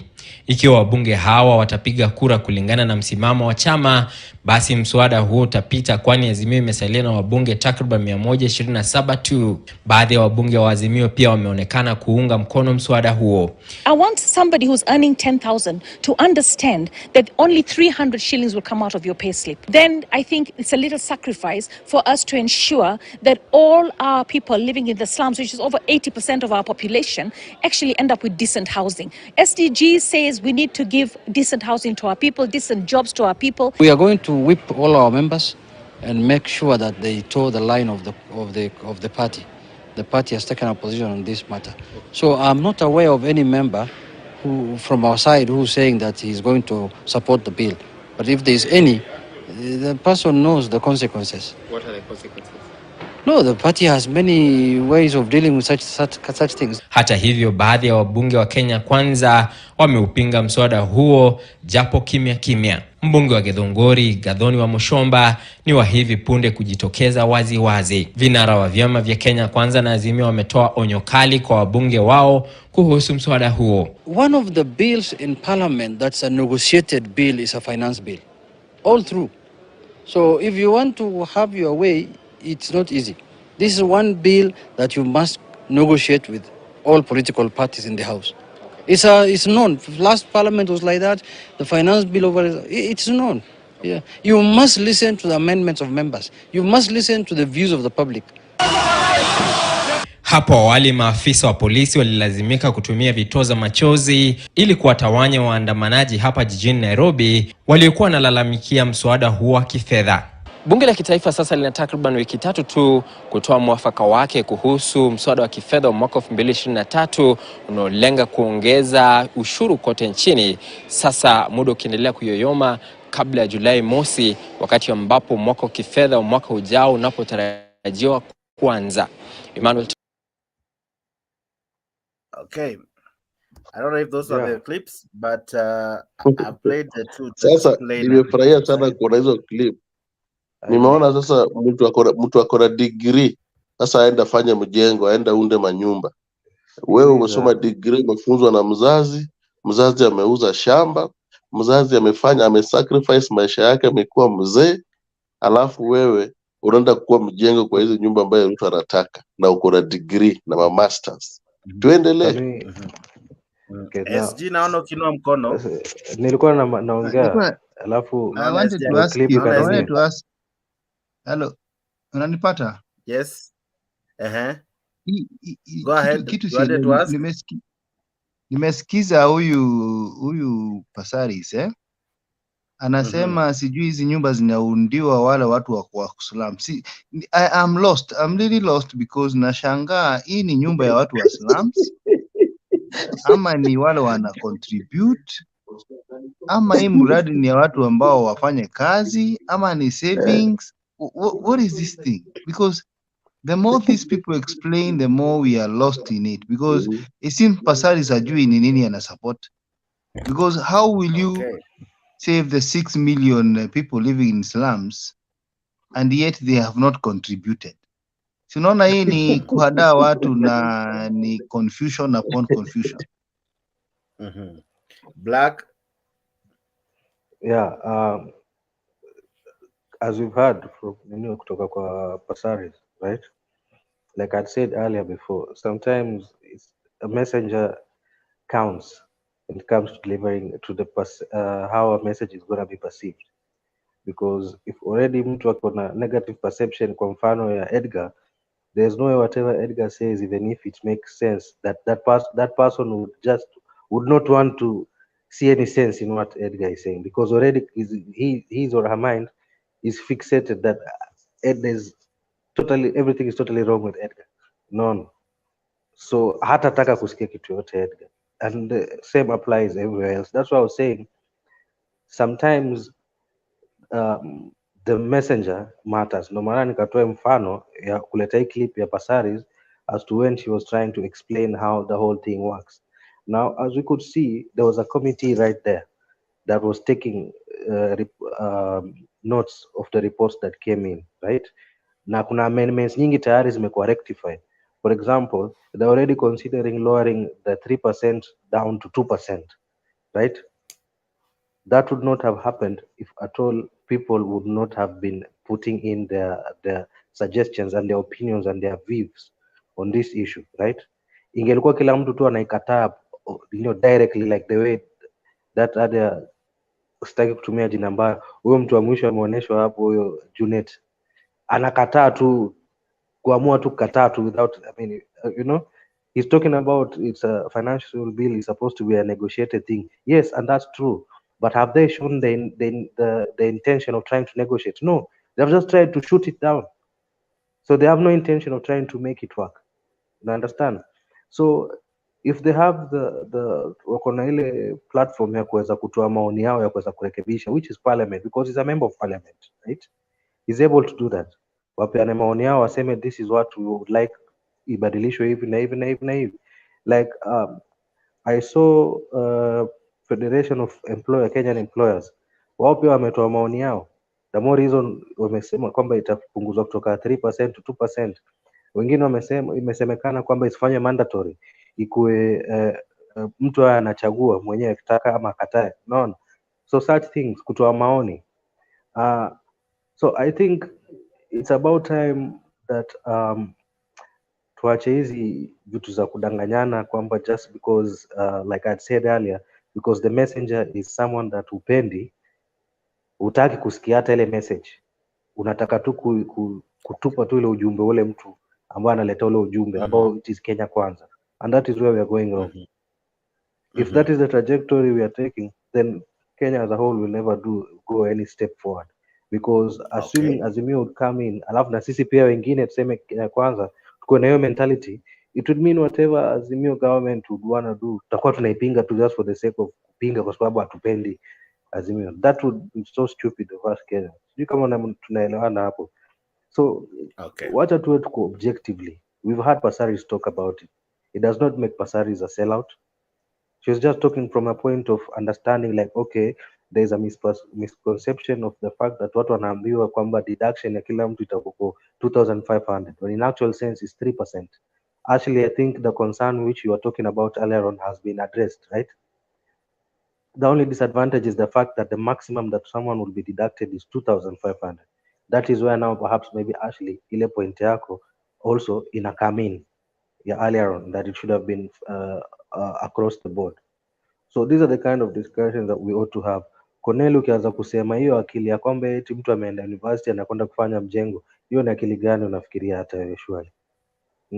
Is that the only thing mtu anaweza fanya? Kuna wameuza shamba. Listen, wameuza shamba 600,000.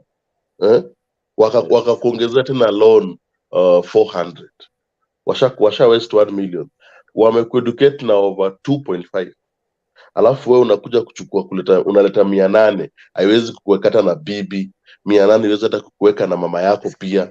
Mzazi mwenye alikueducate, mwenye amekueducate, huwezi mlisha na hiyo 800. Ako mgonjwa, huwezi mnunulia dawa ya 4,500 na wewe unakuja na mjengo wa 800 ati because president amekwambia atakusaidia kupe kazi ya mjengo. Surely tukue serious bwana. Wacha nikujibu ni kufungua akili kidogo. Maana naona imefungwa. Fungua, sijakunywa coffee, fungua. Hebu nikuulize aje. What makes you think that kila mtu atakuwa anafanya kazi kwa mjengo? Boss. Hakuna kampuni za simiti. Saizi mwenye anauza mahindi. Just a minute. Sikiliza. Mwenye anauza mahindi na sweet pale town wamesoma. Wanaenda kutafuta kazi while Ruto akitoa mapolisi watu kutoka kwa kwao wenye wameweza form 4 anawapea kazi ya polisi. Sisi hapa watu wamesoma wanataka hizo kazi, wapate hizo kazi. Na ni ukweli. It's very unfortunate. Daktari anakudunga sindano unakuwa. You are mixing issues. Just, effective communication is where one speaks, another listens, the other one speaks. Now you've spoken, you've asked a question, I'm trying to answer you, bado tena unaongea. It doesn't make sense, right? Let's be objective here. So I've just told you this. Who told you that kila mtu atakuwa mjengo, kule kujenga mjengo? Nimekutolea mfano. Kuna wale watafanya mjengo ni wale watu wa slums na hawajasoma. Can you listen? Can you just listen? It says a lot about how you are behaving, about yourself. So point here is this. Sio kila mtu ambaye atakuwa anafanya pale mjengo, right? There are so many other things that are required there. For example, kuna kampuni za simiti, right? Those are factories. Kuna engineers wenye wanafanya ndani ya ile factories. There will be massive production of cement. Of course, they will require extra employees for their factories to be able to meet the demands of those extra same bags of cement, right? So their engineers wenye wamesomea wataandikwa pale, correct? Kuna factory, kuna makampuni ya hizi ma excavators, right? Kuna engineers as well. Kuna watu hizi excavators, kuna wauzaji wa excavators, kuna watu wameenda kusomea sales, ndio wataenda wataandikwa pale, isn't it? Kuna operators wa excavators. There are so many things. There are cranes. There are so many things. So unajua akili yako ikiwa fixated that kwamba eti kila mtu anaenda kubeba mawe na simiti na wheelbarrow, that is where now your mind, I say, is sasa nikuulize wenye hawajasoma hizo career. Just listen. Nimesikia umejibu. Wenye hawajasoma hizo career wakuwe wezi town. Wakuwe wezi town because sasa umetuambia hao wengine wako na kazi. What about hao wengine? Unajiconflict mwenyewe. You've just said ya kuna watu wamesomea degrees. I've just painted you. Umesema sasa hao watapata kazi nzuri kwa engineer kwa cement. Umeweka hao wenye wamesoma umeweka mali wanafanya. Na kuuliza na wengine je? Nimekupatia paka wa sales. Hizo excavators ambazo zitakuwa zinatumika huko, cranes. They will not fall from heaven, right? They have to be bought. There's someone who will sell. These companies will employ these extra salesmen. Hizi kazi za housing na SGR ni gani? SGR ilisaidia nani? If the message, where is the SGR inahusika wapi na housing? No, nakupea example. Please don't show the level of SGR pia ilikuwa something big. Let's listen. No, tulia. SGR pia. Ukienda route na route, but najaribu kuavoid. Unaona na kuavoid tu. SGR pia iliundwa, si ndio? Ilipokuwa inaundwa, wakenya nani waliunda SGR? Alafu ilibaki maintenance ni wanani walikuwa wanafanya. Wakenya nani walikuwa wanaendesha. So ukituambia hizi manyumba pia, unajaribu kuniambia serikali itakuja kununua mawaya hapa Nyamakima na mastima za watu Nyamakima. Utanambia serikali itaenda ikuje chukue chuma kwa watu wa nini? Tuseme tu kweli. Hii kitu utapata hata hizi milango zitakuwa imported. Hazitajengwa hapa Kenya. Acha nikwambie reality. Most of these things zitakuwa imported kutoka nchi za nje na tunajua ni wanataka kubenefit. Mimi nimesema yangu, unajua unasema yako, unaona uko right, pia mimi niko right. So ufai kuambia level ya kiwango iko chini yako iko juu. Ufai kufanya hivyo. Pia ukifanya hivyo nitafanya hivyo. Lakini Kenya nakuuliza ni ukweli. Hakuna venye utaniambia wale wenye wamesoma ati waende wafanye kazi ya mjengo. Hiyo ndio nimekataa. Nimekutolea mfano nikakuuliza nani amesema kwamba wote watakwenda kwa mjengo kubeba wheelbarrow na masimiti. So Chinese atafanya hizo kazi all the things that are required, some of the things that are required that would end up offering employment to persons that have actually gone through some level of education. Nikakutolea mfano of engineers. hata hizi zenyewe hizi mjengo hizi, they require How some many engineers architects, wanakuja right? kwa ground na Listen, engineer they require some engineer architects, right? Kuna watu wamesomea hapo, they require engineers, engineer isn't by it? professional, lakini hafanyi vitu bwana. Ni nini wewe? Yesu wangu wewe. Listen, I don't know, maybe perhaps if it came from a different messenger, maybe Edgar or one of your own, it would maybe make sense to you. You know? Kimwareri But if you have a block, if Kimwareri you ilikuwa have inafaa a, kuandika if you have ngapi? Moja. Kimwareri ilikuwa inafaa Kimwareri kuandika na ngapi housing kazi? plan, Kimwareri na housing plan imeingia. Ni Why are you sample jumping nakupea. from kutoka police employment to Kimwareri? Please, Police can you send employment someone unajua that I wanapea can ndani. discuss with? Police employment wanatoa tu Rift Mimi Valley wanaingia wote. Kama ongea. mimi ngoja nikwambie, hata hii housing fund si ati ni a bad idea, is a very good idea. In fact, kama ni Kibaki alikuwa anatuitisha 3%, Kibaki president, Kibaki yule alikufa, tungesema hai hiyo tutasacrifice hata 30%, lakini we have seen Gachagua and Ruto, they cannot be trusted with money. They cannot be trusted with even finances. Sahi we are the dollar is at 140 something. NHIF fund is been swept. So the problem is not even the fund itself. The problem is the people overseeing this. They are thugs. Wezi. Hao wezi Now hatuwezi for once, waamini. Kamau. SG Kamau. Yes. I've heard two things there. One, gratefully, you have acknowledged that yes, the idea is good, and that's a good start, right? Now, Yes, the other point that you've made is the other point you've made is just that you believe that the persons that have been tasked with ensuring that program is implemented are the ones that you don't trust. See, yeah, they are so thugs. just a moment, step by step. So the idea is good. Let's start from there, right? Now, to address the second concern, which you say that una fear kwa sababu wale wengine huenda ikawa ni majambas kwamba wataiba.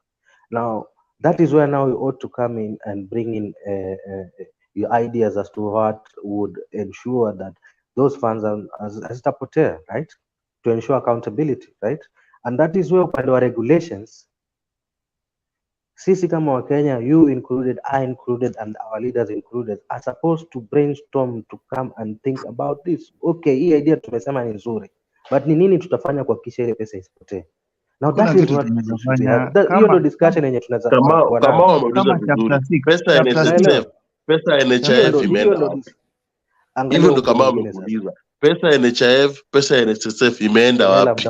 Na mmetoa, mmefanya nao nini? Barabara gani mmeunda? Hospitali gani mmeunda? That is what kama wanakuuliza. Pesa ya NSSF, NHIF mmepeleka wapi? Sasa mjibu, tumetumia hii, tumeweka hii, tumelipa deni. Na ni ukweli hizo NSSF na NHIF ziko na sheria pia, lakini zinachukuliwa ndugu at will. In fact, let me tell you something. Listen. I'm gonna handle. Listen. No. Because why am I saying this? Why am I doing this? Because I've realized one thing. I've realized that you are trying to throw words on this side, and the other one is trying to throw words on the other. So I'm gonna deal with you one by one, right? And I'm gonna discredit each and everything that you're trying to say, if and when I see any misinformation from your side, one by one, right? Now, Jake, take charge. Allow one to speak. If kama mmoja kuna issue, I will deal with that person. If the other one speaks, mute their mics. Don't allow them to speak until I finish with the other one. I was on a phone. Because now, like Edgar had said earlier on, I was listening. It's now becoming like a heckling match, and that is not like me. I'm someone who likes having a productive argument or a productive debate. I know. Whereby we engage each other, right? Because at the end of the day, it's all about trying to make sense of situation and issues that we have. It's not a shouting match. But if one tries to throw this, and we end up looking like fools in a supermarket or in a market out there. Kosokoni. Okay. So it's either you deal with one mute the mic. Okay, so who had asked the? Sorry, I didn't even know who was last to speak. I was on a call. I was Someone speaking. had just called. Nilikuwa naongea jamaa akaruka Colonel na mambo yake mengi. So I was trying to address hivi na hivi. Cornel mwelewe. Cornel, you must understand him. Yeye, when it comes to housing, hizo story kuna venye. But anyway, Yes, I agree that's with the you. reason why. I'll give you one person at a time. So who do you want to start with? Anyone. First of all, I saw Edgar raising his hand. He's not been given a chance to speak. Okay. But I see Kamau's hand is already up. Yes, Kamau. Edgar been raising his hand from long. Edgar is shaking his head. I have 3 issues that I want to address on that housing issue. Well, first of all, is that we are not all construction workers in Kenya. And I want to understand how that will solve the job issue or the unemployment in Kenya. Because I also want to ask, after he answers that, I want to also, number 2, to ask, what is this thing? What is this housing levy? What is it about? Is it a tax? Is it a savings? Is it what is it? Because it seems I don't understand. Then the third thing, I'd say that if it was Kibaki, a trustworthy man, I would gratefully give 30% of my salary if I had, so that he can build a house, because I can trust his word. But I will not be able to trust Ruto and Gachagua, because even the promises they made after 100 days did not fulfill. So the problem in Kenya today, it is the people trying to convince us that we trust them with our money to build houses. So for me, it's an honor. I think these people want a float to steal and enrich themselves. They reach a level of Uhuru Kenyatta and the richest people in Africa. And this housing levy is not explained. It is not, and somebody should not say that regulation should be put. We have also chapter 6, which regulates that thugs and the people with integrity questions should not be MPs, and they are MPs today. So we know that the manipulation that is this government is doing will not solve the problem that we are facing. And that is what I have to say, because from where I sit, I think we are giving a hyena to oversee our goats, that render to rally. But we are sure that in the morning we will not have any goat. Okay. Black, care to respond? It's very simple. I'll respond in one way.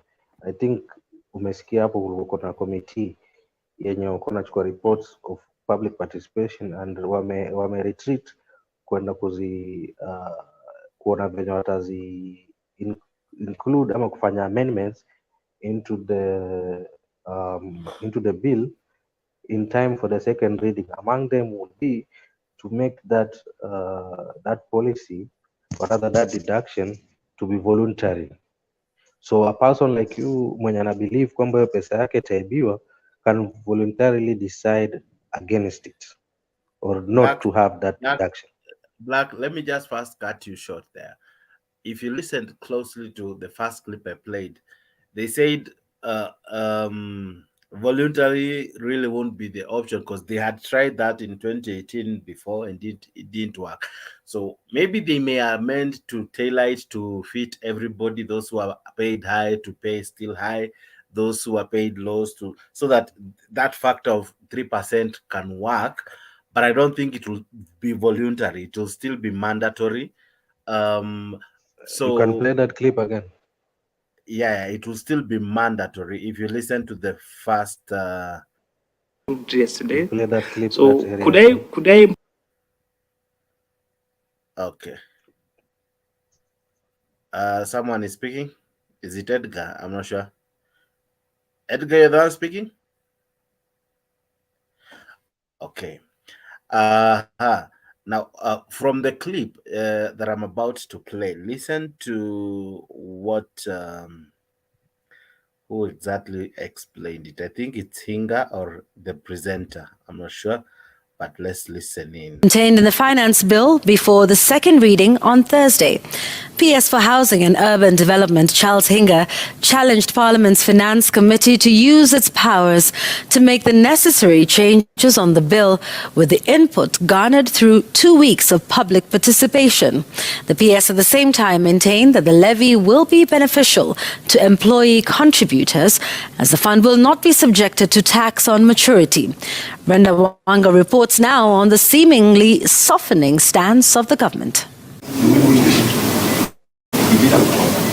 For the second time, the man under whose office the bulk of the housing project will be implemented appeared before lawmakers to explain the proposed workings of the National Housing Development Fund. The PS was hard-pressed to explain exactly what the 3% contributions are. This is a tax because we are forcing even the poorest in this country to make contribution to support people who are staying in these big towns. If you look at the principle of paying taxes, there is not necessarily a direct relationship between what you pay and what you get. Okay, that is just the principles of taxation. But Chair, we are saying that this housing levy confers you a direct benefit. Okay, so if you want to argue from a technical perspective, is it a tax? Because it takes a mandatory shape. The housing levy has attracted criticism over what has been termed as discriminatory policies that seem to favor the rich over the poor, the lack of clarity over its governance structure, and the safety of the monies collected, as well as the criteria that will be used to determine who qualifies to benefit from the affordable houses the government intends to build using the fund. That there is need now, before you harvest the money from Kenyans, you harvest the maize.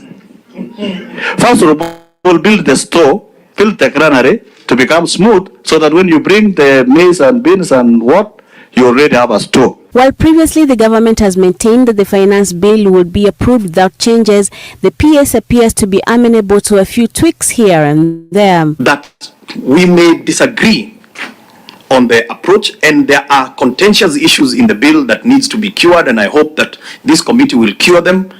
But don't throw the baby with the bathwater just because there is a challenge somewhere. We are asking you, we can correct it, okay? But let's not lose focus of the essence of why we are doing what we are doing. We are doing this because, Chair, and it was, we're doing this because, Chair, we have come to a point of reckoning. The Finance and National Planning Committee is set to retreat for its report writing on Wednesday, with sources intimating that the bill could be changed to factor in the views of the stakeholders, especially the Federation of Kenyan Employers. In its presentation before the committee, FKE had indicated that the 3% mandatory proposal would lead to job cuts and proposed that the levy be voluntary. Sources now indicate that behind-the-scenes engagements between the government and the employers have seen the government cede ground and considered the possibility of reducing the levy by 1% to bring the proposed rate to 2%. This offer is on the table as the committee seeks to prepare the report for the second reading in Parliament next week. This pray that God may give us wisdom to make the best decision for this country. The committee will also be looking into what it termed as a legal framework that will inform the operations of the fund should it become law. At the same time, the PS has clarified that amongst the changes the government is willing to make to the proposals is a provision that will ensure that all contributors to the fund are eligible to benefit from the houses constructed, as opposed to now, when some cadres of employees are set to contribute but not to benefit from the project. And we The government has been forced to cede ground on part of its implementation strategy on the 3% housing levy. According to the Principal Secretary in the State Department for Housing, Charles Hinga, there are key areas that may require amendment before implementation. And as Jimmy Mbogo reports, there seems to have been a change of heart from the government's corner. Public outcry over the proposed housing levy has seemingly borne fruit, with the government now admitting that there are aspects of the proposal that could be improved through amendments before adoption, contrary to the narrative just weeks ago. While appearing before the Departmental Committee on Finance and National Planning, the Principal Secretary in the State Department for Housing, Charles Hinga, was forced to make a case to the legislators on just why the bill should not be rejected. About the architecture of the fund. It has issues, and part of the bill, the part of the process that we are going through, it is within this committee to make those amendments so that it is reflective.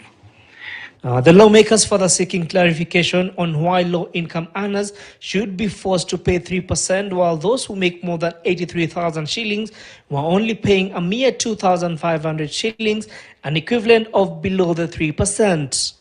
Me and us, including our chairman, members of parliament, this is public participation, has a basic salary of 426. If you, because maximum is capped at 2,500, can you take 2,500 divided by 426,000 times 100? It means we members of parliament, wale tunasemanga ni wadosi, wana contribute 0.58688544%. The hustler who actually voted for me, who is earning basic salary of 10, is contributing 3%. The lawmakers sought an explanation on just how low-income earners will be able to own the house, going by the 7-year plan, which in some cases, the saving will not have amounted to half of the price of the unit.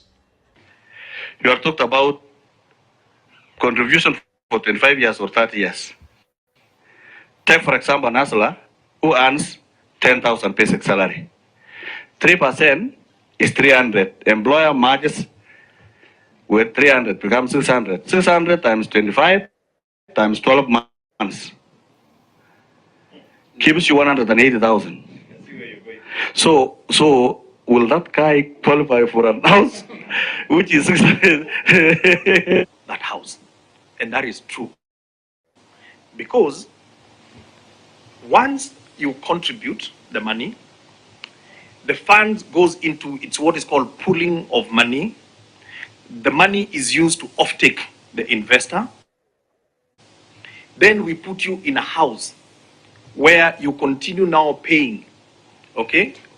Whether it is the 1 bedroom for 5,000, 2 bedroom, 10,000, 3 bedroom, 15,000. And we give you up to 30 years. You don't have to wait for 30 years to pay, and then you own.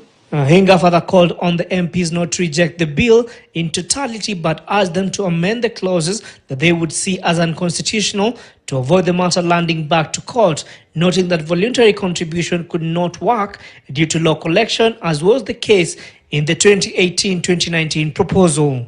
The result of having it as voluntary is that you will actually not even be able to do one project at the scale that is. Because if the smallest project we had was 5 billion shillings for 1,000 units, 1,370 units. And over how many years are those since December 2019? 3 going to 4 years. We've only collected 1.8 billion. This is less than what we are projecting we are going to collect a month. Jimmy Mbogo, KTN News. You see, Jakes.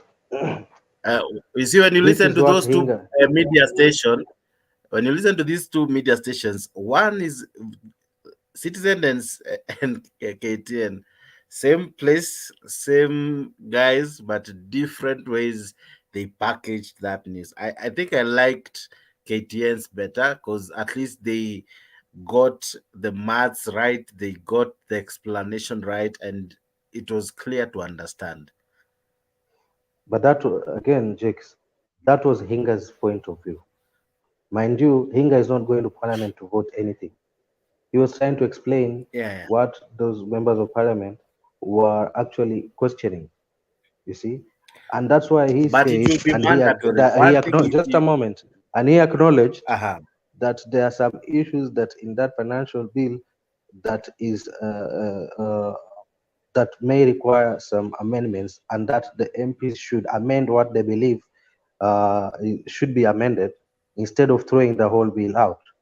And that's the reason why you see watu wanaenda retreat ya kwenda kuangalia what they should amend before it goes back for a second reading, right?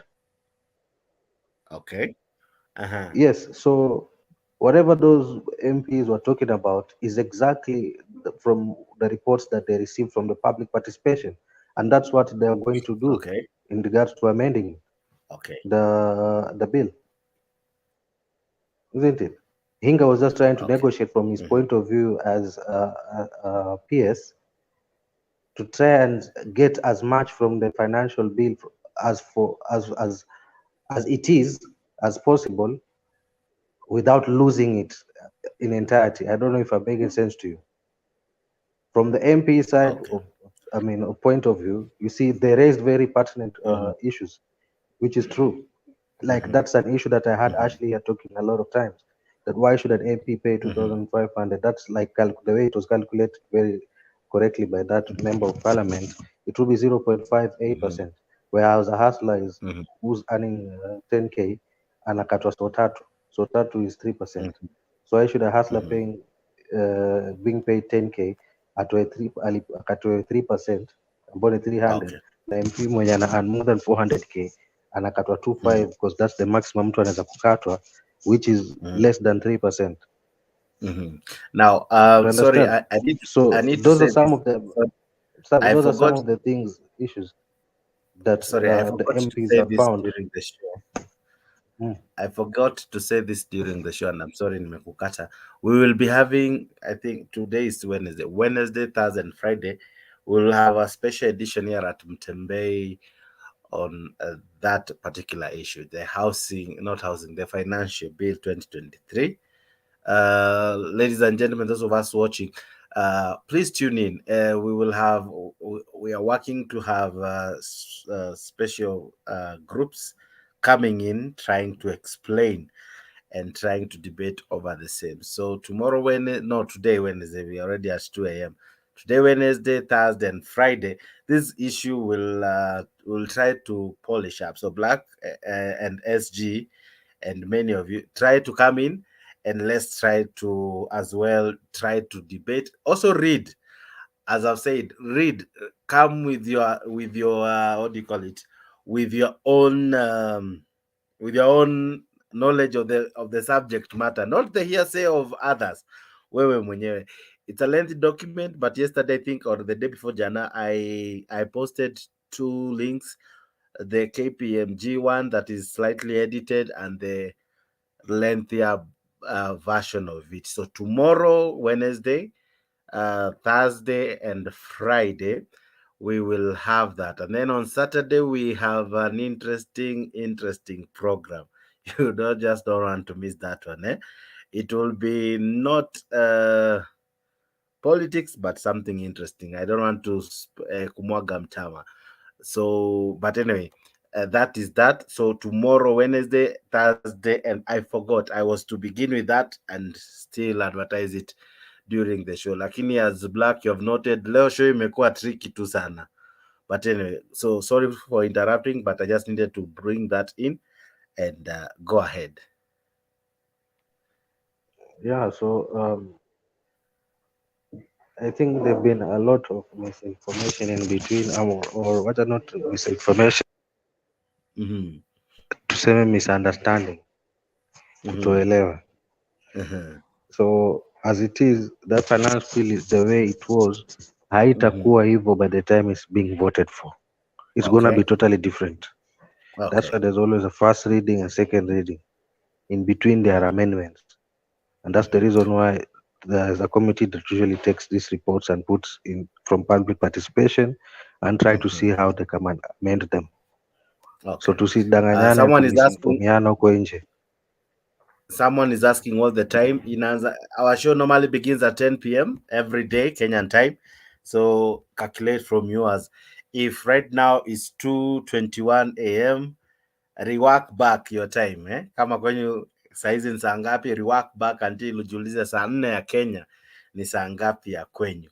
Pia naambiwa hapa na Kenya Rebels at Satoni Champions League final. Anyway, but anyway, we will have an interesting show. And Black, you don't want to miss. I have a friend of yours, a lady friend who I'm sure you'll love to see tomorrow. So anyway, sawa. Pole nimemwaga mtama sana, lakini let's meet tomorrow for that. But for this show, hey, SG Kamau, are you convinced with what Black is saying? And as well, I wish to get to have you tomorrow for the show as well. You're saying what? Are you convinced with what Black is saying, that after all this, the amendment that will be made will be beneficial eventually? Do you see Kenya Kwanza coming out with a perfect document? Because they normally say a good idea can pave way for a better idea. Do you see this being polished to suit everyone, and then by the end of the day, everyone feels they have benefited, or rather their needs have been met, and somehow, of course, kutakuwa na big winners na big losers, but eventually we need to have a win-win. Do you see that happening after the second reading is brought in the House? I told you the problem is trust. We do not trust this regime, and I think the issue is what does Ruto want? Because Ruto, the president advises himself, he supervises himself, and the amendment will go per what he wants. And therefore, for me, I don't expect any change. In any case, the much Black is saying is just dipping us into more confusion, because we do not know what is this levy about. Is it for employment? Is it for people to save for 7 years? Is it for the housing for the slums? Because no matter how you look at it, these things look confusing. It looks shady, and it looks like it lacks a structure. For me, I don't trust it. I would love people to have houses. Even me, I want a house. But when you look at it, the way they explain it, because according to Black, it is because it's going to create employment for everybody who is unemployed. If it's that's what I had. According to Pasaris, it is going to build houses for all the slum dwellers in Nairobi. According to Hinga, it is a saving for all Kenyans who want to save. So when you look at it from all the point of view, nobody is explaining what it is for. Where is the money going to go? Is it going to go to the consolidated account, or is it going to go to KCB, one of the accounts of Gachagua? We are not so sure where this money will go. So as Kenyans and peace-loving Kenyans, we are calling upon the people of Kenya. As much as this thing is sounding so good, we resist it with all our powers. But as I said there before, when the gods want to destroy you, they make you mad. And they are making this government mad. My prayer is that they pass the bill as it is, so that when we call for maandamano, then we'll have so many recruits from Kiti, from Buranga, from everywhere, who will come out and say enough is enough. Then that precedes a question that one would ask: after maandamano, then what? The bill, if it was to be passed, itakuwa imepita. After we have andamanaed, what? Because I'm asking you that because we have had like 2 previous maandamanos, season 1, season 2. The objectives weren't met, and somehow they were hyped, and then eventually many felt frustrated. We were told the first one we would march to State House. That didn't happen. The second one, we were told that we won't relent until everything that we have demanded in the bipartisan talk has been met. Now the bipartisan have halted 2 maandamano. So as much as you're saying that maandamano may come back and you'll have many more followers or waandamanaji and all, what will be the outcome? What will it? What will be the objective? What will it achieve after?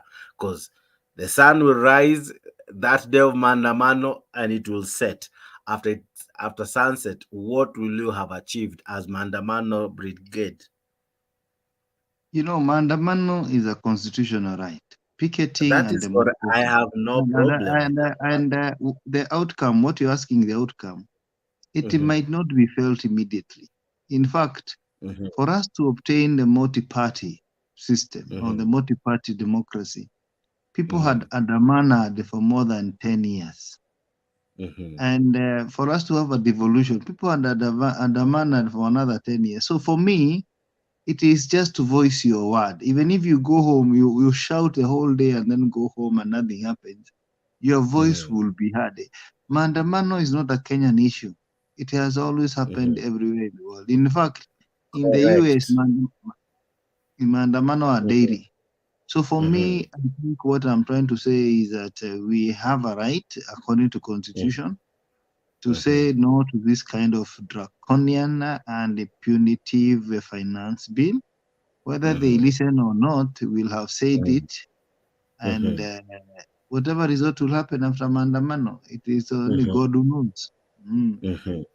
Okay. I don't know if I'm satisfied with your answer, but I'll just take it. But I go to the next question, even as we near summarizing the show. SG, you are vocal in support of Raila Odinga and his Azimio ideologies. There's a question I asked Kenya Maandamano Kamili yesterday, and I'll still ask you. Do you believe if Raila Odinga was the president, things would have been different? Of course, yes. And I'll say this because even people said, if we vote for Raila, he'll continue with what Uhuru was doing. What was Uhuru doing? Giving a subsidy. I mean, some of these things are just common sense. Raila Odinga would have given a subsidy as Uhuru did. So we are in a situation as a country where we are trying to measure Raila Odinga with a yardstick ambayo hana. But I'm so sure that these people called dynasties are actually the ones who are being poor dances. They are more concerned, and they listen to the people more than the hustlers and the bottom-up guys who come from poverty to riches. Because what we are seeing from Ruto, it is a high-handedness. Somebody who is arrogant and who is actually threatening even the members of parliament. Okay. Melchizedek, I give you 2 minutes to give me your closing remarks. Okay, thank you very much. I would like to say two things. When we started when we are very in a high platform whereby everyone was fighting and this and this. Yeah, that happened. Yeah, that's part of life. And I just want to say two things that we do say when we are talking. The government that we have right now, if you have eyes and you have ears, no one should tell you what is on the ground. Okay. And that's the fact. Anyone that has ear and have eyes can tell what is taking place. According to the question that you ask, I just want to add something on top of it. Regarding Raila being president and Ruto now, for example.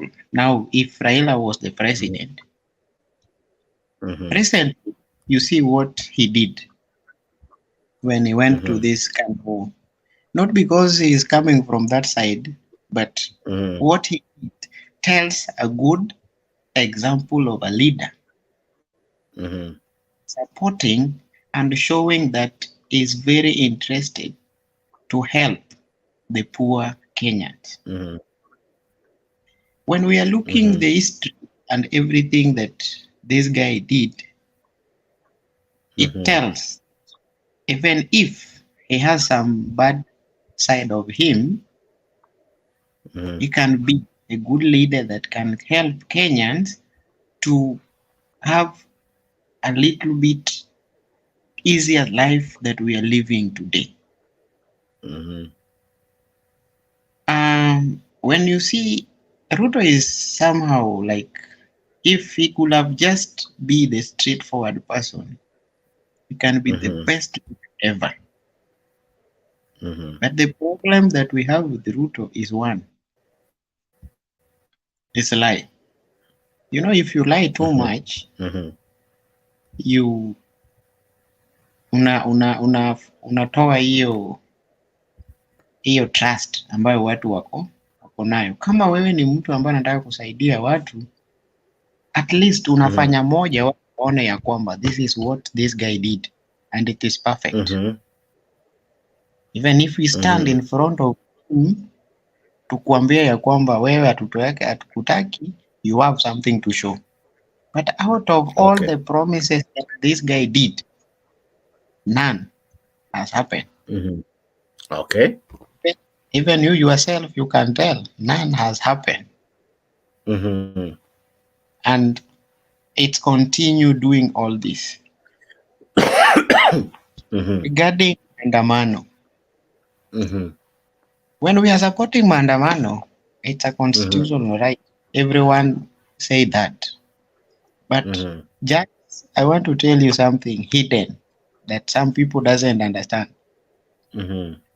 A lot of youths are going for maandamano because they want to take some people's items by the name of maandamano.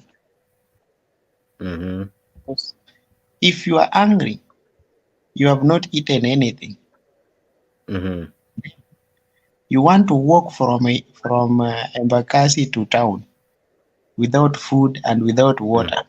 What are you expecting to happen? Lazima kila kitu ifanye nini? Ichukuliwe kwa watu wengine. Sijasema watu wanaenda kufanya, but there are some people that have got that near to do such kind of things. There are those who are ready to kukomboa Kenya, but there are those who are ready to take us back by doing against what we want. By kusema ya kwamba we are going for maandamano, but wanaenda na njia ingine in the name of maandamano, but they want something. Last time ulisikia vile watu wa Jakaranda walikuwa wanasema, we love maandamano because there are some things when we go there, hata ukipata TV, beba. These are the things what we were listening from Jakaranda. We call it the diet of Raila Odinga.